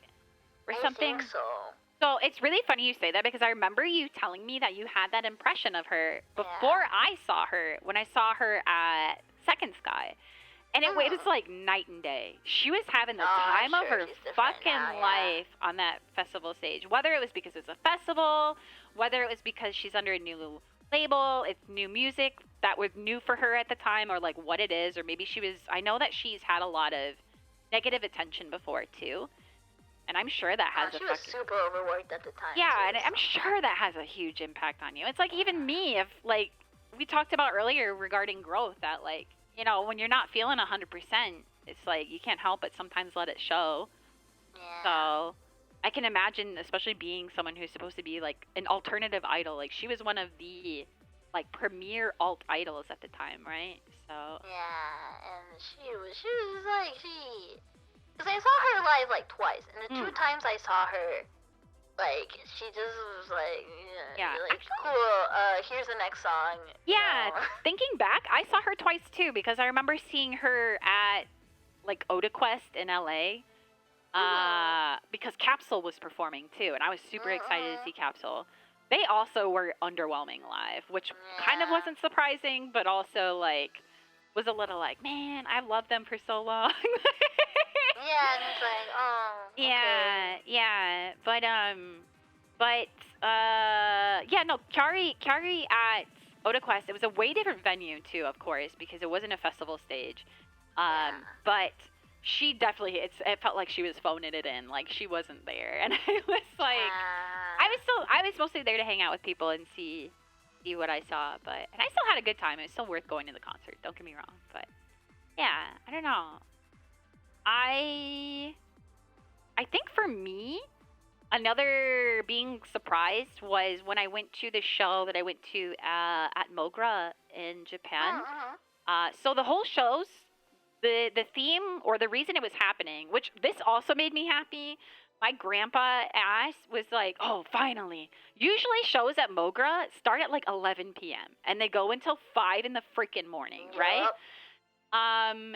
And the last time I went to Japan, I went to a show there that was a Toriana release party, and it was all hardstyle, and I stayed the whole time, and I have never felt more exhausted. For hardstyle, exactly. It was just like a whole show. But anyways, this one was Yushie was doing a like merch release party, and it started at 3 p.m. And I was like, woo! I was like, let's go, matinee. I was like, yes. But it was like a way different energy, I guess, being at a club that early. People were still drinking, and you still got your usual like free drink with a cover. But it was definitely a different energy. But it was different for me because I had more energy, but I was also tired by the end of the day. But I saw an artist called Malzahn, who's produced for a lot of Bimani games, perform live. And I was so enamored by them. Their set was really, really good. And I had never really listened to their stuff before or had listened to anything they've really made, but I heard that they were really good live from one of my friends, and they were really good. So if you want to check out Mouzon, check out Mouzon. Here, I will link. Oh wait, hold on. I'll find it later. But anyways, yeah, it was really fun. Do raves do usually have a like 11 p.m. till late? Yeah, no, they're definitely. I feel like of the concerts, they're one of the ones that usually start the super latest. So I feel like most concerts have like a 8 p.m. like 7 p.m., 8 p.m. start time depending on the set list. So yeah. How do you spell that? Mouzon, like Maozon, or maybe is it Mouzon? Let me find it. Oh, I just remembered another thing. It wasn't a musician, but a surprisingly pleasant live experience. I went to go see live wrestling last year. Yeah. That was really fun. That sounds really fun. I didn't know what to expect at all. But it was like the wildest, goofiest shit ever. It was literally all about like the crowd synergy, because like the heel shows up, right? Like the guy that's supposed to be like playing to be evil, and the whole crowd in like synchronization goes like boo, right? Yeah, like they're really into the kayfabe. Yeah, and the whole crowd was like synchronized. Like they would kind of move along with the moves that the wrestlers would do. Like one of the moves one of the wrestlers did was like he goes over to the merch table, grabs one of like the grids where they were displaying the merch, and grabs it to like slam the other guy, against the head with it. And like everybody just like almost as if it was like choreographed, like the whole crowd like moves out of the way perfectly so that this guy can go grab all the merch stuff and like, smash the dude over the head with it. Then there was like another part where these like they were called like the Bollywood Brothers, I think. And they like show up, they do their little dance and everything, and the whole crowd is like, like singing like their little like jingle and everything, and they're all like cheering it up, and it's like, I don't know, it's almost like as if the audience had like cues, I don't know. And then the wrestlers, they like sit this dude down on a chair, they like force him there, they hold him down, they bring out like packs of naan, and they throw it out into the audience, and then like grab another one and shove the naan into the dude's mouth as like a wrestling move. It was insane. Holy shit. This sounds crazy. This is peak live performance. I'm not gonna lie. Really like a sweaty good. Rocky Horror Picture Show. That's a good... It's so funny. Seeing live wrestling was insane. I meant to tell you that when I was in Nagoya, I was walking around and I heard all this like hooting and hollering somewhere, and I was like, well, that's weird. You don't usually hear that here. And they were doing live wrestling. Yeah, dude, and you it's could really see fun. from above, and I stopped for like a solid 15 minutes just to watch, and was like, they were like, I got into it. I was cheering. I was like, I don't care. Even this old grandma with her like her cane stopped to watch. I was like, this is it. I was like, this it's so entertaining. Awesome. Yeah. Live wrestling was like one of the most fun like live event things I've been to recently. Yeah. Trying to think at least for mine, or like what I've seen, or like the weirdest live thing I've been to. I guess it's not really anything weird or like that I've been to, but one of the coolest things that I think that I've seen happen live is when I was in school, one of the plays that we did had a scene in which one of the characters had to vomit. Oh. So they had to figure out how to emulate that, obviously, because you can't vomit for real. I mean, I guess you could, but like... Right, of course, right. Anyways, so the way they did it was they had the set itself had like a couch on it. So they had one of the couch cushions, one of the pillows be rigged with like a bag that you could like squeeze and like undulate with. So seeing the audience's reaction when like, because it's really convincing. To see someone puke in front of them on a stage, it was so entertaining to watch. Watch the audience be like, oh my god, like it was so entertaining to watch. Yeah, that's probably one of the weirdest out there experiences I've seen on stage. Man, that's cool. My school just did fucking Urinetown. Oh, I mean, this was when I was in Tenchi University because I was very advanced for my age. No, when I was in high school, we just did like Little Shop of Horrors, right? And like, I think we did. My high school of course, did because like like themed play. we did Godspeed, of course, because I went to a Catholic school, so of course we have to do that. We never did Joseph in the Technicolor Dreamcoat, though. Oh, my school did. Oh, dude. Okay, I'm not gonna lie. I usually hate musicals. This is why I always felt estranged as a theater kid, because I hate musicals. But it's like there's like 5 that I like. Dude, Urinetown is. I still can't believe they made you do that. That's crazy. That's the play that I quit. Yeah. Understandable. I was like, I'm not doing this shit. I remember I had to read Urinetown, and I was like, dude, this sucks. Like, it's awful. That's part of the worst. That was one of the worst parts of school for me and why I love VTubing. It's because they'd make me work on shows or productions that I did not care about. Right. And it's like, that's why I hated the industry, is because all the money is in musicals, and I don't care about musicals. I was like, I don't want to work on making a whatever for Shrek the Musical as like when I graduate. That's not what I want. I don't want anything to do with Shrek the Musical. I'm good. You don't. No.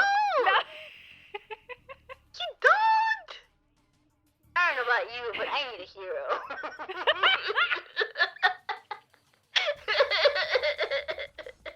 Yeah.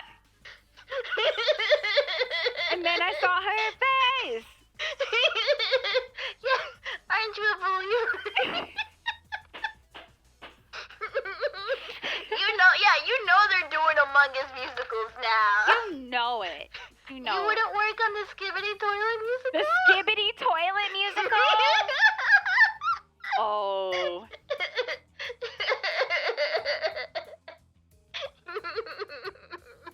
My God. Well. Oh.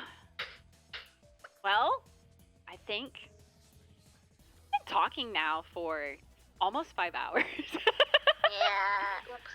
But I don't think there's any oops to it. That was the point of the show, is to hang out. But it's also getting kind of late, so we can wind down.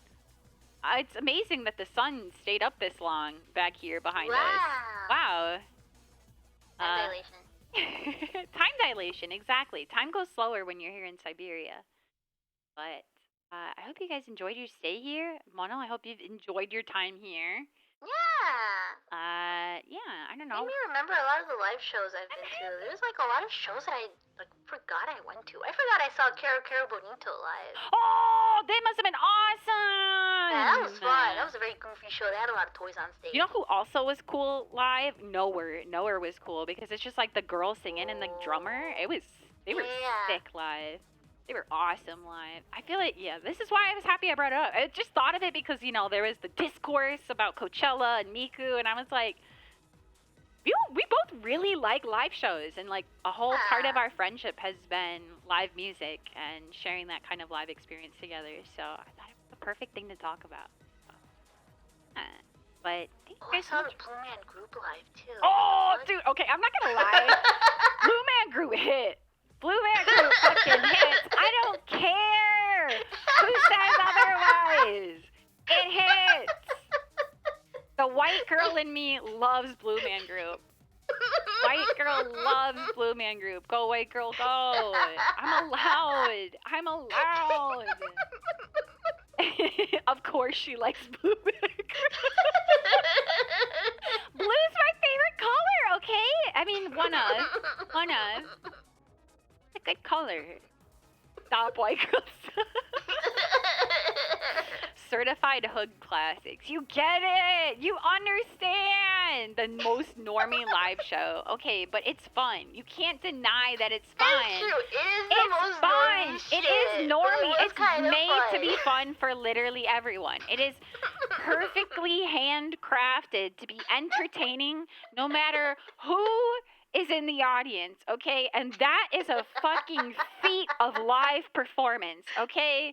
That's all I'm saying. I will defend Blue Man Group. This is the hill I will die on. They have universal such a big appeal. Blue Man Group fan. I've literally seen them once when I was in like Florida, by the way. I don't know much about them. I just thought it was a fun thing.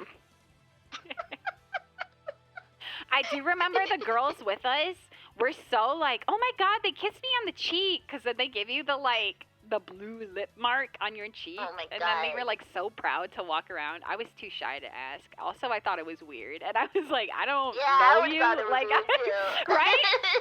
See, the other girlies from my school wanted smooches. At least that wasn't that weird. That is kind of weird, right? Yeah, right.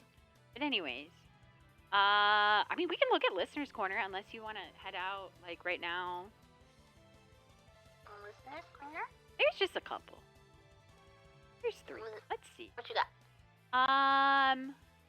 So, Listener's Corner is a chance for you guys to talk about whatever the heck you want, whatever's on your mind. Let me see. This one is from... Let's see.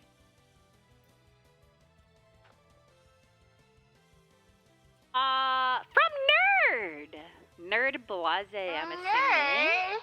Listener's Corner. Glad to see the two of you together. Like you've met in a previous life. My question is directed to both of you. Why does cyan and magenta work so well as a color combination?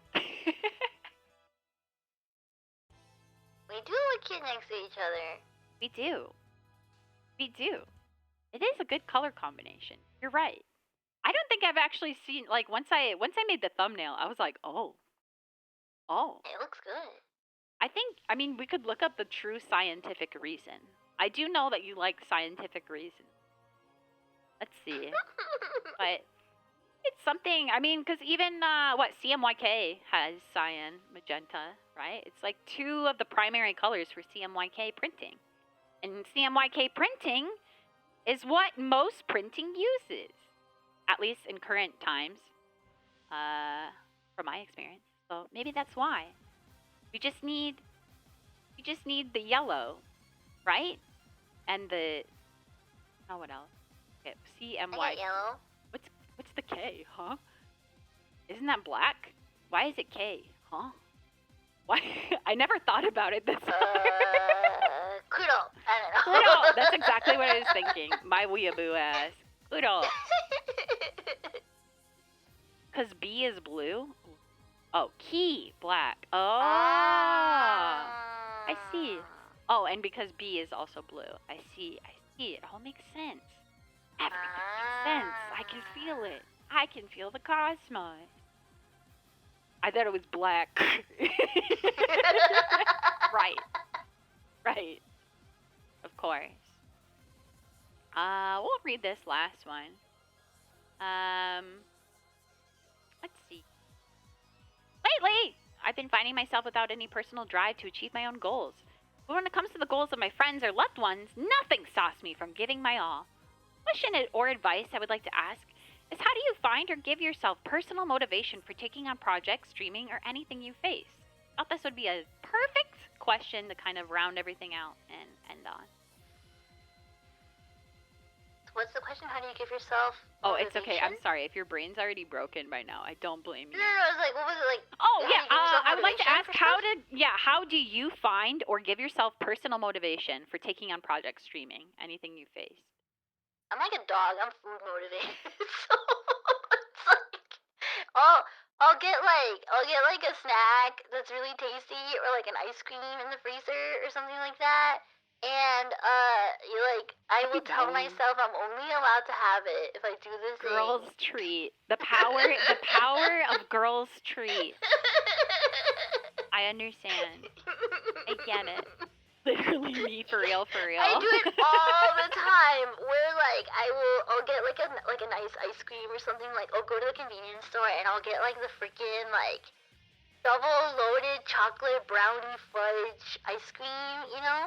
Hmm. And I was like, all right, I'm only allowed to have this if I finish, you know, my task, and that surprisingly keeps me motivated. Sometimes. Yeah, I get it. I respect it. I'm the same way. I'll be like, all right, well, today I did a lot of work, so I earned a girl's treat, and that's exactly why I had a strawberry milkshake at In-N-Out last night. I don't often get them, but last night I was like, girl's treat, girl's treat. We got our cast off today. I had a collab yesterday. I did some work yesterday. I was like, I earned it! Whoopee! So, the Yeah. power of girl's treat will always motivate you. I don't know. Something else that motivates me is like my community, my stream, my seeders. You guys. You! I'm staring right at you! You right there! You! But obviously not everyone has like community, like a group. But I hope at least everyone has like some sort of support group, because even when it's something that I feel like I need motivation from other people, it's like I have friends, I have people that I can rely on if who will kick me in the ass if they know that I'm not following through on things and ask me about them. Mono's a good motivator, that's for sure. Be like, what are you doing? Like, but yeah, I don't know. Yeah. So Yeah, the other motivator, definitely the Tabemonos. Of course, I haven't had, only had the Tabemonos for like a fraction of the time that the Cedars have been with you. Of course. But they're still they've- incredibly strong. yeah, and they like, at this point, they really see me in all sorts of moments. Like, they've seen all sides of me now, and they're always pushing through. It's very like motivating to like do stuff to like. Sometimes when I'm like working hard on something, I just think about their reaction. It's like, oh, I want to see them go crazy. Like, I want to see them excited. And also something that does motivate me a lot too, especially being in V4 Midnight, is that like sometimes when I feel like I feel demotivated or something, I think like there's a group of people behind me that are pushing and investing into my success. And that really, like, when it's like really in the deep of it, like when the imposter syndrome really kicks in, like that's kind of what helps me get out of it. When I'm like, that you're there right, because like, there's people who want you to be. yeah, like somebody saw the talent in me and was like, cool, I want her in this. And somebody, like, you know, puts in their time and their effort to help me, you know, complete my projects. And somebody, you know, like, it's the fact that it's like somebody's job kind of to like support me with that kind of stuff. It's really motivating. Yeah. Aw, I'm really happy. It sounds like V4 Mirai is really nice place. Study, so to speak. But yeah, I don't know. My community motivates me and my friends too, because it's like, you know, some of my stream friends have become real life friends, and some of my real life friends will support my stream too, and it's like, it always makes me happy when I know that there's other people out there cheering me on, and it's like, it's definitely what kind of holds the flame and keeps me hopping around and being like, woo, okay, I gotta get moving, I gotta do stuff, right? Like, because it's like, I admit that there have definitely been hobbies or things that I've done in the past where I just like want to do something and then I never do it, right? So I never want that to happen, at least with VTubing for myself. And there's definitely been projects, I feel like, for myself that I've been kind of like have been on the back burner for a little bit too long, but I feel like that's just like an inevitability of life also. So, but part of why I want to stay more focused is continue to remind myself that the Cedars will be shocked Shocked. She does it all for your entertainment. What will she do next? Tune in to find out. You know?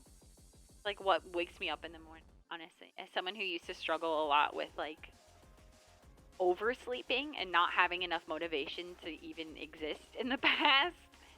I had a period of my life, right? Like that. So being able to have people there cheering me on and of course understanding when I need to take a couple of steps back too is like Yeah, the seeders are crazy incredibly about rewarding. you. Yeah. I'm really Yeah, happy. Tenchi brain rot. I'm happy. Really happy. I'm really I always thankful. laugh so hard when I see, specifically, like, Fuzzy and Homu talk to each other. And they have, like, a language. They have, like, It's the Dempa. like a Tenchi Dempa language. It's the Dempa. Really it's funny. real. We're on the wavelength. We're resonating. Yeah. It's really funny. Like when they're in your chat on YouTube. Like the way the seeders talk to each other sometimes is really hilarious. Yeah, I have them all in a little petri dish and I watch them. And I sometimes experiment on them to see how they react. I mean, what? If you're a new seeder, welcome! Don't worry! You're safe here. Don't worry. But anyways, thank you guys so much for joining today. We'll just wind down now. I don't have much of a log off ritual besides saying Otsu KK, Otsu Radio, Heaven, Otsu Mono!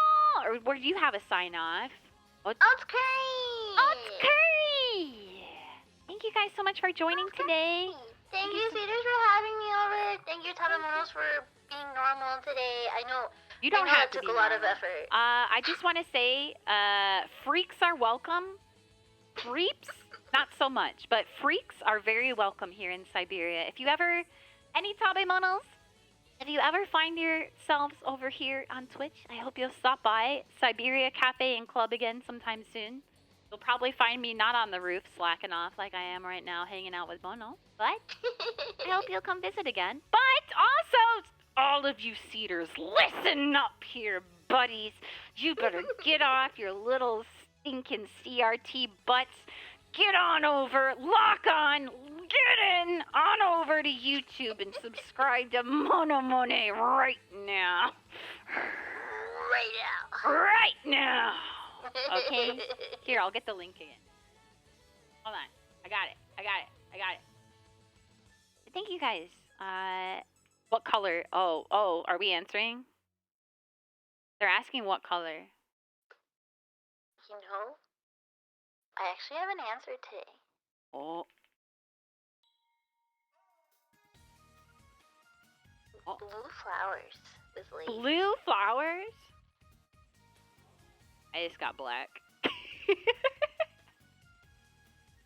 Blue flowers with lace is cute. Blue? You know what? Was it like a special occasion or something? No, I just... Oh, right. I got self-conscious that my neighbors could see. Yeah? See what? See... The usual color. Right. Right, of course. Right. Well, anyways, Otsu KK! Thank you guys so much for joining. I love you so much. Anyways, I'll see you guys again sometime soon. Just a little bit more about for myself. If you do want to join my Discord, I do have a Discord channel that you can join. You can also find me on YouTube a little bit. You can more find my ASMR on YouTube. That's a little bit more regularly updated. If you'd like to check it out, I did just upload an ASMR video more recently.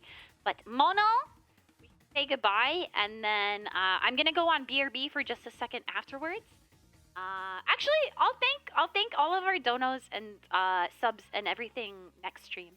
So that way you guys can get some rest too, because it's really freaking late for East Coast seeders.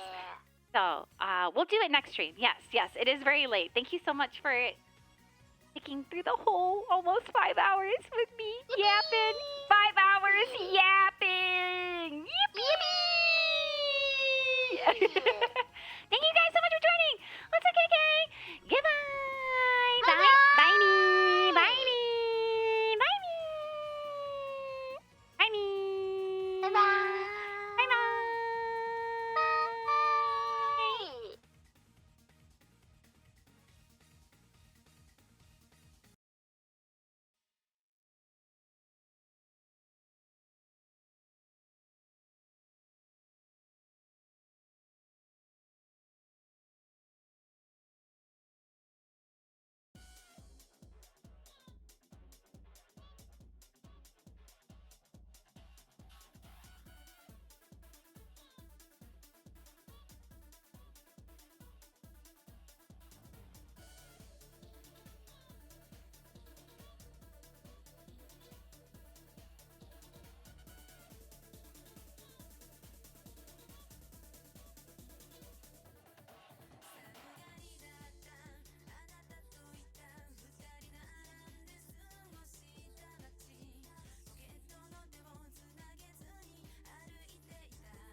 Hey, yo, yo, yo, wake up out to town to see the episode 3